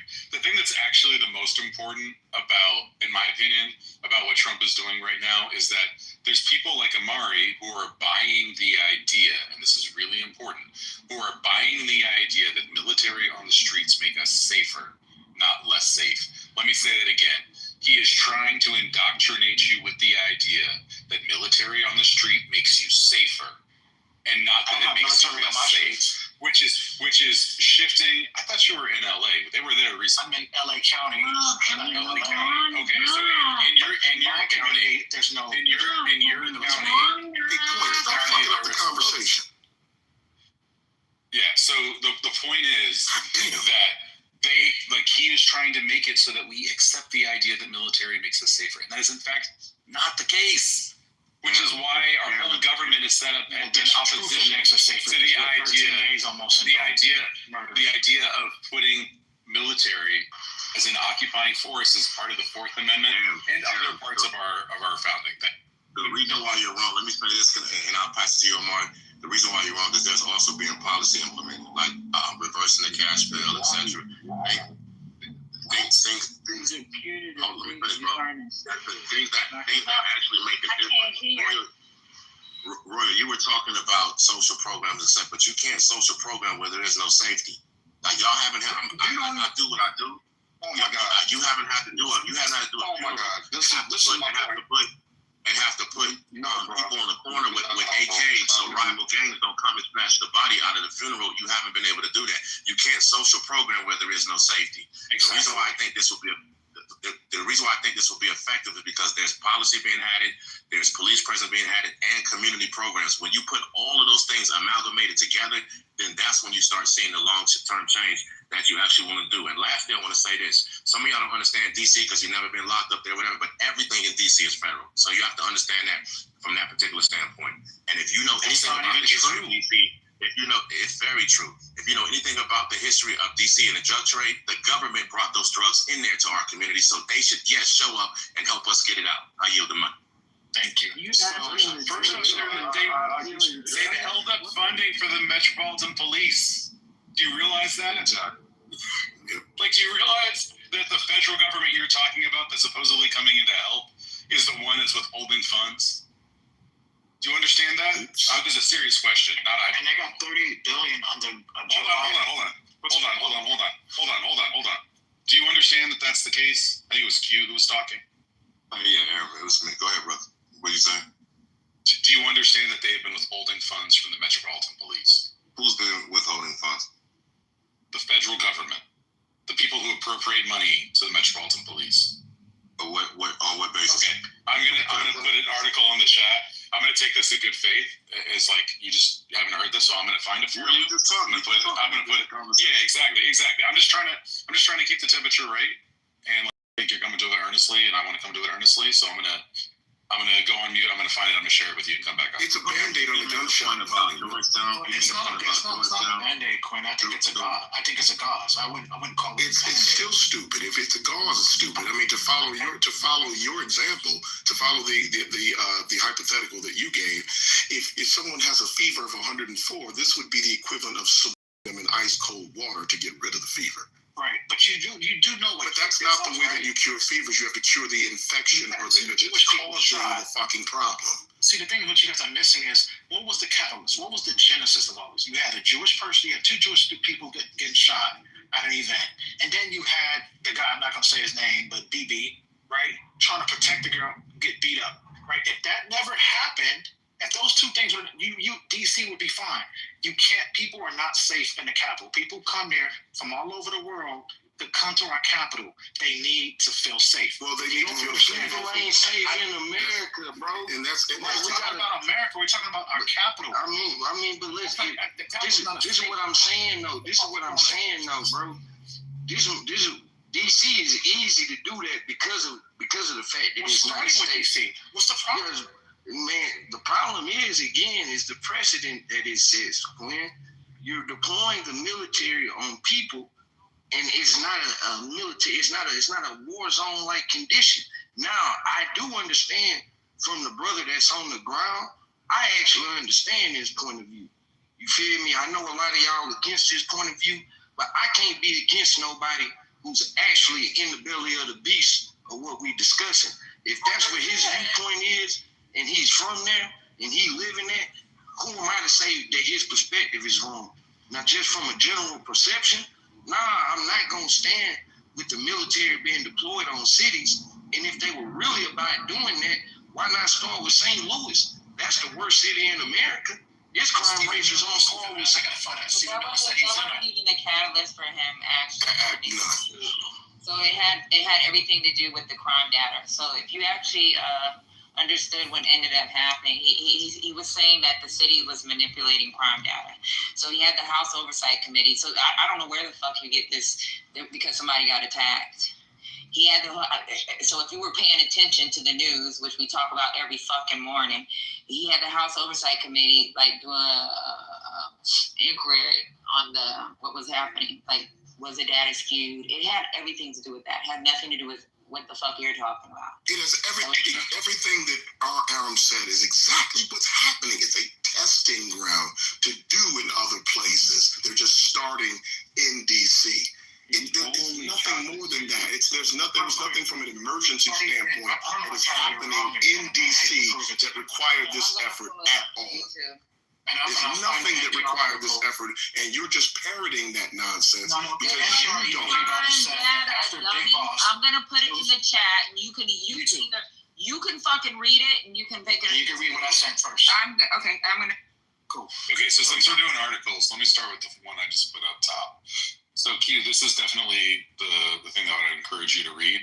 That basically talks about how because they're incompetent, they cut $1 billion out of the budget for DC, including a lot of funds for the Metropolitan Police.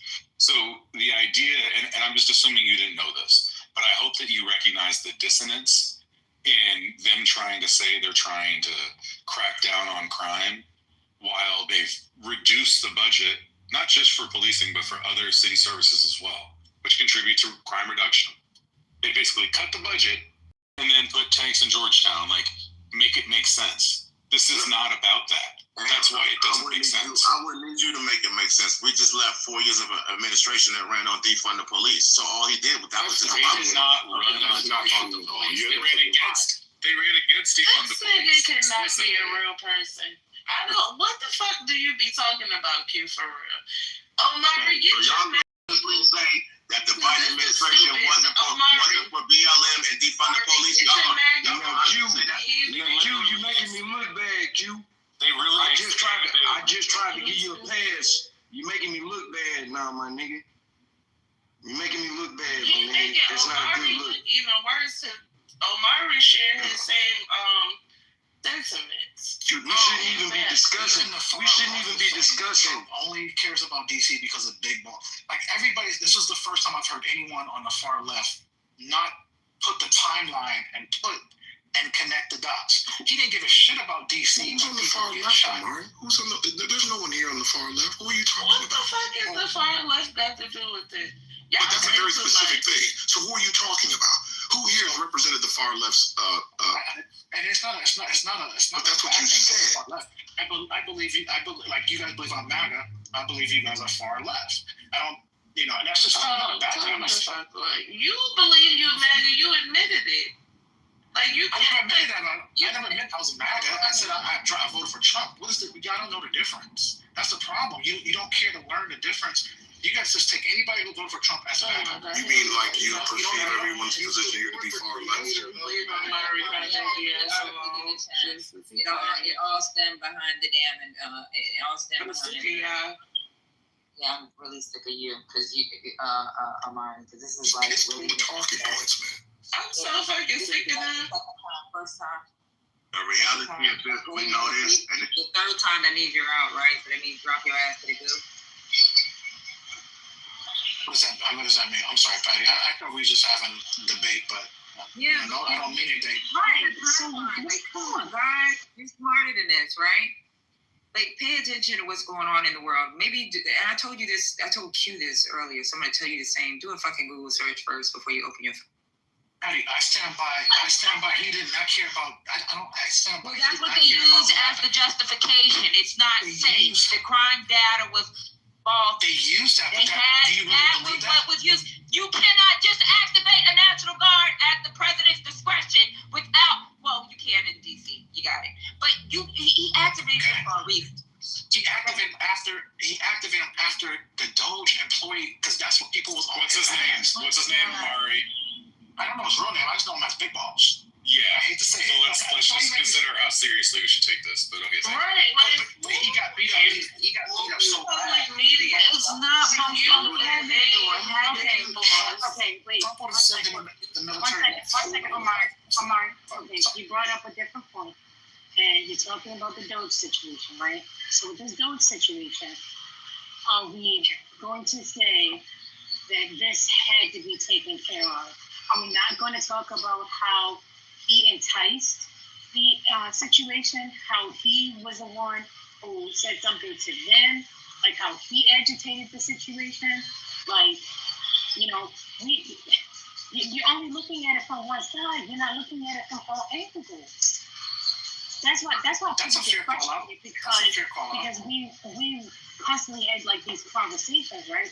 And it's in fact, he's over there and he tells his girlfriend, get in the car before these niggas come over here, something or whatever. And then of course somebody's gonna say something back to him. They don't know who this guy is, right? We don't know the full facts of it. But instead of investigating, we go full-fledged, we're gonna send the National Guard in because this guy got beat up. Come on. And you're looking at your argument. It's not crime until white people or Jews die. Our community's been bad for years. For the last 30, 40 years. But it had nothing to do with no data. The data's been terrible. We were number one for like 5 years in a row. The data had nothing to do with it. It's not a crime. It's not a crime until white folks or Jews get affected. Now all of a sudden, and that's what this is about. And that's what I'm trying to say. Lies and then keep talking. But why can't y'all see that in real time? They just send the guard in to help with the crack epidemic. Why can't you see white folks and Jews, because they re-gentrified our neighborhood. I lived there. They re-gentrified our neighborhood, kicked all of us out, moved us to PG County, moved the white folks in. They found that it was still unsafe. Now when white folks and Jews, now it's crime. Now it's crime. Okay, so you're making that point. That's a good point. Right. Like, And he's the one in support of it, though. That's what I'm saying. But imagine how confused you have to be. What's the point of keeping black people? Imagine being so confused that you're saying that Trump sending the military in is good. Aaron can go. That's fine. No, go ahead. I didn't get to hear your point. All right, go ahead. He's a mod. I'm coming off the mic. Let me just say the Q. It doesn't make sense to say that, first off, that it only matters when white people and Jews get killed, when the guy who decided that it started to matter is Donald Trump, who didn't send the military in when crime was higher, frankly, during his first term.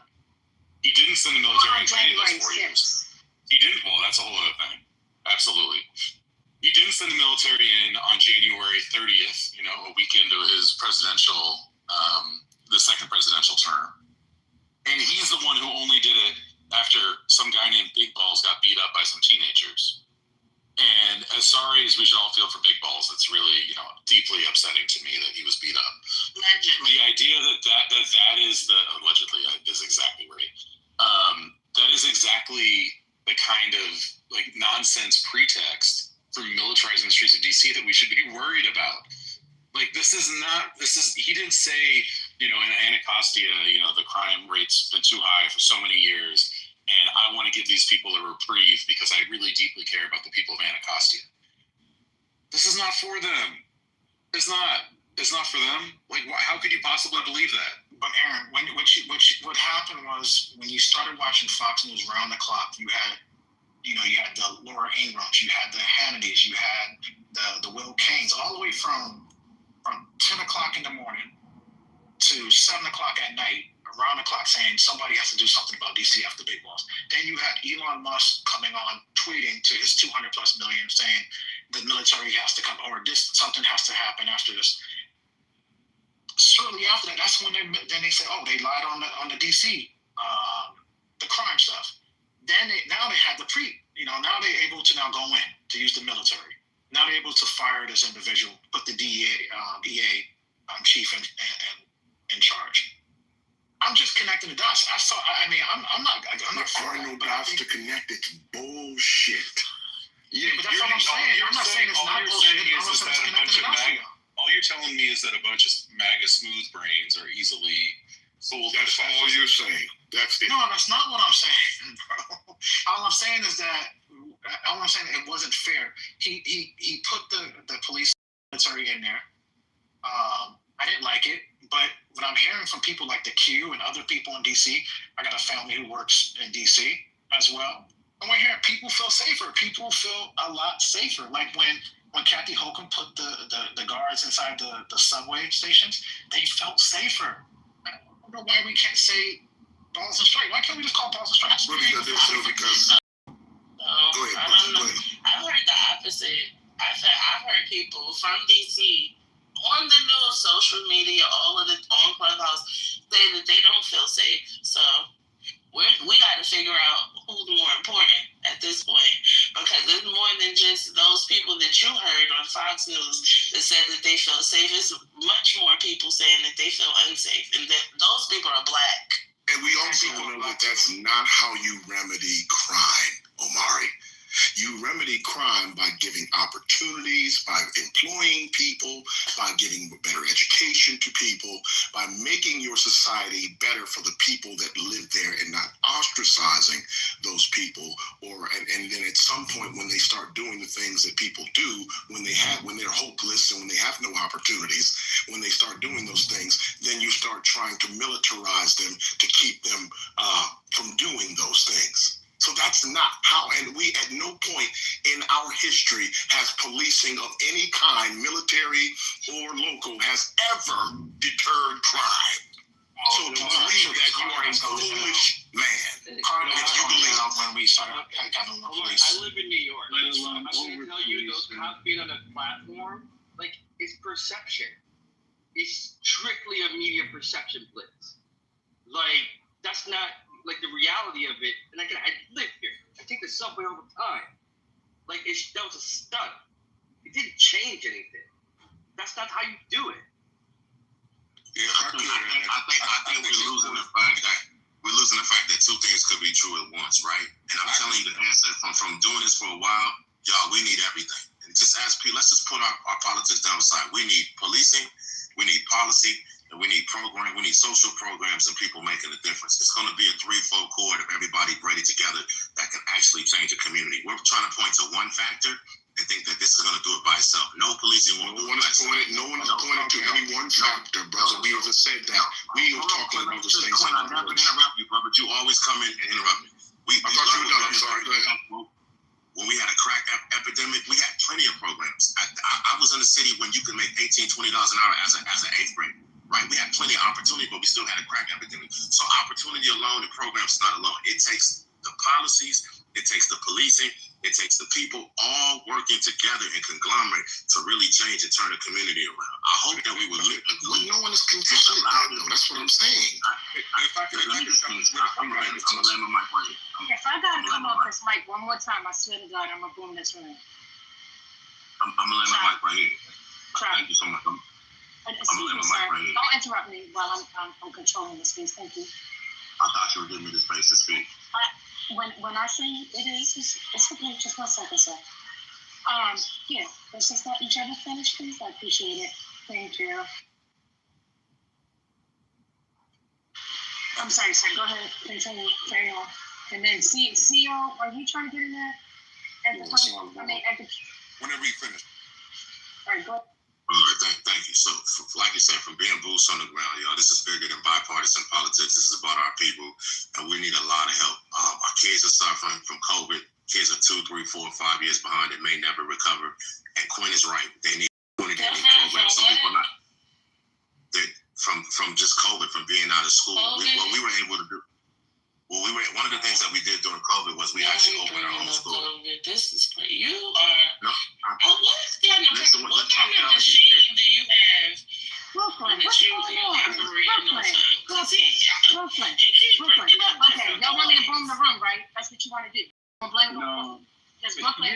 person that's interrupting right now. Stop.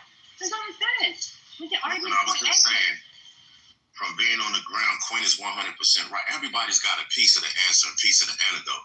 But if you bring your piece with my piece and this piece, some of the crime that you're seeing, Brooklyn, is because we have kids who are displaced in high school, etc., that are what Quinn was talking about, that are without opportunity. A lot of these kids, if they're not going to go to college, they need certifications, they need trades. Y'all, it's a lot that has to happen for this community to turn around.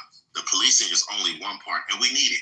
Because we've been overrun with drugs, we have a broken family structure. There's so many things that order and policing is required because of where we are at this point. 15 seconds. So, in order to say, I'm just saying this, and everybody, we have to understand that law enforcement, the reason why they're in Georgetown is because so that the local law enforcement can localize and centralize on the area that are most crime-ridden, so they can be policed by the people who actually live there, not the federal government. So it's smart. It's actually smart to tend to the areas that are more suburban or more affluent, and let the local police officers who know the people focus on it because they haven't been able to focus on their immediate. Thank you. Time is up. Thank you, sir. If I could add, okay, is it my turn, First Lady? Yes, sir. Go ahead. Yeah. If I could add, your points, Q, I would agree with you. You know what I'm saying? I don't want to be contentious, but I stand where I stand. But you said we need policing. We do need policing to serve and protect the people. We don't need a military in these cities. And the reason he's putting the military there is not about just making the city safe, because it's not sustainable. And Governor Pritzker in Illinois had a press conference today with a big group of people talking about the lawsuits that he's going to file as the military prepares to go into Illinois. So what the government needs to be doing is partnering with cities and partnering with states, strategically trying to work the crime down instead of trying to steal credit. But I think it's worth mentioning as we talk about the multiple tiers and how to comprehensively approach upgrading and changing our cities. I think it's worth mentioning the neighbor to DC, Mayor Brandon Scott, who just recently is responsible, gets credit for reducing the Baltimore's homicide rate by 62%. And it was said that it hadn't been that low in Baltimore since 1978. How did he do it? By investing in the youth and putting resources in the community. He said it's scientifically proven that if you do that, crime goes down. So shouts out to Mayor Brandon Scott over there in Baltimore, right next to DC, for doing it the right way. See, and that's a point that I was trying to make earlier about all types of social programming. At the end of the day, like you brought up, or someone brought up, what are you supposed to do with the gang members? Well, the gang members wouldn't exist if social programming opportunities were in place. Like, they just wouldn't exist. The reason why they're gangs is because they're doing illegal activity, mostly to do with monetary gains. That's what it's for. So you get rid of that aspect of it, right? Then there won't be any gangs, or there'll be little gangs. People who be doing crimes are people who actually want to do crimes, and I don't think most people want to actually do crimes. So, this is just like a simple thing that we know across the board it works. Just like someone else said, I think it was QC, you said it's scientific. At the same time, you have areas in the United States, suburbs, rural areas, who are not policed. The police only come out when something happens or they're called, right? And at the same time, as somebody brought this up, police really don't deter much. They only come after the fact, after a crime has happened. So they come mostly in investigative situations, right? The police you might see standing on the corner, right? Yeah, they're there, they're a presence, and that's cool, but that's not where the crime is going to happen. The crime is going to happen where they're not standing, and that's a lot of space. So again, the way they fix this is social. And I also, this needs to be said, because I think it's ridiculous that it has to be, but because someone asserts that crime is going down, does not imply that you're not going to see crime at all. So if crime at 0% is what the anticipation is or the goal, then you have already failed. You will never, ever see crime at 0% anywhere. So if that is the metric that some of you are using, then it's disingenuous, it is foolish, and you've already lost, and you're setting the bar at a place where there can be no argument. Crime trending downward means that you have less crime happening in the area. Could we actually keep the mentally deficient people in the audience, or keep them quiet? That would be helpful. So, I mean, it just in summarizing, like that's an unrealistic goal. It's not something we should shoot for. Not even something we should even talk about, because it's foolish. If it's saying crime is trending downward, that means that something's being done to make it so that that we're having less crime than we've had at different instances. That's how they're reporting it properly as well. The concern, I think we need better metrics on how we collect crime data. I don't know, Quinn. I think crime going down, but 187 murders to me is not going down. So if there was 200 last year, 187 this year, it's just go up or down.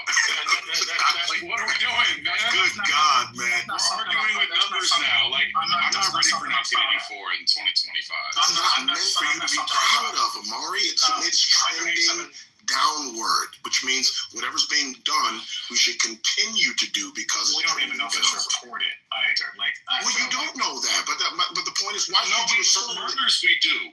To be fair, there are things like rape is notoriously undercounted for a bunch of reasons that I'm not even going to bother explaining right now.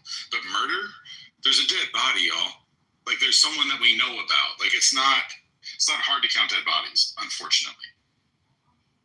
Not in DC anyway. You know, I wanted to insert earlier that when it comes to the National Guard going to certain cities and being, you know, federalized, or, you know, for, like I said, certain cities, it would be a genuine conversation if certain cities weren't being targeted. I believe either it was earlier today or yesterday, or I want to say last week sometime, Trump was asked by a reporter, is he going to send troops to, you know, red states or, you know, red cities? And his answer was, sure, but majority of, he said, if you no, he said, sure, but it's not a lot of them. He said, if you look at the top 25 states, he said most of them are basically Democratic. And so I researched it myself, because I love researching things and, you know, fact checking or whatever have you. And on the top 25 most, you know, violent states, 13 of them were Republican and 12 of them were Democrat. So if we were actually having a genuine talk to fight crime here in America, he would not be targeting blue cities. He would be targeting both red and blue cities, or red and blue states that actually have high crime rates, and not just cascade. So, I was not done talking. I actually haven't said anything all day. So for anyone to try to come off a mic while, you know, even though I had not landed my plane, it's giving that you are listening to respond and not listening to comprehend. So with that being said, I'm going to say this again. If you were actually having a genuine... No, you're not going to repeat yourself.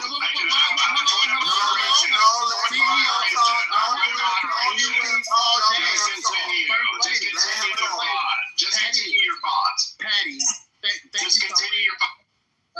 thank you so much. So just with that being said, if we were actually having a genuine conversation on violent crime, we would be targeting cities or states with violent crime, not certain cities or states that did not vote or are currently in favor of the sitting president. And I landed. Anyways, but like I hear your point, but the problem that you're missing, he doesn't like Democrats. Democrats have been trying to trigger him, troll him, And guess what? He's going to make your life happen. He's what they call flood the zone. That's why they're going into LA, bringing ICE in there while the governor's speaking. What the part that you don't understand? Himself. No, you guys have been. He brought it on himself. Let's let Amari finish. I want to hear the insanity. The insanity is this. When you guys spent the last almost decade trolling this man, you don't think he didn't come back to get his lick? You didn't think like y'all was really gonna sit here like he was gonna sit here and be like, wait, is that the job of a president to go back and get let him get the whole bullshit out. Well, we're talking about Trump. He's a petulant child. I mean, we all know that already. So the fact that you guys didn't know that, you guys don't actually know him. The fact that you know Chase for that was an adult. That's an adult, the adult man, the leader of the free world. So and you're making space for him to get his lick back. Like, come on, bro. Like, you can't hold a grown man accountable. Like you wouldn't succumb to your job and say, I'm gonna get my lick back. He would be fired immediately. But we're letting a white man. This is the epitome of white privilege, because he's gotta get his lick back. He doesn't like y'all. The governors of these places are white for the most part. He's going out to Los Angeles. It doesn't matter. It doesn't matter. What I'm saying is the childishness that you're willing to accept, that you're willing to excuse as a grown man. Listen, as the childishness that you're willing to excuse as a grown man. Oh, so what? You don't think he's gonna get it? Why is that even a conversation? Sir, he didn't put nobody. He's a billionaire, a fat ass white billionaire. He didn't get nobody. Nobody put him through hell. You are a grown man. You are a grown man making way for another grown. Can you stop? Can you stop interrupting me, please? You're a grown man making excuses for another grown man to get his lick as the leader of the free world. This is where we're at. And y'all think like somebody is gonna respect y'all. Nobody's looking for your respect. Like, are you serious? They wouldn't even allow this at McDonald's. You can't go to McDonald's and say, hey, yeah, I worked here 4 years ago and y'all pissed me off and I'm here to get my lick back. You would get fired from McDonald's for doing that. You would get fired from any other job. But the leader of the free world is allowed to do this. And you get black men, grown ass black men who back him and cheerlead for him. Right. Like, this is where we're at. The crazy part, though, the crazy part about this is that, guess what? All these red states have, like, let's talk about St. Louis, Missouri. Let's talk about Birmingham, Alabama. Let's talk about Tulsa, Oklahoma. Those places got high-ass crime rates. But he ain't in none of those. He's been in LA. He's been in DC. He wants to go to Chicago. Why? But these red fucking states, they out here murdering people left and right. What the fuck are we talking about? But you out here caping for this motherfucker. Yeah, look at Omaha, Nebraska. They had like a 50% rise in crime. Indianapolis, one of the most terrible cities on the map. He's not doing any of that, but he's gonna continue to do it to black people because you have coons like Omar or whatever his name is, that is going to say, oh, yeah, they're going to figure out an excuse for anything that he does. Instead of just being able to say, yeah, I don't like that. This is, you don't even have the balls to do that. You niggas are sad, bro. The thing that's crazy about this from Amari is that Amari also, like, dude, I remember being on this app with you and you defending what's her name who got shot at the Capitol on January 6th. Now we're talking about that's because I knew her prior. So it doesn't matter if you knew her or not. She was trying to climb. Guess what? She was trying to climb through a window in the U.S. Capitol. That was her personal decision. That whole shot resisting. She was trying to climb through a window at the U.S. Capitol, going towards in the middle of a riot. Trying to go where there were people that you should not go to. I did not. Let me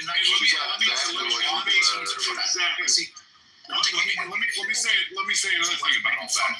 If all of a sudden we're in lick back politics, you know what the Democrats should have done after fucking January 6th? Like, oh my God, they should have been sending should have been martial law in every Republican town in the country, Like it should have been, it should have been like open war against, any of these communities that sent more than one person to January 6th. And the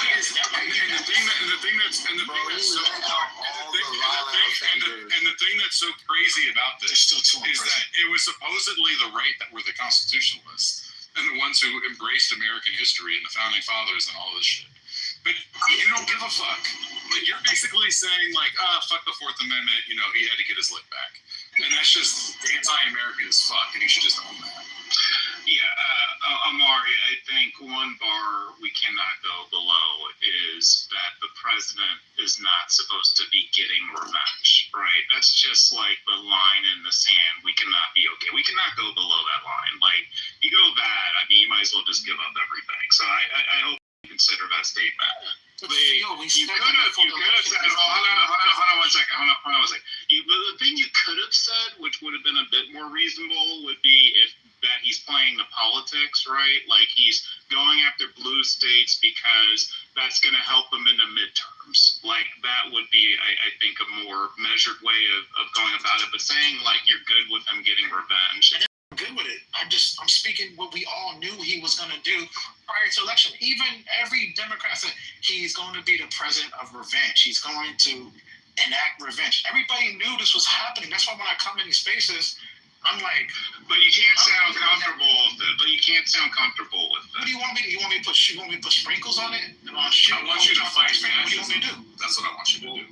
I want you to resist fascism. It's not that you're just saying it.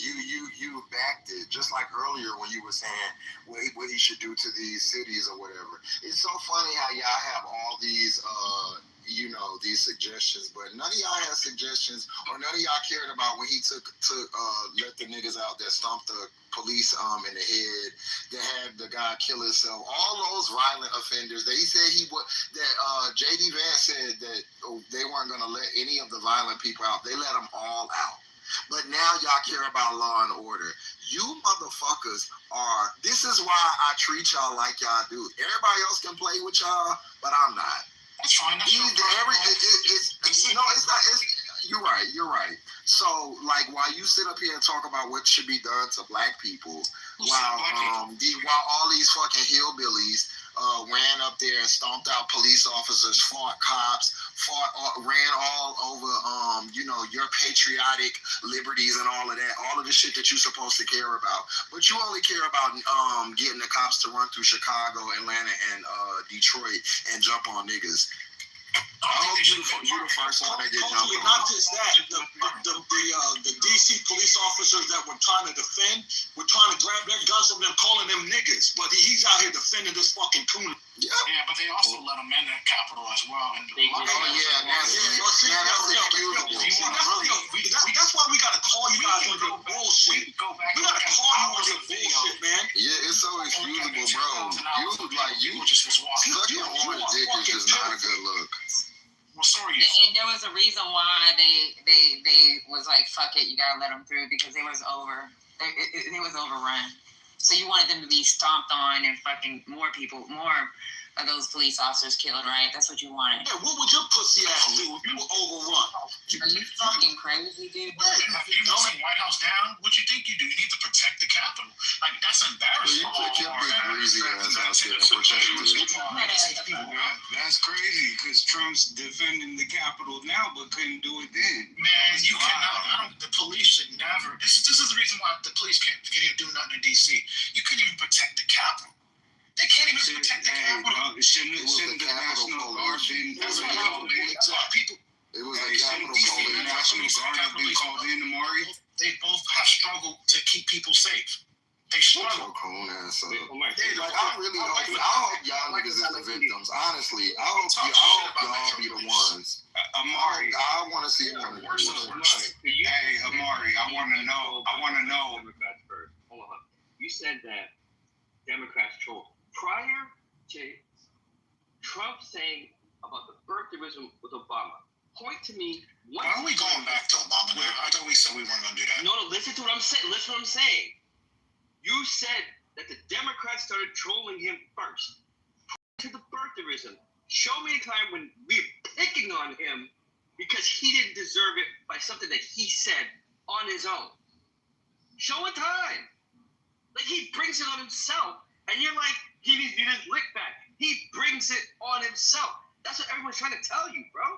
We're talking about actual where he had to be, where his first presidency, the first 600 plus was Mueller time. I'm not saying anyone in this room, I don't see anyone in this room who had that stupid beer can with that fucking retard Robert Mueller on as their PTRs. You basically, he's getting back. And that's what it is. I don't know what to tell you. What you want me to do? That was all Republicans, Amari. And you it was a Republican AG who put Mueller in place. It wasn't Democrats. It was Trump's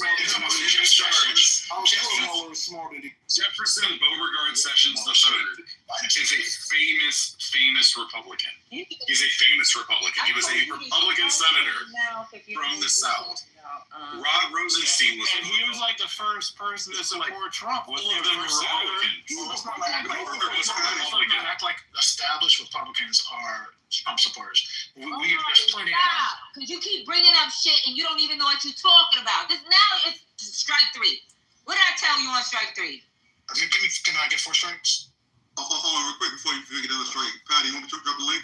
I'll put it in the chat. Can I get the 4th one, please, Patty? Amari, I just want Amari, know who Jeff Sessions is, though, okay? He's super conservative. He ain't establishment, and he was the first Republican senator, I believe, who came out and endorsed Trump. That's the guy who appointed Mueller for special. CEO, let me go as far as to say this. Beauregard Sessions was so fucking diabolical that Coretta Scott King, when they were trying to confirm him the first time, wrote a letter and told them not to confirm his goofy ass. That's how fucking far right that dude. We found out he had to get away from Trump. Imagine that. He said, he said, I don't want to be bothered with Trump. But y'all still rocking for him. Y'all black people are sad, bro. He did keep Stephen Miller from Shut up. Like, why? Stephen Miller, goofy motherfucker like you are. That's why they kept him on. Wait, Amari, you like Stephen Miller? Nah, but he do be making me laugh though. when he does his talk. The Democrats. What the fuck is going on? He said the Democrats are responsible for the murder. You know, when he get, y'all can see it with his hand up. So you're entertained by his goofiness? Because that's exactly what he is. He's goofy. You literally I'm entertained by Hunter Biden. I think Hunter Biden. I'm not listening to that. Like Hunter Biden. I love the Biden podcast. Hunter Biden, when he did that podcast, that was the man right there. I was like, Hunter's all right in my book. Bro, shut the fuck up. Hunter's all right. When he was like, fuck this person, Hunter's all right. He does sound like y'all niggas. I love y'all niggas. Trying to crucify him. We don't need to say nigga around here. You sound like Trent inarticulate. Yeah, he sound like a mix, like, oh my god. I love Hunter Biden. He really makes me laugh. So y'all like, you're such a fucking... you're not black until... I'm not black. Okay, Joe Biden. Okay, I'll be Joe Biden. Joe Biden is blacker than you, hoe ass nigga. Hey, skin folk ain't your kin folk. Let's keep it real. Pop, okay. You just come in here blowing dick like, yo, but that's what he did. But so what? I'm just telling you guys. All right, I'm just telling you guys. I hope they sat your big goofy greasy ass up out of a car and beat the fuck out you. They gonna do that to you first, though. Yeah. Mm-hmm.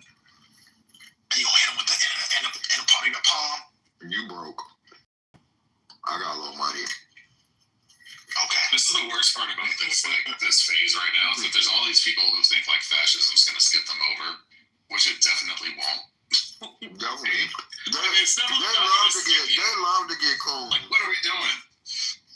They got the man who had the Trump restaurant. They definitely getting your coon ass with that badass lineup. They think if they bathe in the coonery, that like fascism is just gonna pass them over. I don't think like the woman who did that you wake up thinking about it. I wake probably go think Remember about that song that they what I played gotta a do for couple that. months ago on here? I'm sure you And like, do. they all got deported. Yeah. Oh yeah, I will vote for Donald Trump, and then they all got Yeah, deported. that one. That's the one. I could care less if Donald Trump died today. Crazy. I would not lose sleep. Okay. I'm sure you feel the same one. But you voted for what he stands I'm for. allowed to vote for whoever.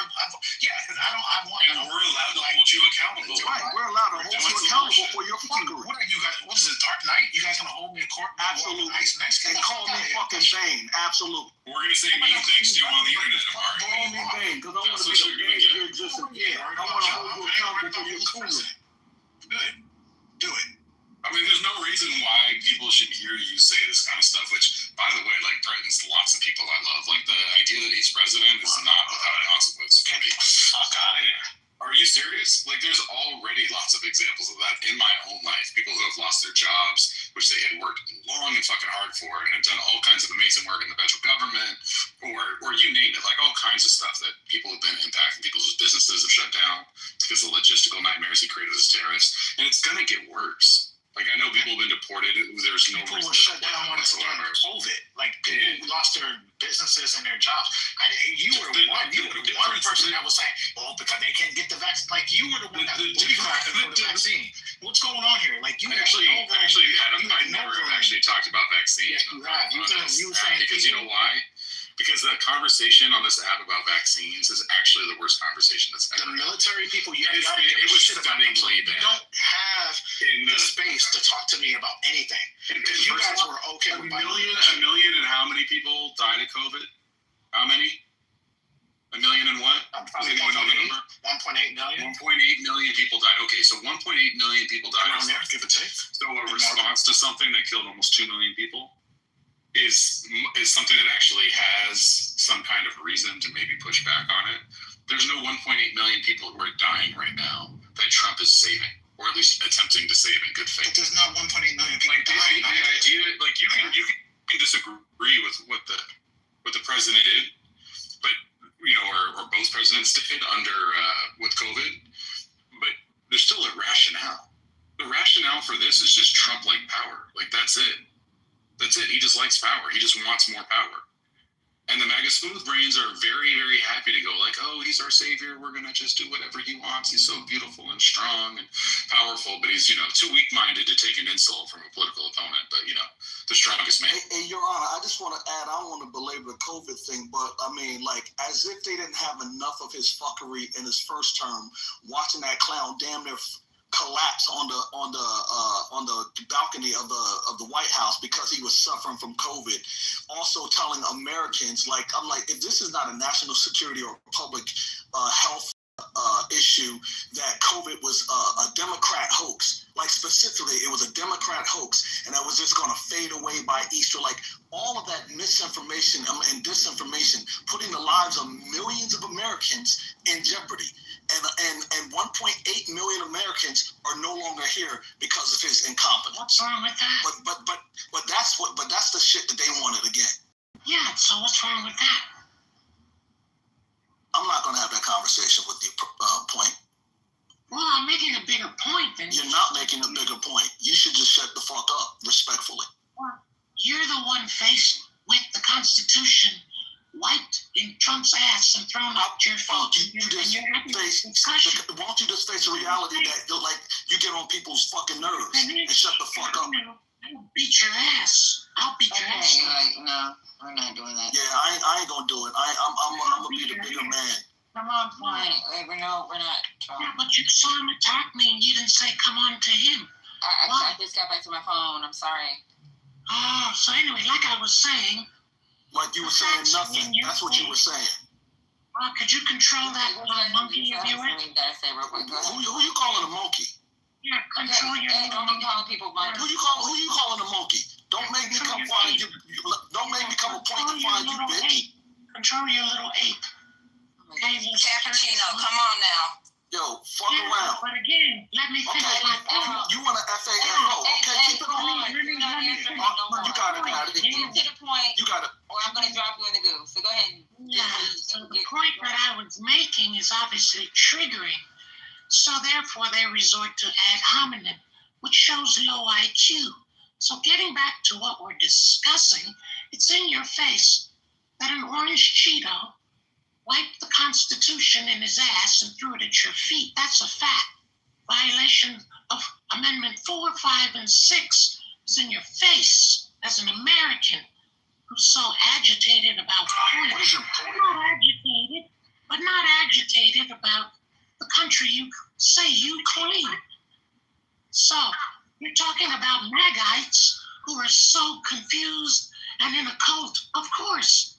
And you're wondering why they're in power? Can you land, please? Can you understand the bigger point? The point is it's in your face and you're mad. And you have no defense. That's why you're angry. I'm not angry, Point. Oh, you're just doing ad hominems because you're triggered. I'm not doing ad hominems. I rest myself. Yeah, thank you. And I'll beat your ass. Okay, sure. You want me to send you my address? We can find out when I Let's not do it. No. Definitely. You go. Yeah, I want to pull up. I walk on pull-ups. Well, me and Point will go out to lunch. I got no problem with Point. Yeah, you have a problem with the dictator in your face. That's the problem. But Point, do you have a problem with the dictator, Point? But rather than focus on that, right? Because you're so steeped in democracy and the United States of America, rather than focus on what I raised, you want to focus on what? Court gestures, people in a cult. That's not the issue right now. The issue's even bigger than red and blue. I raised that yesterday. I wasn't here yesterday, Point. What was your point yesterday, Point? Wow, that's the problem. That's what you're focused on. What was your point yesterday, Point? I missed it. I wasn't here yesterday. Replays. Okay, I'll check the replays. Thank you, Patty, for indulging us. Painfully indulging us. Think you're gonna insult me and I don't pull up and beat your ass? Point. Cut it out, Point. Come on, Point. Let it go. Point, no, I don't got no problem with her or him or whoever. Point. Which is also part of the problem in the the right coin. So now let's get back to DC. That's where I wanted to talk. Back on DC. So go ahead. What's your point on DC? So we DC is too goddamn. DC is twofold. For those with small mindsets, you can only focus on one at a time. Not my problem. But DC is twofold. Because some of us are steeped in DC for more than 20 years, and it's the absence of the black father who are not supervising kids run amok in DC. All right, we're going to set this one down. Go ahead, Patty. You got this one. You see my point? And then the second part of DC is, yes, you have an orange Cheeto inflicting martial law. We get it. But I said to myself, let's really discuss the whole issue, not just a part of it. Yeah, it wasn't serious when your mayor was smoking crack, right? You're right. Let's move on. Go get your First, he's never been my mayor, but go ahead. Do we want to talk about it and the black father in D.C.? We absolutely do now. Wait, you're not giving a black person point, so, but I do want to talk about that. No, you don't want to talk. No, I want to talk about you're not getting being a black person, but that's a whole nother conversation. But you're trying to lecture black people. Come on, Point. Let's cut it out. It is an issue. Why are we sitting here and acting like it's not an issue? Hold on, CEO. It's not an issue. 77% of the households are fatherless. But CEO, what? And just in DC? In DC, yeah. In DC. Please don't tell me that you're falling for this. Come on, CEO. I'm just saying that is an issue. Like, it does play a role. It's not an issue. It's not. It is an issue. A huge fucking issue for those of us that live in DC and know DC. Not only from Northeast, Southeast, South portions of Southwest. We know what's up. We've known what's up before. We knew what was up before Trump got in office. We knew what was up in DC with absent black fathers. So don't fuck around and find out and try me. Because I know what I'm talking about. You're triggered because you don't know. You're triggered because you don't know.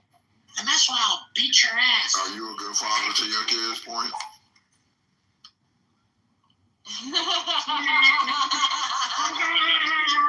So what's built into that is... Let's unpack that.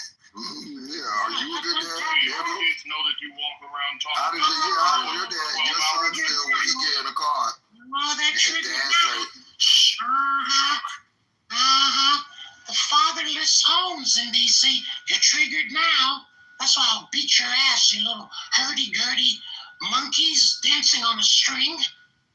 Fuck out of here. Do your children know that you walk around talking like a muppet for 6 hours out of the day? They're triggered now. Behind an app Point. They're triggered now. Let's talk about the mayor that set the culture for decadence in D.C. For drugs. The mayor of D.C. did for black people. For drugs and gangs. So let's talk about it. You want to go back? You want to talk about it? No, you don't. What does the mayor being on drugs You have to do don't. with it? That mayor is the reason why black people have federal jobs and that's it right now. Now you need the National Guard to help black men raise their kids. Don't you get it? Don't you get the point? I would get it if you were actually being serious and you coherently made a point, but you're not making any sense. It's your kids. I'm with Quinn. You're from Bellevue. Now you're triggered. Now you get my point. You need the National Guard to help you raise your kids, black men. Shut up, Ho. Oh, I hit a nerve. Oh, I hit a nerve. That's why they goo me. The truth hurts so deep, so badly. But take that, motherfucker. You just get kind of blowing you up. That's why my name is Point Taken. Take that deep. Motherfucker, pause. It don't be funny. Yeah, that shit is corny as fuck. But it was true. Yeah, but it was true. You could do better. That's why you can't address it. Notice you won't address it. There's nothing to address. Why was that right? Yeah, why am I going to address it like lunacy? It's true. You sitting on this app, wherever the fuck you are, like nobody, like, come on, Point. Why are they so triggered instead of addressing the issue? I mean, all y'all can do like protagonists. I hope you're the best dad you can be, because y'all be worried about other people's kids. That's the issue. The National Guard will raise your kids. That's what I ain't raising my daughter. Yeah. Y'all niggas better not have no issues with y'all baby mother. No issues with y'all kid, because y'all always be in other parents' business. The black parents, the black dad. Nigga, you go get them. Y'all the ones who be hanging out with them. Right. Yeah, that's what's wrong. The National Guard. And none of y'all niggas better not hang out with no niggas that's not. See, that'd be the whole thing. Y'all be saying all of this and all that. I bet you if I go in your group of friends, it's a deadbeat dad or two. It be y'all homeboy, yo. The National Guard will help you raise your kids, black men. Nah, I don't need National Guard raising. This really, we can move on from this. This is stupid. Yeah, it's stupid. And Point, so you know I'm married to my baby's mama. Shout out to you, Commander. And Points also that you know that there are places where you can go and get help. But I'm not even being funny. I'm a model. I'm a model and a TV actress. What do you do, big boy? Well, I've been doing that for quite some time. What I don't do is talk like a muppet for 12 hours. That's what I got. My role's ended at some point. Yeah, what you do is hog the mic and deflect from the black men not raising their kids. I think Quinn was telling you he lives a lot of real life in these streets, unlike you, Quinn. I'm outside, motherfuckers. Outside sounded like a muppet. To Quinn's I'm point. outside, motherfuckers, and I know what I'm talking about. You must be in a phone booth. You must be in the last phone booth left in New York or wherever the fuck you are. Talking You like got mad.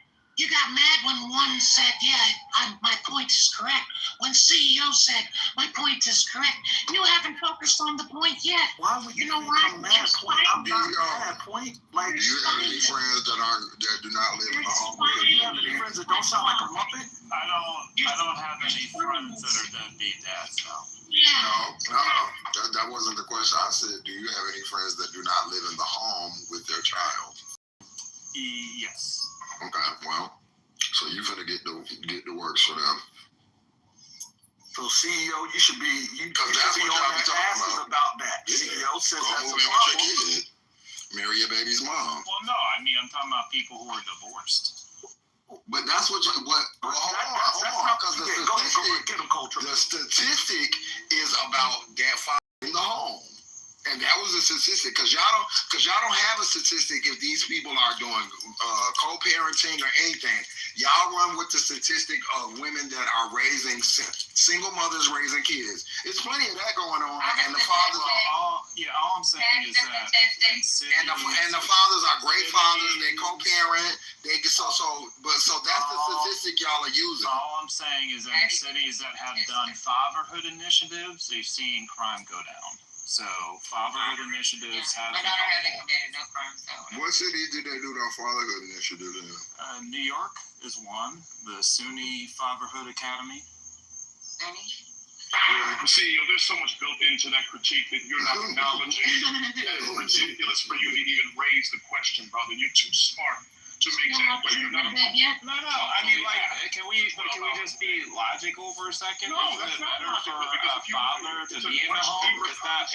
You don't think is there a difference between a father being in a home and not being in a home? Absolutely. Yes, there is. Okay. So then, what is the have to be about the topic then? To Justice's point, one doesn't imply that because that father doesn't physically live in the home with his children. This is so stupid. I feel like it does on an individual level. Of course, it does on an individual level. But if you look at it in the aggregate, no, it doesn't. Not in the aggregate either. That's what it doesn't. Crazy. Because 9 times out of 10, the parent will be the mother would be awarded custody of the children, and the father is still ever so present in that child's life. But you played it as if, hey, well, the problem is that because there's a fatherless home, that's why we have the problem. But you never accounted for all the fathers that are still very present in their children's lives. I never said it that way. Well, I never said it that way, so you just put in words. No, you did. Hold on, you did not preface it by saying. No. Because hold on. Because Point was coming at it like, well, the problem is that there's a fatherless home, and you're like, well, yeah, that is an issue. Then you try to delineate and say, well, it's because of divorce. Now, so which one is it? Which one of those lines that we want to chase? You weren't even trying to hear what I was saying. Just asked me if I knew anybody who didn't live with their child, and I said, yeah, I have divorced friends. Okay, got it. I heard that. Okay. Yeah, I mean, you don't gotta have smoke with me for no reason.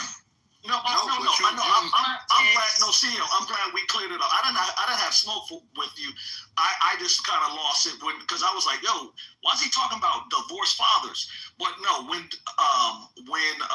Just said, oh, do you have any divorced friends who don't have whose fathers or who kids don't have fathers in the home? You said, yeah, divorced ones. Then that makes sense. So I don't have smoke for you.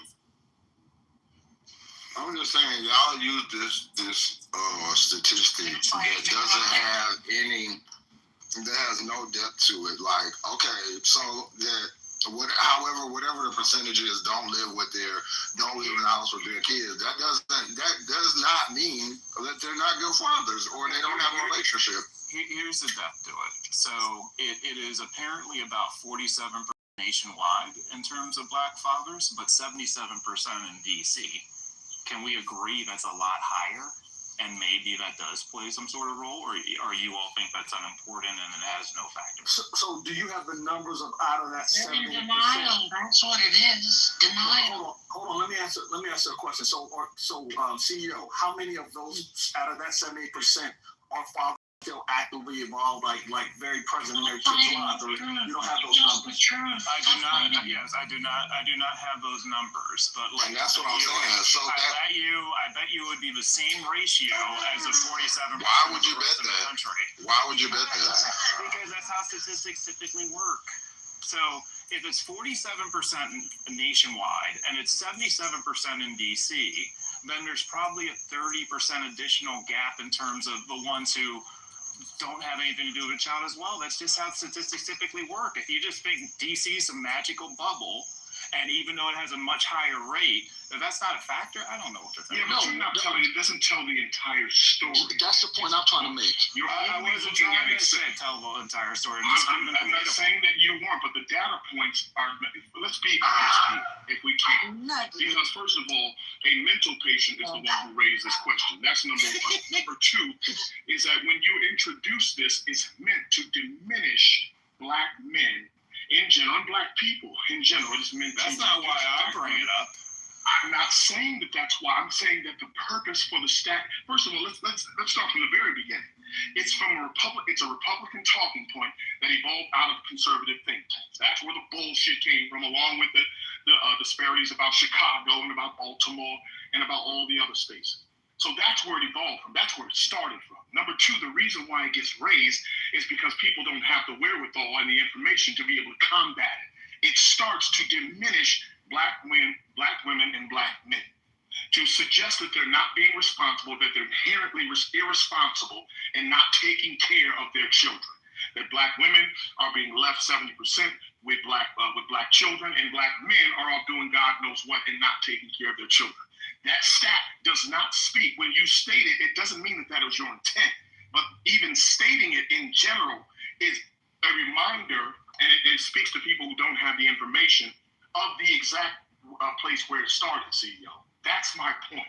It doesn't give full context. It's meant to diminish. So when you say it without context, that's what it does. Yeah, and that's the point. That's the thing. You led with 78%, but you didn't give the real true number on how, like what's the breakdown of that? Okay, if 78% is the number in DC, what's the percentage of those fathers that are still present in their child's lives? If that number is 46, if you said that it pans out to what it may be either nationally or just in other regions, then state that number. Don't state the number that's meant to just make black men look like that they're just out here just being complete deadbeats. The number is to suggest that there is something unique going on in DC that is different than the average of the rest of the country. Is there something wrong with stating that? Yeah, because why would it be? What's unique? Don't know. The only thing unique about DC is that it's a black place. Unemployment rates are higher than other places. Okay, that could be a factor. That's a unique thing too. There you go. That could be a factor. Right? That could be a factor. But one way to go about it is opposed to just arbitrarily debating about it is maybe lifting up the hood and figuring out why. Yeah, right? but That could be a useful exercise. You're right. It's not even driving the conversation. And it has to be doing is it's supporting the narrative. That's exactly it. And do it. And listen, if you were to say that number, but this is the reason why this is the way it is. If it was a full conversation, but I don't know. Maybe we could discuss it together and figure it out. Then you shouldn't, and you're smart enough to understand. You shouldn't repeat things you don't understand the complexity of. I disagree with that. It is important detail that on average black men are not in 47% of homes, but in DC it's 77%. That is worth talking about. Absolutely. If you were making comparisons to other places. I am making comparisons to other places. The 47% is 47% nationwide, 77% in DC. So what do you like? What's your solution? What's your plan? Other than fatherhood initiative. Several people have a fatherhood initiative. Oh, how innovative. But several people have just mentioned it, and so this is the thing with that whole situation. If y'all gave a fuck for real, if it was genuine, then fine. let's have the time. But y'all be just saying it to be to be shitting on people, and then it's not even like a whole like statistic. So right, that's exactly what I'm saying, Just. Like if you're giving the stats for Oklahoma with the same kind of demographic and the same the earning capacity or the same economics as they would be reflective of DC, and they reflected the same thing. This is part of the full conversation, not isolating a place where Black people reside in the most amount of numbers. Of course, there's going to be more Black people doing more things if most of the people in that region are Black. Right. That does not account for a higher percentage. Yes, it does. This is within group. This is in group. This is in group comparison. We're taking in group comparisons. You just said in group comparison nationwide is 47%. In DC, it's 77%. In group. Bro. In group. So there's a larger concentration of Black men. It means for every 100 Black men, it's 77 in DC, 47 nationwide. Okay, what are we talking about? Okay, CEO. I don't understand this kind of stuff. So riddle me this, CEO. I mean, if you were so bold to just state the number, okay, so then what's the further conversation is, you said, well, there's something unique going on, so then, but you never brought any other supporting claims of what that uniqueness is. It's just because we can discuss it. You said economics. You said economics. Great. Economics may be a factor. Okay. Two things. I didn't make that. I was just giving the data point. Like I didn't know we were having a discussion. Like if y'all want to have a discussion about why it's like we can do that. We can do a discussion. Yes, I do. Yeah. Yes, I do. So I don't understand why you do. Why? Because nigga, would you shut your ugly ass? There's nowhere to run from reality. You should discuss reality. Okay, no, so I don't. We're trying to have a serious conversation. Yeah, I'm not debating that, but that's what I'm saying. So like you said that, and that's why you keep hearing those kind of press, because it's like we want to have that engaging conversation. Like you threw out the number. Want to unpack it? Let's unpack it. I'm not interested in having that conversation, and the reason I'm not is because people don't have it in good faith. It's stupid, just like it started out in this conversation. So I hear you. If it was in good faith, but yeah, right. But it's not in good faith, especially when and then to try to act as if people shouldn't, like the blanket number should just spark conversation. The conversation's been had at. The conversation's been had on a regular basis, and the general consensus is when you have that conversation, it's not being had in full. It's not being discussed in full because the point of it, my original point, is to diminish Black men and Black women and their role and responsibility in their children's lives. That's the point of it. To start the conversation with that, and only that, means that you're also going to not trigger people, but it's going to elicit the response that we're getting. Unless it's being discussed in good faith, how it's introduced makes a big difference. Hey, guys, let's break down this Republican talking point. We can acknowledge that it's nonsense out of the gate, but let's talk about what's built into this. That's a good faith conversation, not one that's being introduced by a person who sounds like Janice from the fucking Muppets every time they come on the fucking app. That's what we're talking about. Okay, well, all right. So why not just say that and let's have the conversation? Because that wasn't the original conversation. It was introduced by someone being disingenuous. That's all. Okay. Again, you're assuming that he's being disingenuous. That's an assumption. No. I didn't assume CEO was being disingenuous. I said the way it's being introduced. I didn't assume he was. But as the conversation goes on, and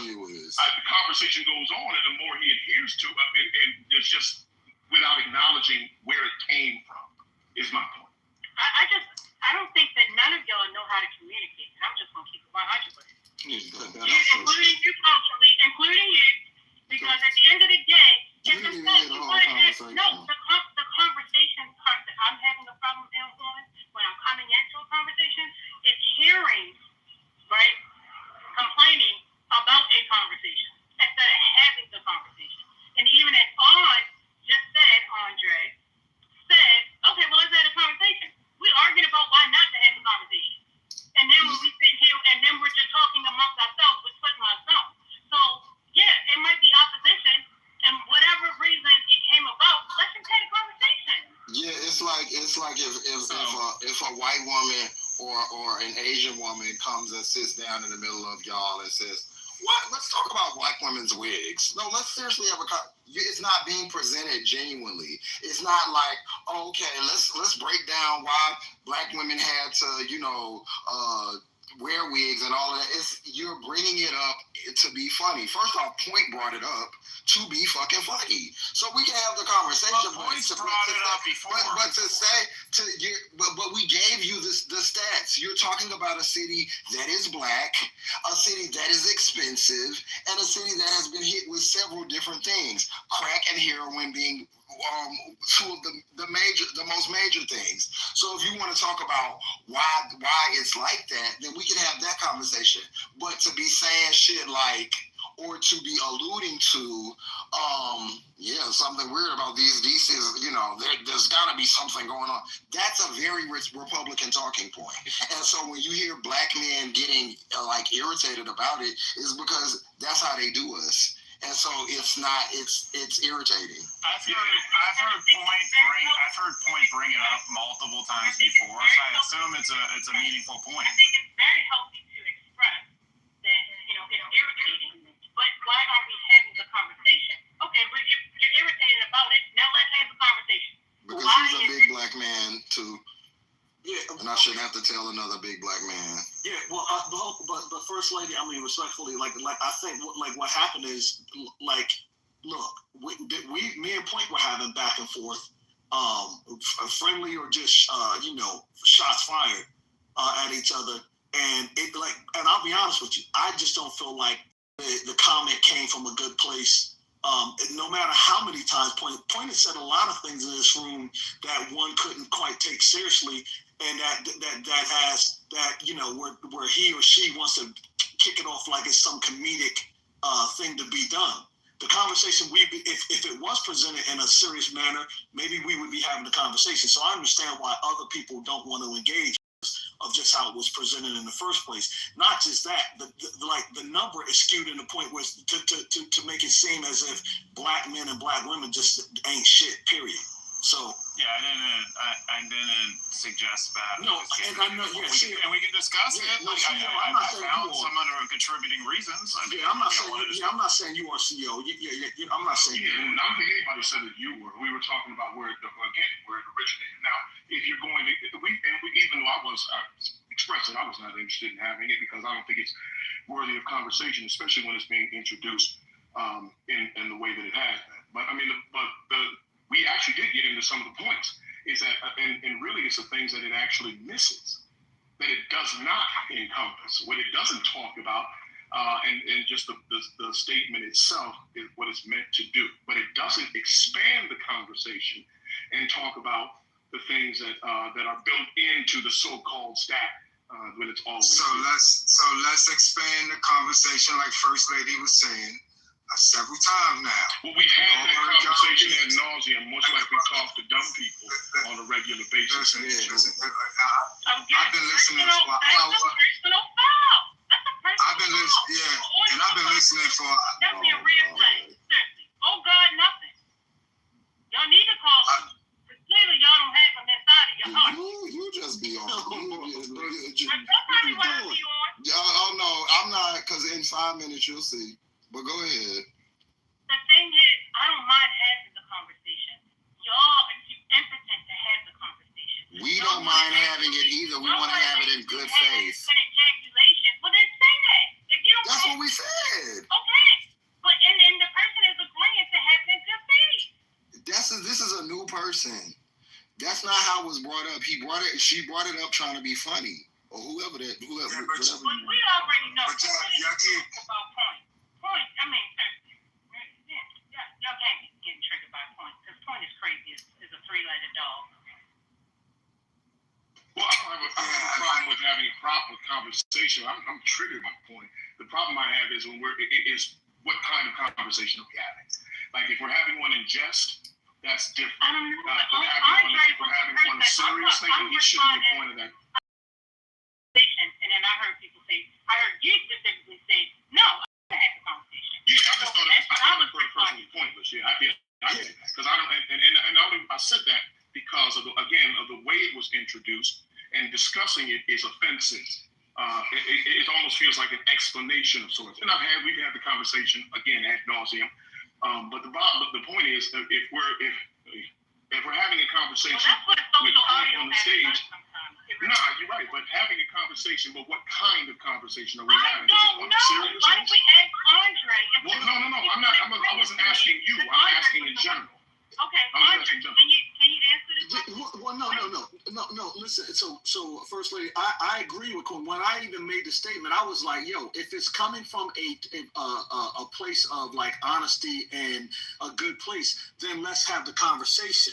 But to Quinn's point, this was all posed not coming from an honest place so that we could have a conversation. It was somebody out here just, being performative, trying to make a point. That was it. So, like, I can agree why people don't want to have the conversation. Let me ask you a question, On. Let me ask you a question, On. Because I think everybody on this app know Point, is a joke. She does what she has been doing it for years. Hold on. One second, Quinn. I'm not sure. One second, Quinn. One second, Quinn. Can you hear? Are you okay? He was sitting there talking. What's going on?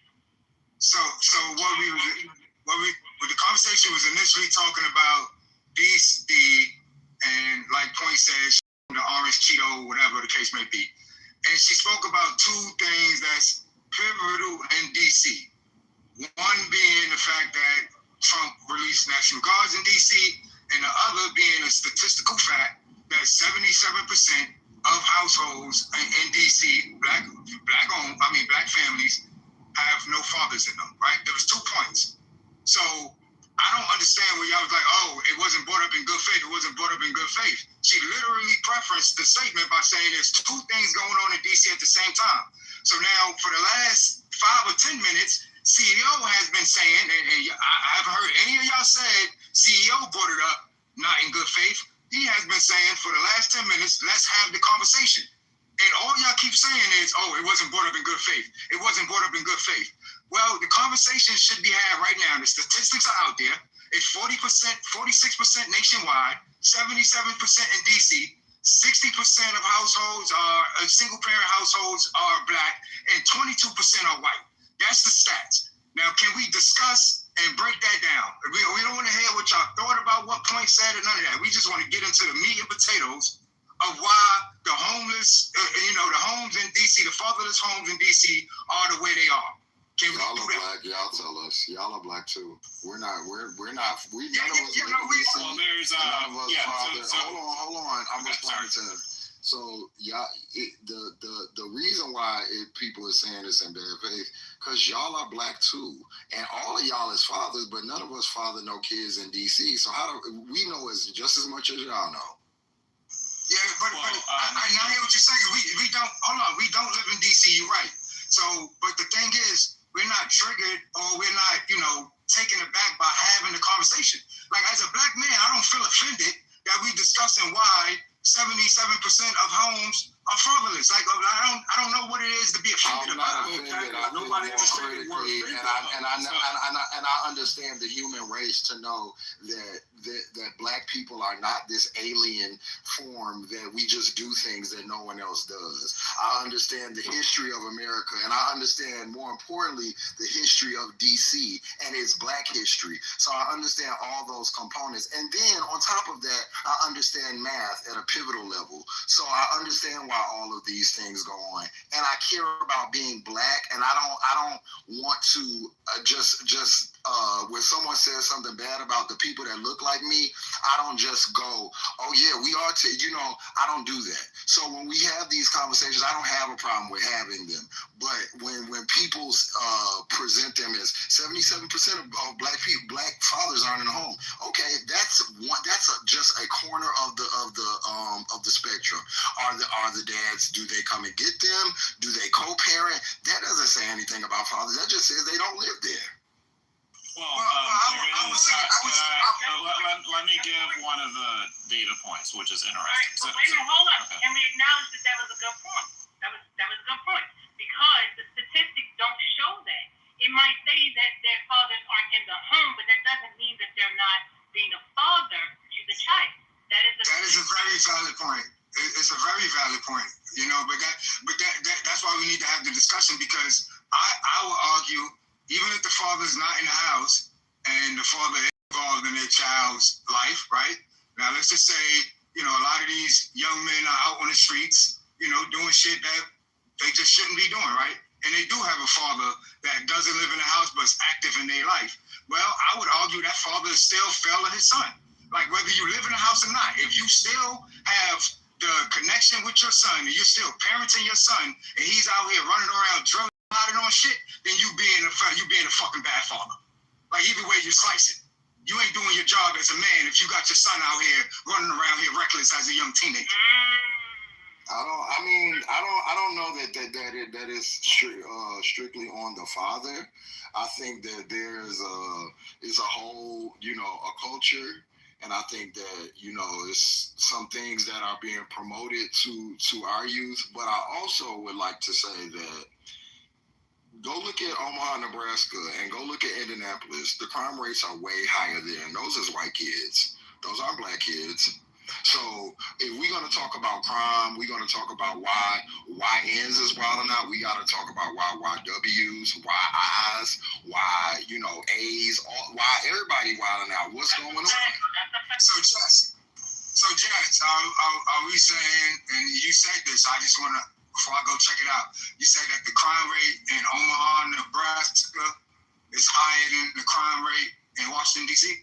Is that what I heard you say? Omaha, Nebraska, I think Indianapolis, and there's one other, they all Republican cities. While DC's crime rate, DC has always been it's always had crime. Like, that's just DC. If you know anything about DC, it's been like that. But over the years, DC's crime rate has gone down 30%. And if you know DC in the 90s or the early 2000s and you go there now, you know it's different. Same with New York. Meanwhile, while it's going down 30%, Omaha, Nebraska, and Indianapolis have jumped up 30%. And these are Republican-ran cities, so it doesn't make sense. If you're going to do it, if you're saying that it's crime, because I agree, look, my shit, I have, you know, I'm a car person. My car has been stolen, broken into.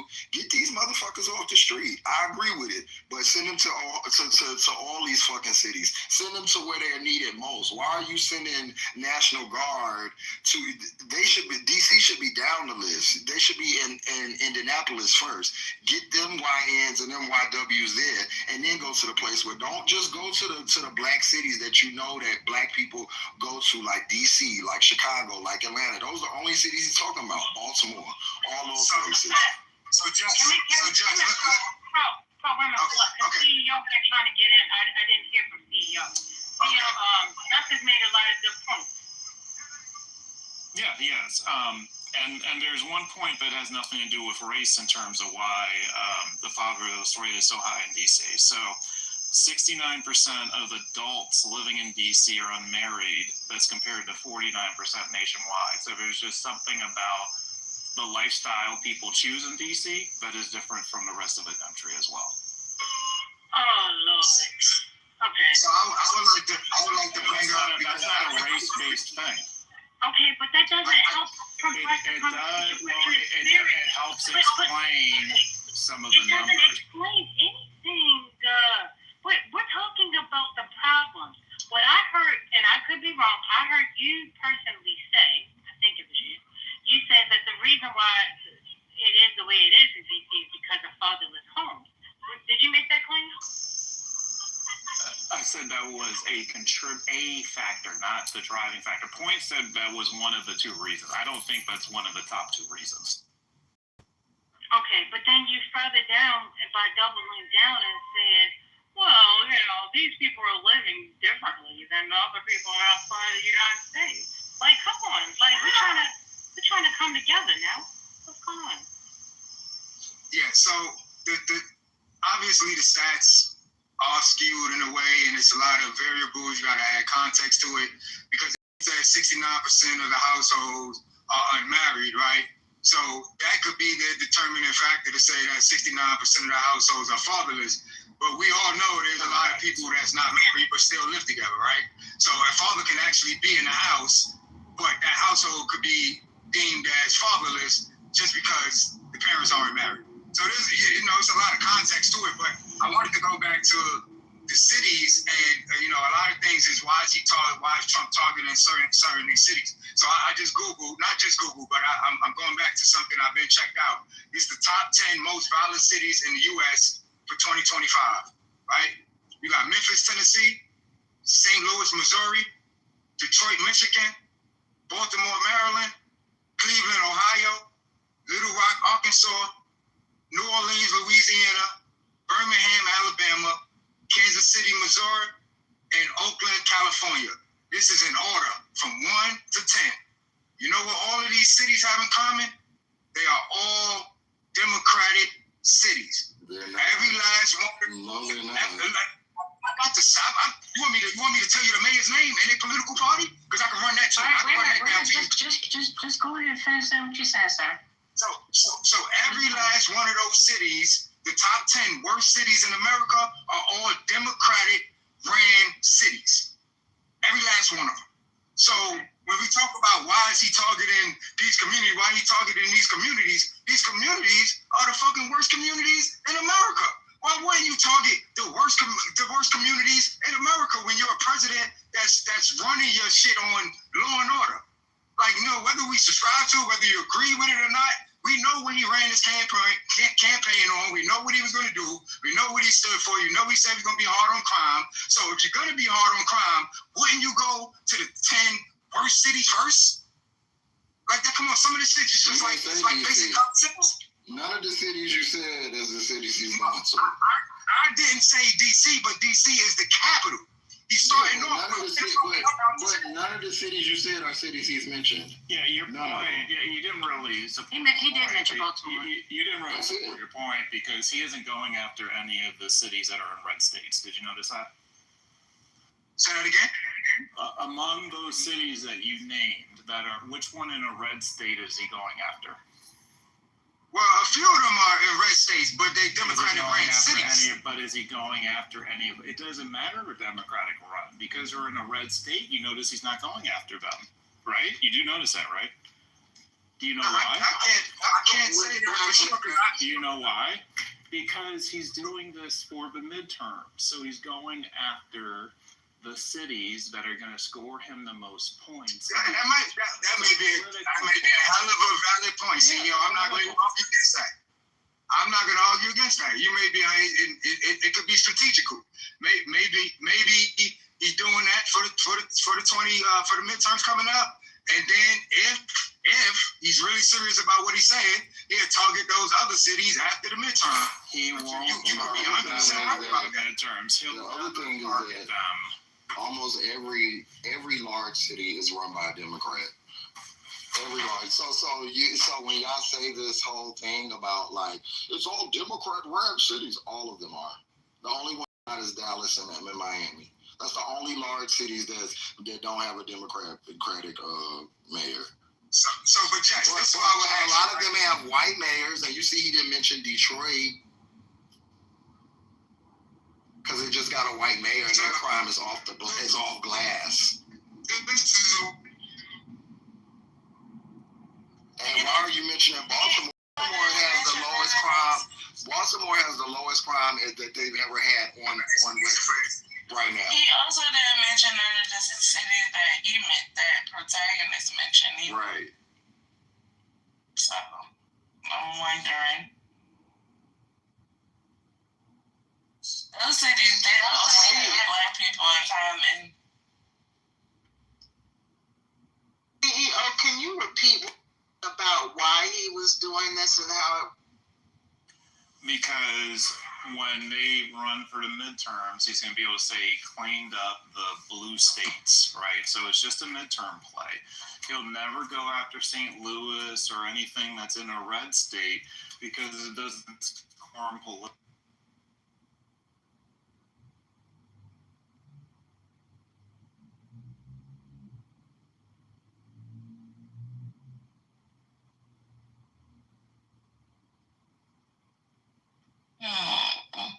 It's interesting.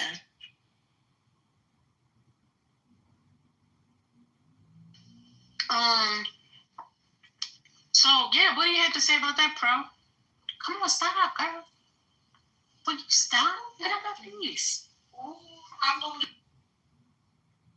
What are we doing, First Lady? my daughter is in the kitchen. Yeah, Pro. So what do you say about that? Like, do you not see the inconsistency here, or are you just going to still ignore it? I mean, they have given a lot, so I'm not sure why you're not giving into the scene. His phone is broke. Oh, okay. Pro, if you're speaking, we can't hear you, sir. You need to leave the room and come back. It might just be that he's in shock that those facts are just too damn shocking for him. You know him, he can't really say. Okay. That might be something, but I don't want to say.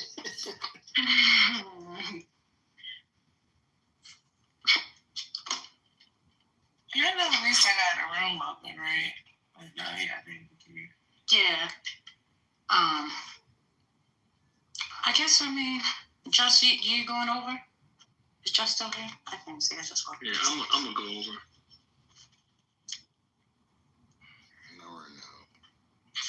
I guess y'all couldn't hear me. The iPad, I don't know. I couldn't hear y'all either, so I don't know. I don't even know if y'all heard the last thing I said. We didn't hear nothing you said. But one thing about Trump, this whole term that's even different than his first term, is everything he does is hyper political or for his pocket, like 100%. Well, we mentioned that all of those cities that you mentioned were not only Democratic cities, but they were heavily Black cities. That's number one. We also mentioned that those said cities were in Republican states. That's number two. And we also mentioned that those cities that you mentioned weren't the cities that he mentioned in Trump. I don't know if you heard that part, but that's what we were talking about. No, I didn't hear that, but I wasn't bringing the cities up to say that Trump was talking about those cities. He was just, I think Just had mentioned something about Omaha, Nebraska, different cities saying that the crime rate was higher. So what I looked at is the top 10, worst crimes in America, and I was reading off that list of what came up. That had nothing to do with Trump. I just was listing the top 10 cities. Did they have a gear to it? Chicago in the top 10, but thank He was going off 2025 so far. I know the list. Yeah, 2025. Chicago is not up there. Yeah, so that's only for this year so far. Correct. I was just concerned. Chicago is not up there, you said? No, Chicago's done it. Chicago's not up there. Yeah. No, but Trump mentioned Chicago. And did. because it's a blue state, a Black mayor. Well, let's be honest. Like, No. Let's deal with that right there. I'm about to deal with it. Like, wait a minute, hold up. Let's make sure we got all the facts and we agree on the facts. Okay? I just want to make sure. You gave the list of the 10 states or cities that have the highest crime rate. Is that correct, sir? Yes. Okay. And if I'm not mistaken, Chicago was not on there. Is that correct? Correct. Okay. All right. Go ahead. I'll listen to it. So I'm saying Chicago could potentially been mentioned because of how Chicago have been. So as of 2025, it's not top 10, but as of previous years, Chicago is definitely in the top 10. And we've seen Chicago drop, we've seen 600, 700 bodies in 1 year in Chicago. Like, this has been going on since Obama was in office. Even before Obama was in office. I have a formula. I just want to give a formula real quick. So here is the formula. It's B plus B plus B equals National Guard. And here's what I mean by that. It is Black mayor plus Black population plus blue state equals National Guard. Can you find an instance that isn't in that equation? I definitely can't tell you off the top of my head, but I do some research. I'll let you know if you're 100% correct or not. What? Okay, so but for the sake of argument, since we're here, because we don't normally get a chance to, have a long conversation with you for whatever reason, but I appreciate the dialogue today.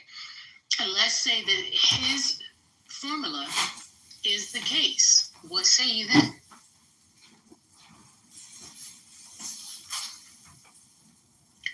Yeah, it's a lot of goddamn crime going on in those areas, and he's targeting them for political reasons, just like CEO said.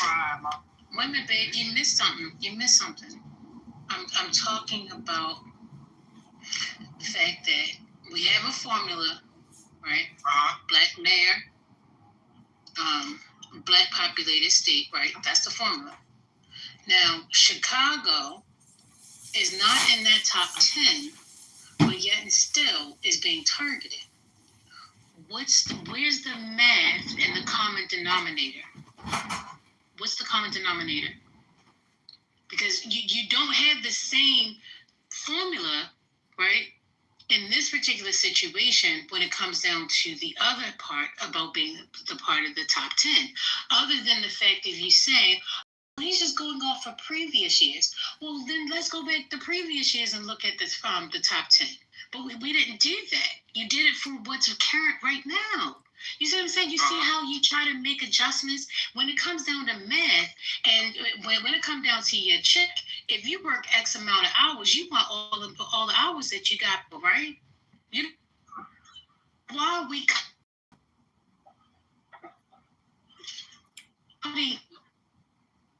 Than previously before. But that was the excuse you just gave, right? No, I'm not giving no excuses. You asked me why, because I mentioned the top 10 cities. That ain't have nothing to do with Trump, right? That's just stats I pulled up for this year. And then you asked me if Chicago is not up there, then why did Trump mention Chicago? So I gave reasons on why possibly Trump mentioned Chicago. I wasn't making no excuse. I'm saying that this is probably the reason why he mentioned Chicago. I used the wrong word. I said excuse. You're saying the reason. Whatever it is, but you don't see that being problematic. I'm talking about the process here. That is still, you're making leadway for him to do this. Now, Baseball has asked the interesting question in the chat. Hey, Mr. Baseball, good to see you, brother. He said, why doesn't the mayors want Trump's help? Anybody want to answer that? I would love to hear somebody answer that question. There's a lot of crime going on in my city, and I can't deter it, or my police force is not doing a good job. I wouldn't have no problem with the president sending in help to clean up the crime, personally. But I would like to know other people's answers. All right, let's let Brooklyn talk. Go ahead, Brooklyn. I believe, this is just a belief, I don't know, I haven't asked a black mayor in a black city why they don't want Trump's help with the National Guard, but I believe it may have something to do with those said black mayors having experienced America's war on crime in those same black neighborhoods. I think that might be it. Because said war on crime proved absolutely nothing. It actually hurt the community more than it helped. So now we're going to go from police brutality to that of brutality from federal agents and National Guardsmen. I don't think it's a good idea. Well, I think they also may not want it because they've already been doing good work. They've already been doing good work reducing crime. Yeah, exactly. If he sends a National Guard there, he's going to end up taking the credit and say it was. Yeah, he's going to say it was. It's not going to get better. It's going to get worse. Actually, it's going to get worse for the people. Beyond that, see. Right, King. What happened?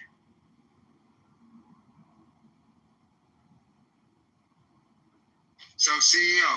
Yes. You said that Trump do things for political reasons and for the primary and so on and so forth. and I concede to that. I would say that I would say most politicians do things for political reasons, have some type of political aspiration before, Hold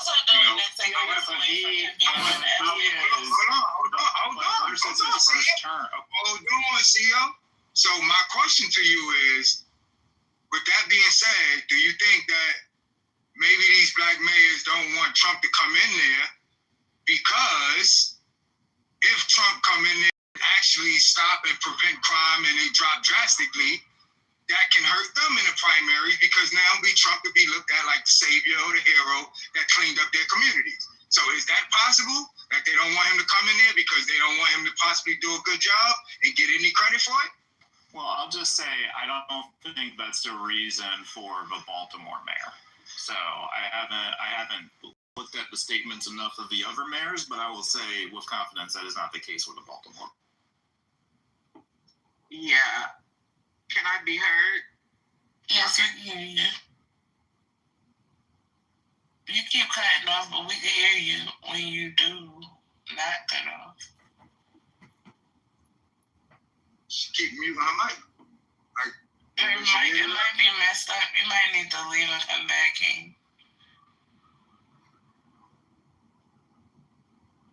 But is this credit? Like, I never knew anybody that wanted as much credit as Trump for anything. So I don't know if credit maybe the. Yes, it is. You're right. Are you familiar with posse comitatus or the 10th Amendment protagonist? Well, damn, we can hear you now, King. Protagonist, are you familiar with posse comitatus and the 10th Amendment?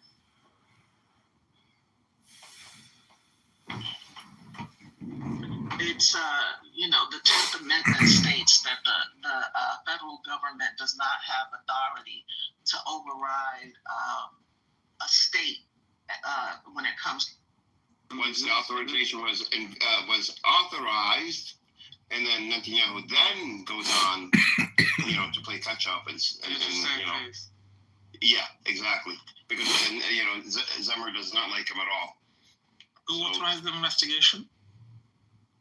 The chief of the IDF, which is he would. So he has authorization to do that, and so he did. Yeah, but is that so-called investigation going to be transparent? We need to think about adding more police. Maybe we need to think about what we're doing. We give a lot of money to Ukraine. We give a lot of